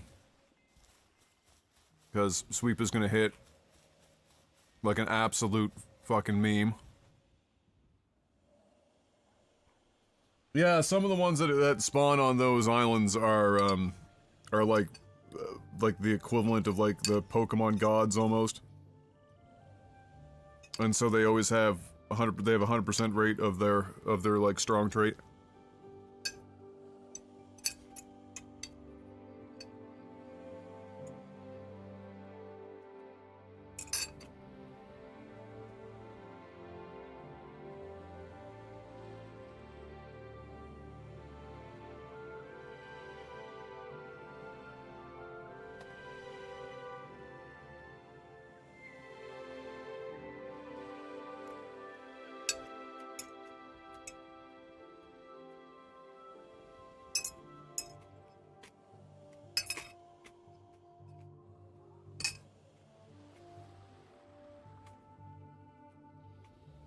Hell yeah. Alright. So, I'm gonna do a little mining here. First. Oh, Fox in bed.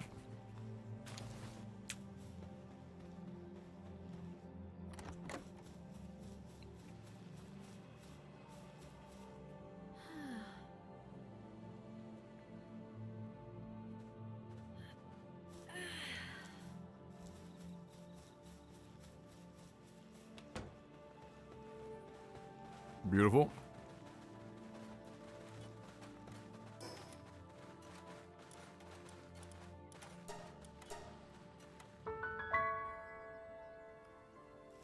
Get some more so I can make some more pal metal. And then I'll be able to craft some more balls.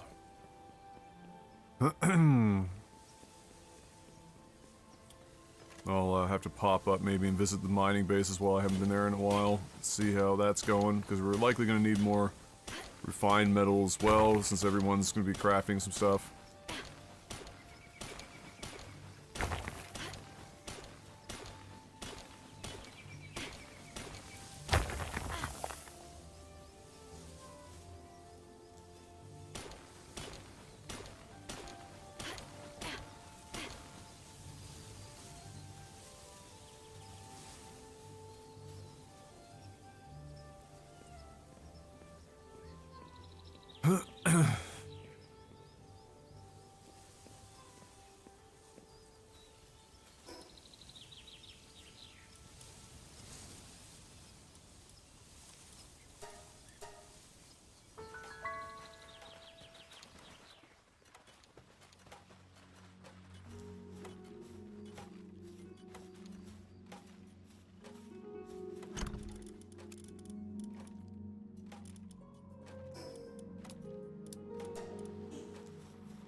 Okay.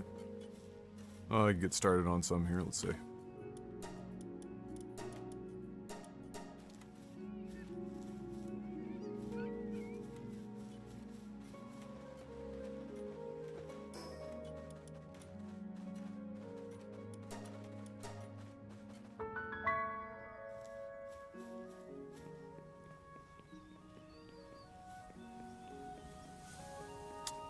Or the never-ending source of your grind.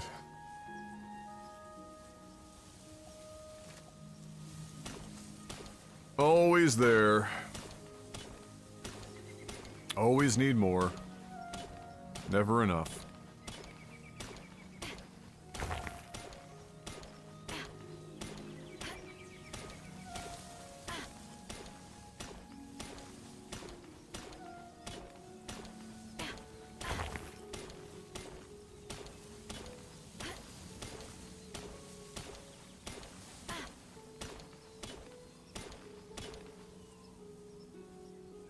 Oops.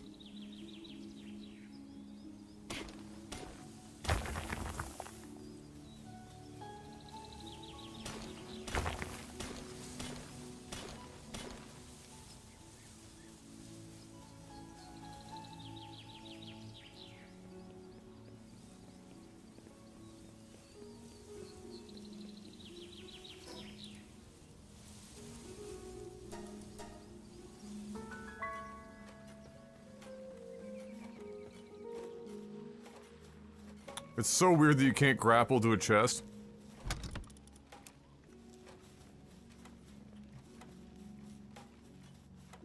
Highly unfortunate.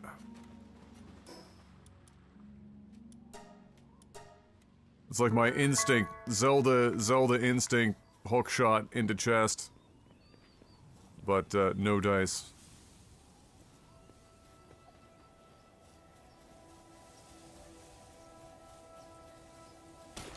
I'm usually doing a different shots into chest.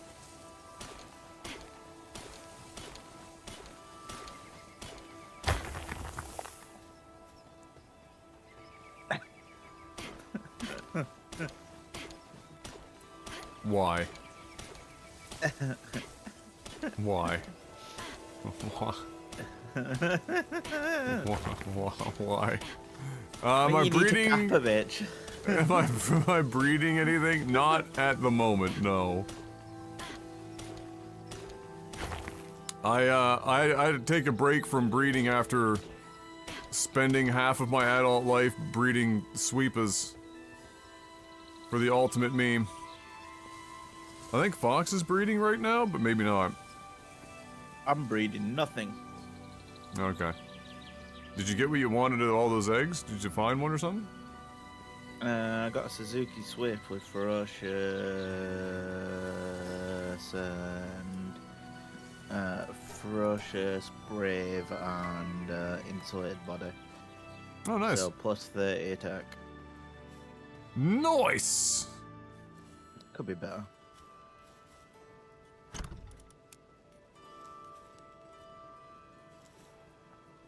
Bro, this is not your primary function. We have a... Well, he's stuck on a statue, for one. That's a problem.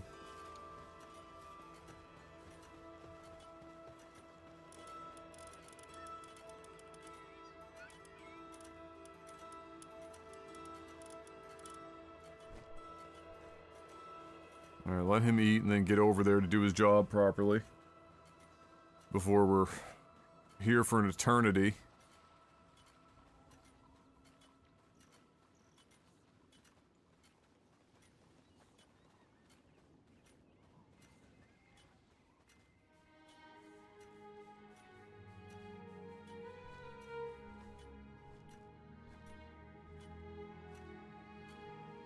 There we go.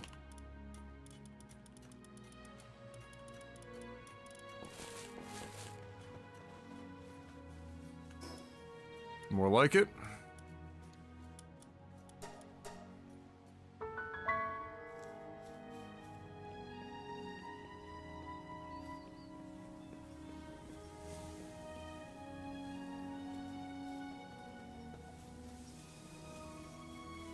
What about you, Quash? Are you breeding anything? What are you up to in Palworld on your file?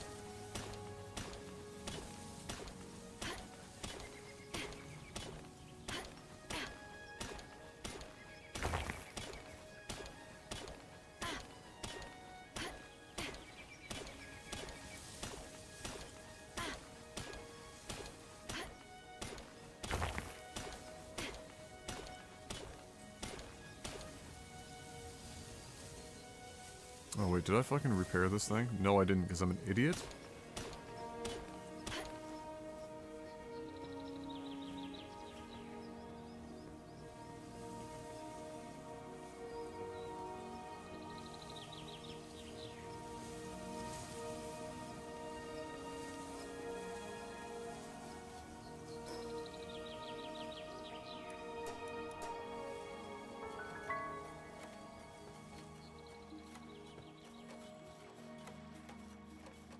How the fuck is she back on this thing already? What now? This fucking Wixen keeps taking over for Yormantide Ignis on the fucking, It's because it goes to eat and the other one takes over? Yeah, I think so. Well, that's annoying as fuck. Alright.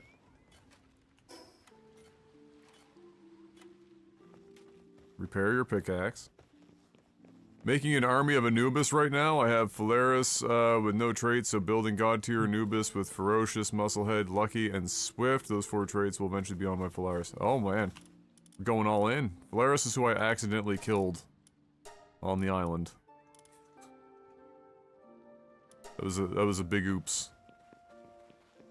A big oops-a-daisies.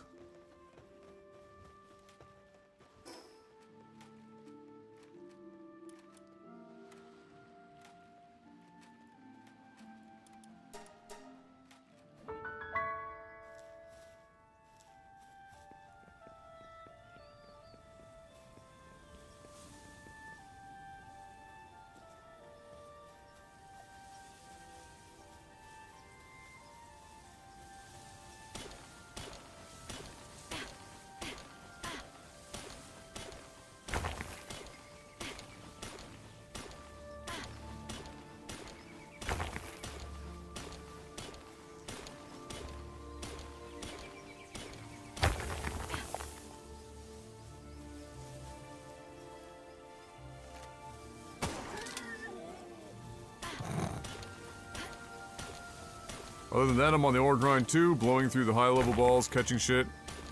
Yeah, it doesn't take very much to blow through them, does it?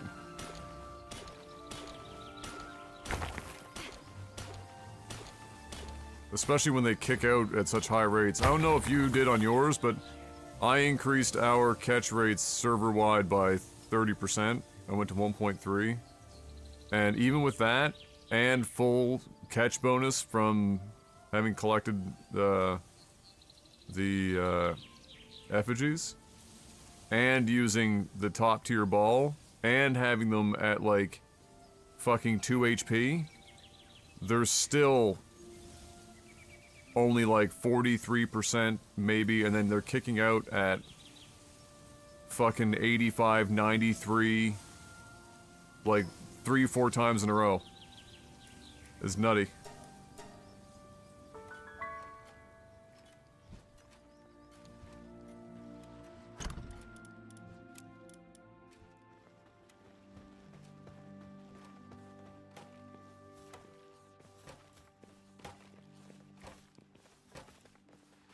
Yeah, it just makes me wonder what it's like if you don't go full bonus. Like, it must be nightmare fuel.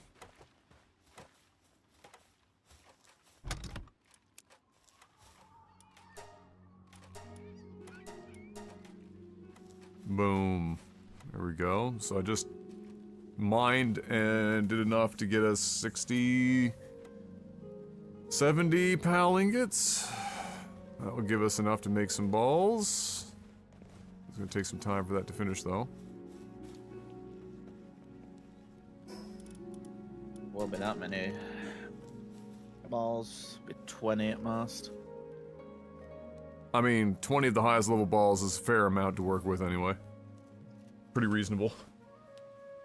I definitely think we need to consider moving this base, though, to the one that I found that has 7 or 8 ore nodes on at the back of it. So that we can combine all of this with the ability to have 2 ore mining operations.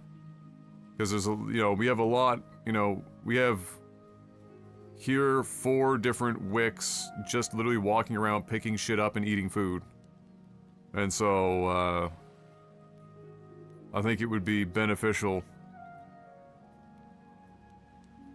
if not really bothersome, to bite the bullet and make the final base move to allow us to have ore mining at 2 places. Okay. Especially now that, oh, I have it marked on the map here. Right here.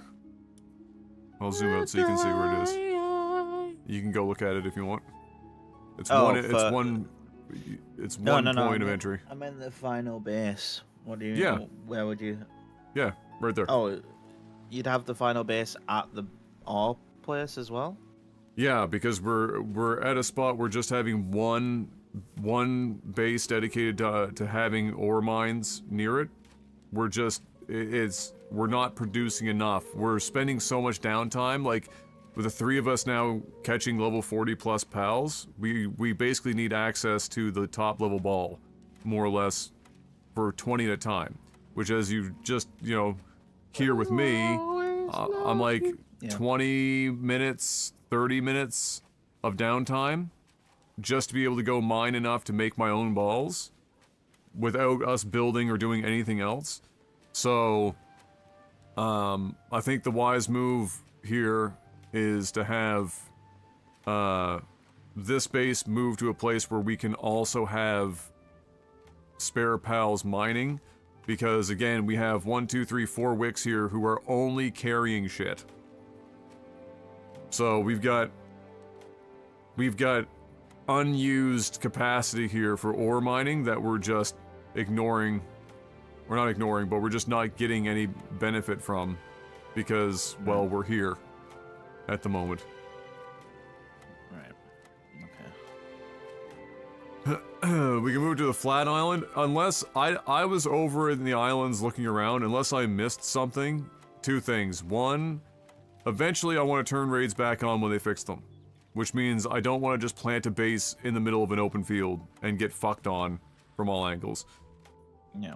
2, I didn't look that hard, to be honest, but I did fly over them to look at these islands, these starting islands. I didn't, and these down here. I didn't really see any spots that had like a ton of ore nodes, but I might have just flown over them. Okay. However, up here where Fox is, he's seeing right now one entry point up on a hill with like, I think there's 8, and they're all in one spot at the back except for one in the middle of the fucking... 1, 2, 3, 4, 5, 6, 3, 7. 7. So the eighth is the one in the Is middle. the one in the middle, yeah. And it's one point of entry on the whole thing. It looks like there's 2, but this other path just goes to a dead end that's like a drop-off off the cliff. And so unless the game's gonna be a bitch and fucking randomly spawn them starting there...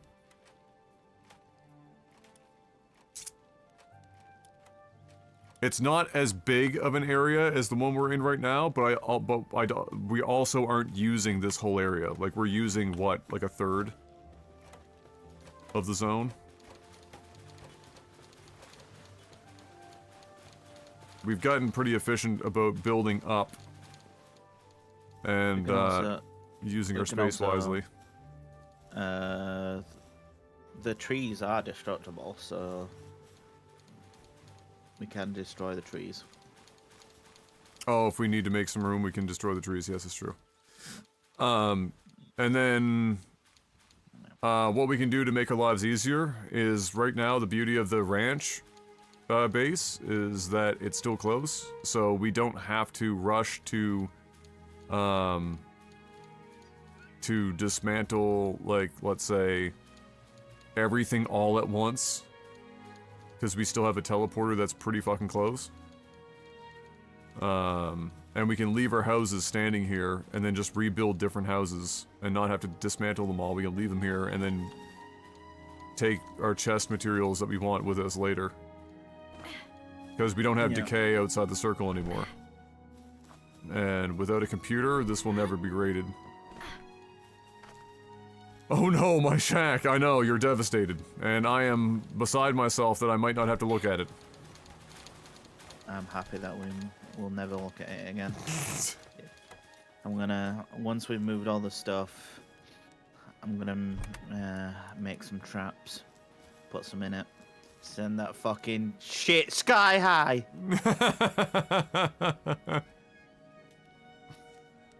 Oh, fuck. 2 on that hunger pianos! jug board out of sky!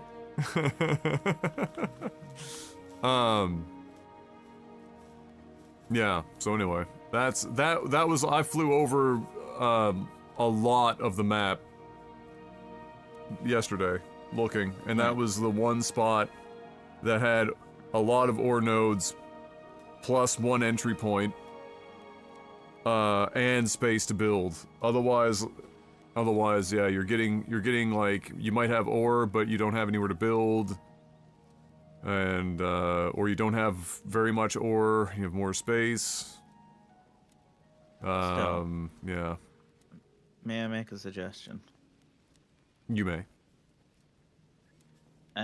Let's move the ingot shit, and the cooking shit. We can either let it finish or acquire and cancel. Let's move these to a spot on the farm, so that we can have those continuously going whilst we're moving shit. Like, whilst we... So, like, I'll take this electric furnace and go take it over to the other base. The farm base. As a temporary... as a temporary means to keep the stuff cooking whilst we... Yeah. I would say the only production things that we would really need would be like a repair bench and like probably the balls for now, like a ball crafter. But even then, probably not, because we're gonna be fucking. I'll dedicate the time to go over there and build it. If you want to ferry some stuff around, I'll drop what I'm doing to go over there and do the thing. If you want to do that today. Well, yeah, we'll do it today. We'll get it done. I'm gonna be. It's not necessarily need to ferry shit around. I just need to see. Can I just put all them? Because I want to know what exactly breaks when we put the PAL thing away. I know that structures may not break, but I'm wondering if chests and shit will. I think chests are fine. I think. You can probably Google that, and maybe that's the easiest way to know for sure. I know the bell breaks, What breaks? but that's all I can think of off the top of my head. Computer, let's have a look.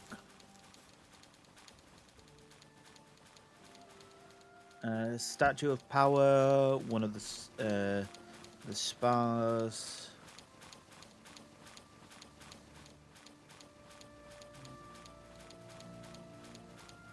Ranch, incubators. Oh boy. Oh, well, here's the method of solving the incubator problems. I'll just dismantle them now. You can dismantle them and then put them. You can craft a chest over at the ranch to just put all the material in, I guess. Yeah. Yeah.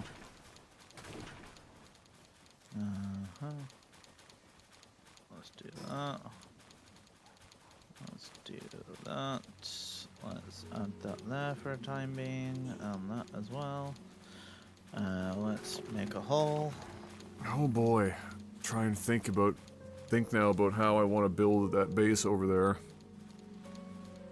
Design-wise, it's gonna have to be 3 or 4 tall. Yeah, we'll come up with something.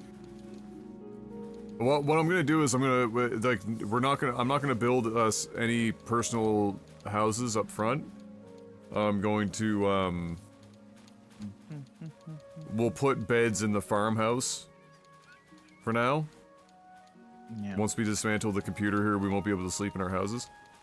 And then once everything else is kind of done, I'll figure out houses later, because again, I can build a house on the edge of a circle now, as long as the beds, I think the beds have to be inside the circle? I don't know, we haven't tested that. Does anyone know if the bed has to be inside the circle for it to count when you sleep? Or if it just has to be under a roof?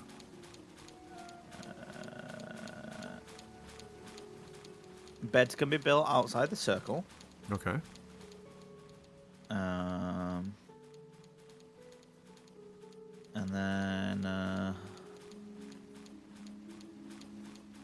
I'm assuming it needs a roof. Let me test that here. Yeah, I'm almost positive it needs a roof, but that's easy to fucking accomplish. Yeah, bed can't be without a roof, so I'll just quickly make a... Make like a literal shack. Yeah. Tapbeard's dream, the 1x1. Yep. Alright, I will be right back. I'm gonna go start the dishwasher up.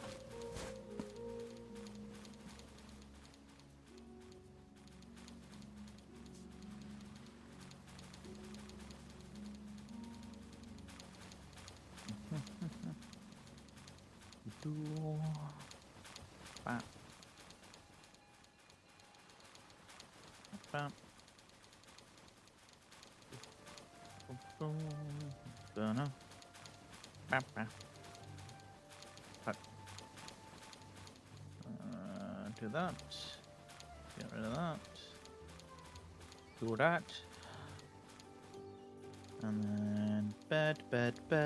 Where is the bed? There is infrastructure. We'll go with shabby bed. There we go.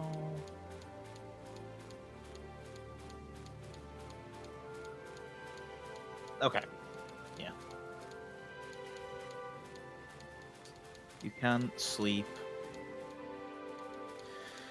outside the circle in a little bitch room.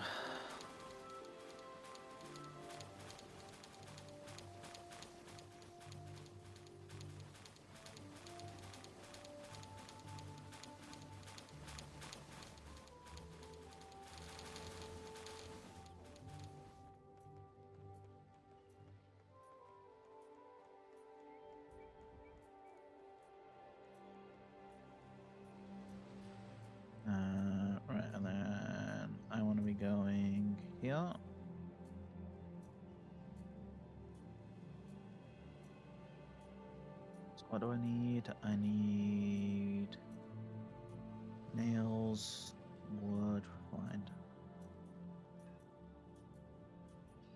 Already got wood over there.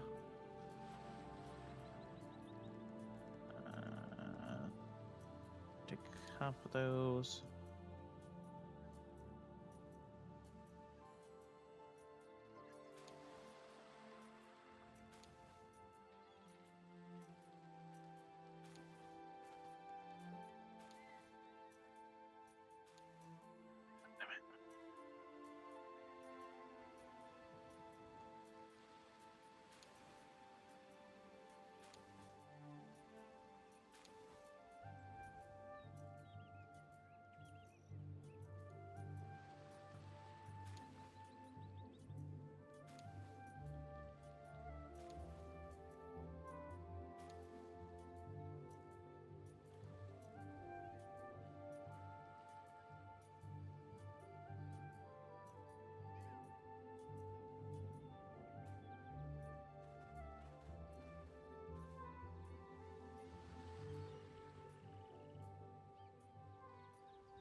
Alright, how we doing? Yes. Phenomenal. It's a pain right now because the dismantling shit and the regaining of the items, and I'm just like, God damn it, I'm overloaded again. Yeah. Can I help you with anything? Not really. It's just more of a, I'm just gonna have to ferry stuff along. There we Okay. go. So because I'm not an idiot and I can do this. gonna get in the farm's way, but I'd rather do this for now.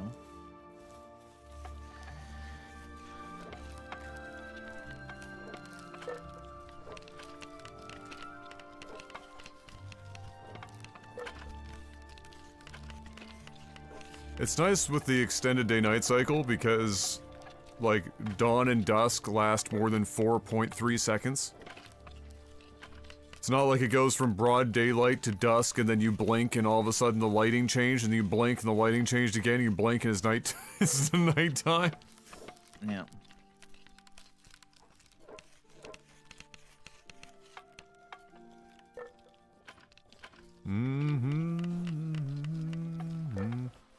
Well, I found somebody selling a power rack locally, and I'm hoping it's still available.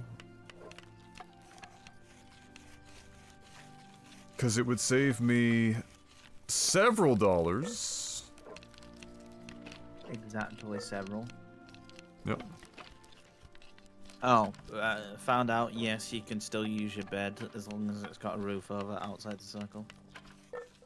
Oh, nice. Okay. No. Wait, didn't Space Station Gaming fold? Like the Halo team, didn't they fold?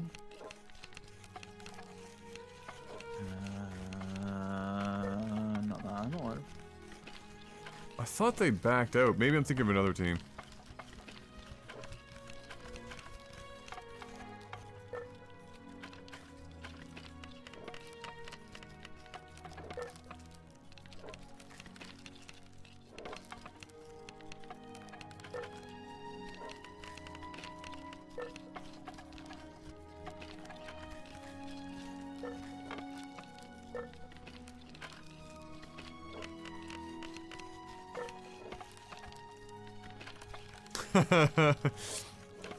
This article, 10 years later, the funniest dad game ever still rules, and it's, the picture is Octodad.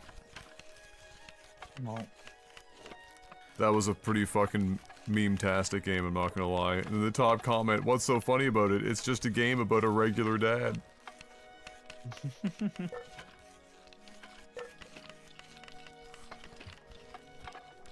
teleport.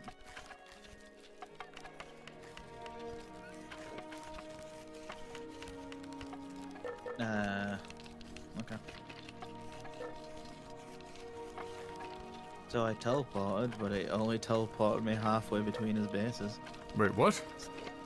Yeah, I teleported to the top of my roof, not like... That's a little fucking weird, alright. That's new. the reading. That's new behavior. Oh, come on, we're at 18 out of 20. Keep it up, girls, come on. For fuck's sakes. That's that one. It's gonna be nighttime and they're gonna fucking pause it, aren't they? Come on. Come on. Yeah, it's... Come on. Come on. Good try. Yeet. There we go. Thank God. We got there. Alright, you can go to sleep now.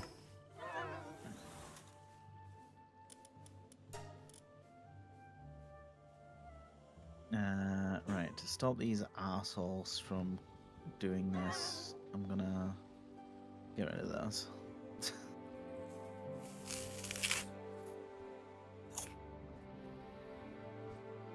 Oh, the statue? No, the stone and the wood lumber. Ah. I thought you said to stop the assholes from doing. I thought you meant sleeping on top of the statue. Well,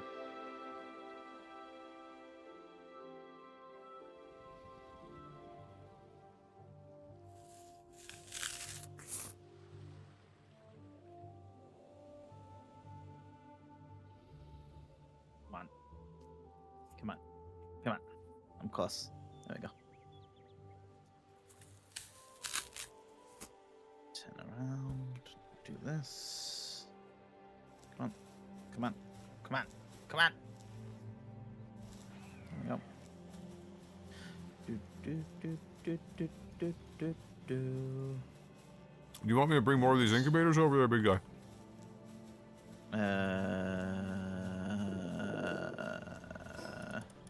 I mean, I can destroy them now. Yeah.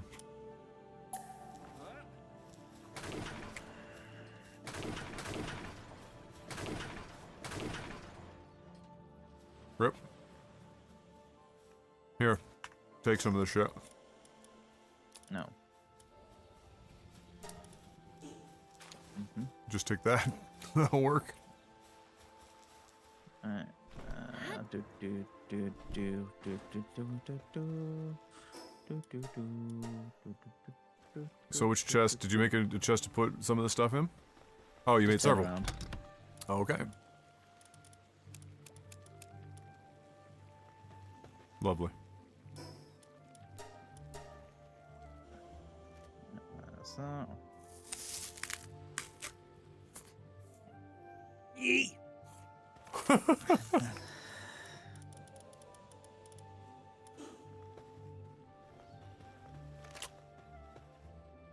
Almost all the Is way. there a fucking lost alpaca? There's a lost alpaca, isn't there? Yeah, stuck on the other side of Dapier's monstrosity. Typical. Bells. Keep the bread. Okay, that's one chest filled up.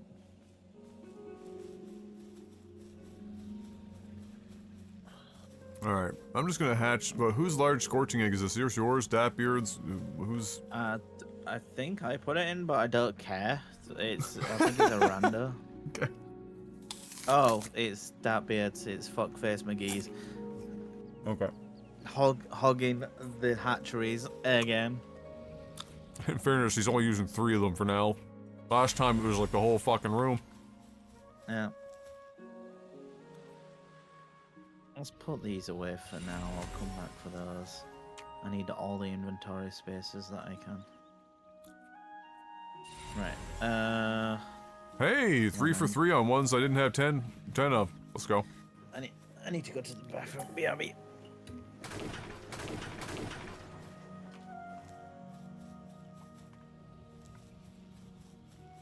All that experience feels sad, man. I mean, you could have opened them, they could have been totally fucking different. We'll never know. We'll never know.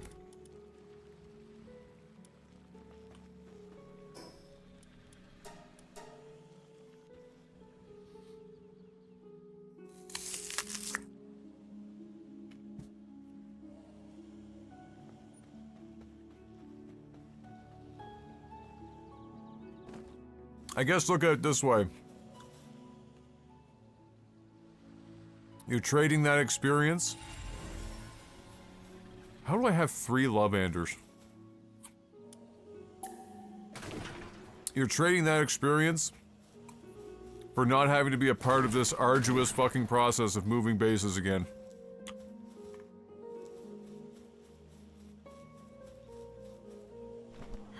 That's your trade-off.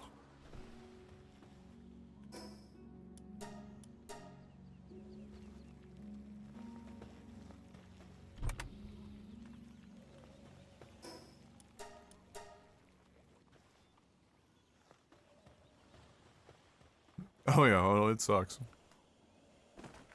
I feel you.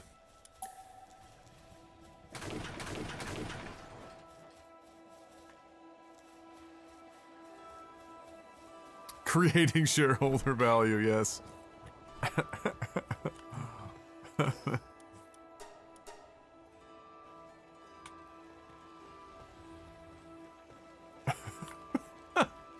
That's such a dumb but funny meme. Can't even say I'm working anymore, so I'm creating shareholder value.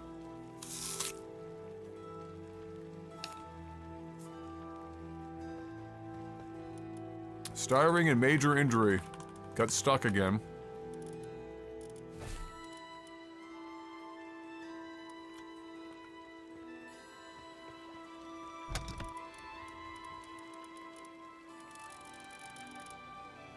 Didn't I leave fucking pills here?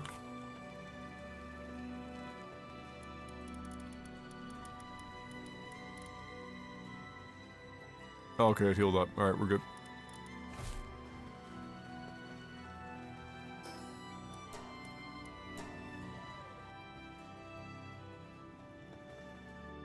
Department opened up OT for the first time in years, since we're backlog.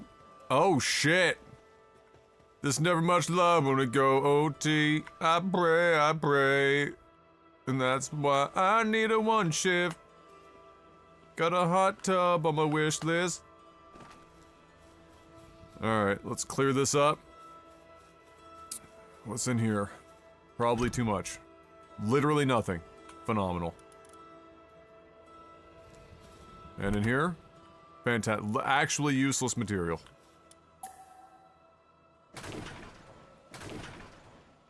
Never do that again. What? Ironically? Parody a song? I mean, that's half of my existence. Just out the door. Alright, we don't need stone. We don't need wood. Weight problem solved. Look at that.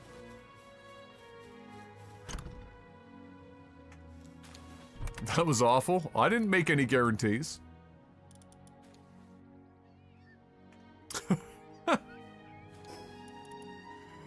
I didn't make any guarantees this was gonna be good. Wait. Wait. Canonically, Pal Souls have weight?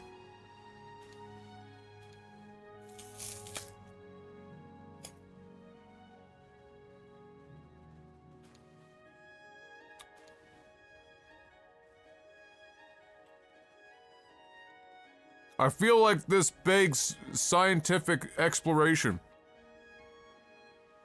Gold has no weight, but the souls do. How philosophical.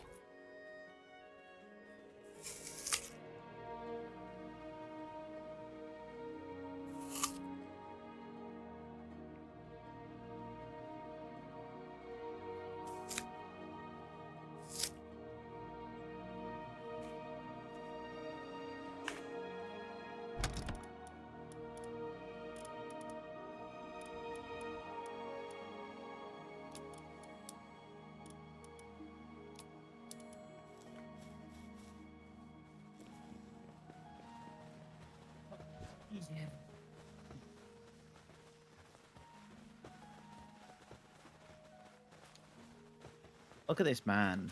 This man ferrying stuff around little by little. Look at this fucking lad, getting in the way of fucking everything, as per usual. Right back to the fucking computer. Alright, you big fuck. Get in the box. Honestly, everyone get in the fucking box. Just fucking get... Go away! Your services are not required at the moment.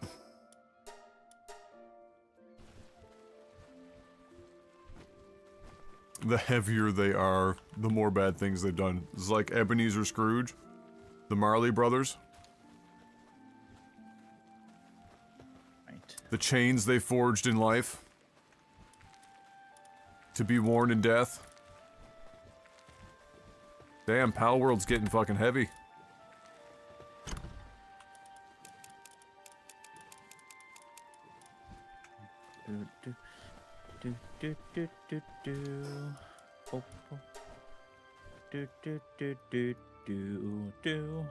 I had so much hope for these two bases being next to each other, but then we couldn't fucking overlap circles or get them close enough to have it make any fucking sense. There we go. Bring you. Put you there.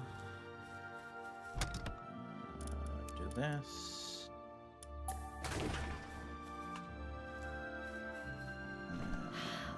Let's see if we can press the go button. There we go.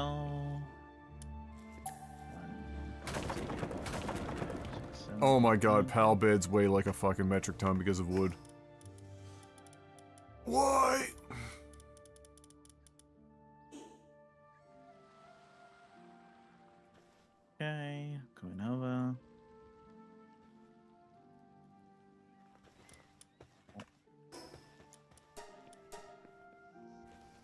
Right. Do that. That. And go forward.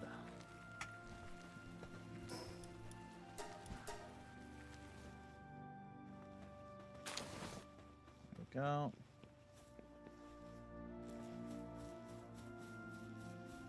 Moving day, ladies.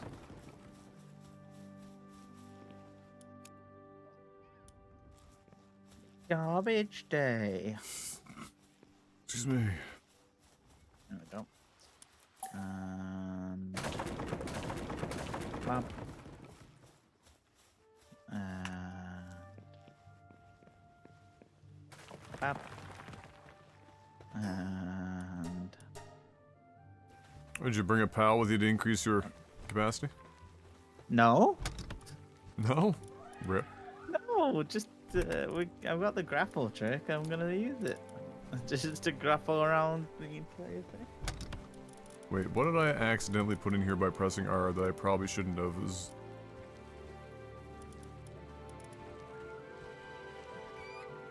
No. Alright. Yeah, let's do that right now. If I can. Was it arrows? It might have been arrows. That's true. Arrows. Yeah. Okay, can't do that right now. Okay.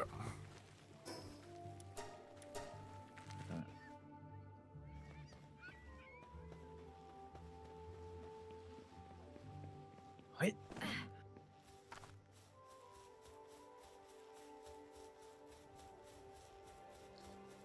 Alright, time to disassemble these big fuckers. Oh god, this thing these things weigh an absolute fucking ton. Oh god. Put you in there. You and you can come out. Send the code. Are you no Go longer there. creating shareholder value? You can go there. Go back in there. You and you and you. Come out.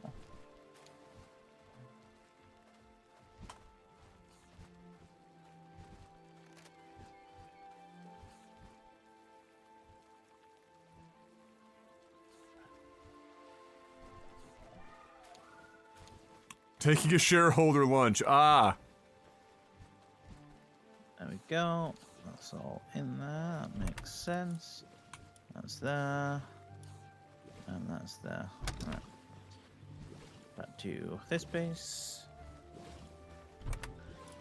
Okay. Fly me to the moon.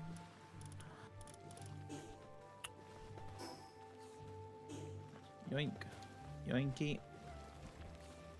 Put some of these here to save weight.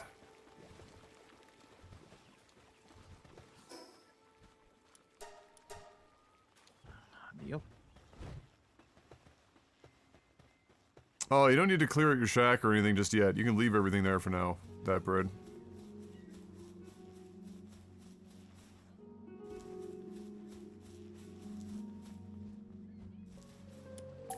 It's just gonna get, like, the materials and stuff are just gonna get mixed up with a bunch of other shit, so you're better off just waiting until we've got a place for you to put the, our personal effects. Right, let me know when you got rid of the lights. Lights are gone. Okay. And then pop, pop, pop, pop, pop, pop, pop. Uh-huh. And then pop, pop, pop, pop.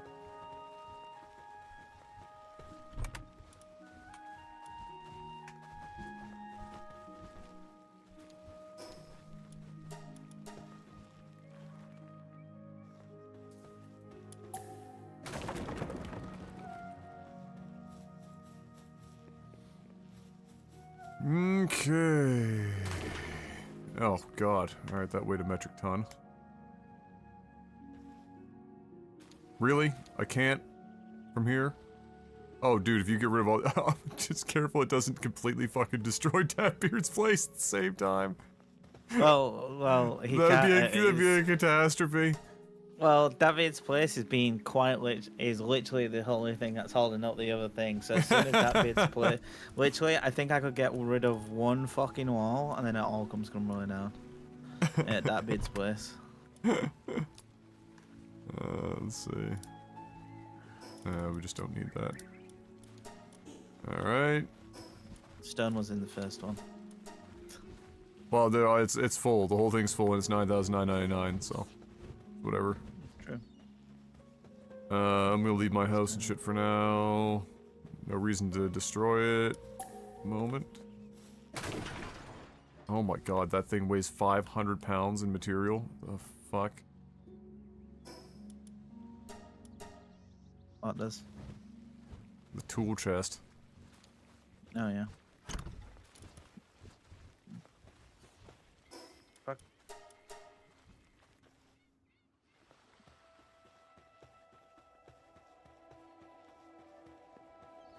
Alright. Get rid of this thing. Yoink. What's weighing me down? And this thing. Yoink. What's that? And that. And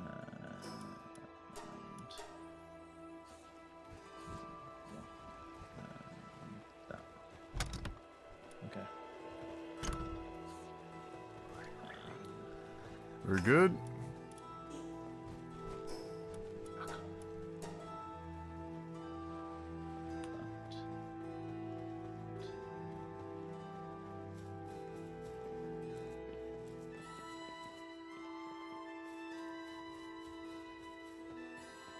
So chests stay outside the circle, yeah?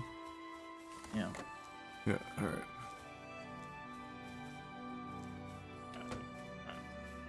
Come on. No, drag me over again.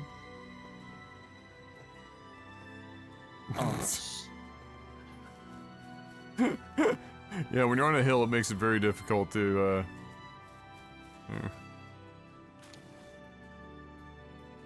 Jesus, dude, how much do you...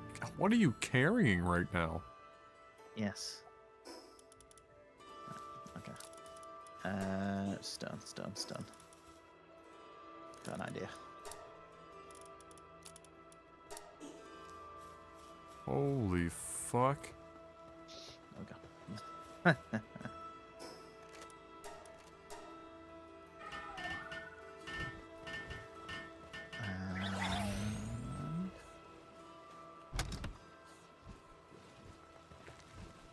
You suck. Or...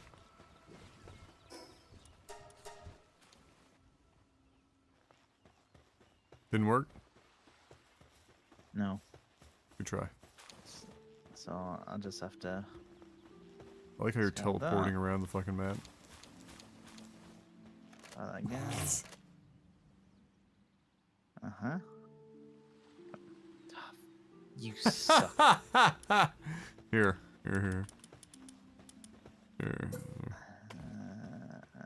Try that one. No, no. What you do is try that one. Oh, it's a height problem. Oh, I see. Yeah. Need to get above the hill. Not close enough?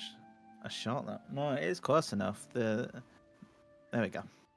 Okay. The new grapple has very extended height and length. That's what she said.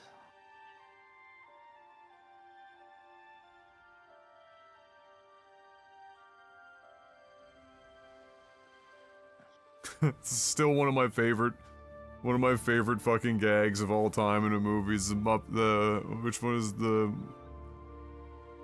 original the Muppet movie?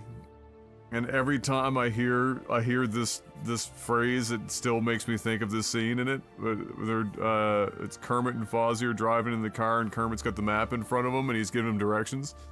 And he says, "All right, you're gonna take a left or whatever at the fork in the road." And and like conceptually, a fork in the road is obviously where like a road tends to like split into multiple paths, but of course it's the Muppets, so there's a literal like giant fork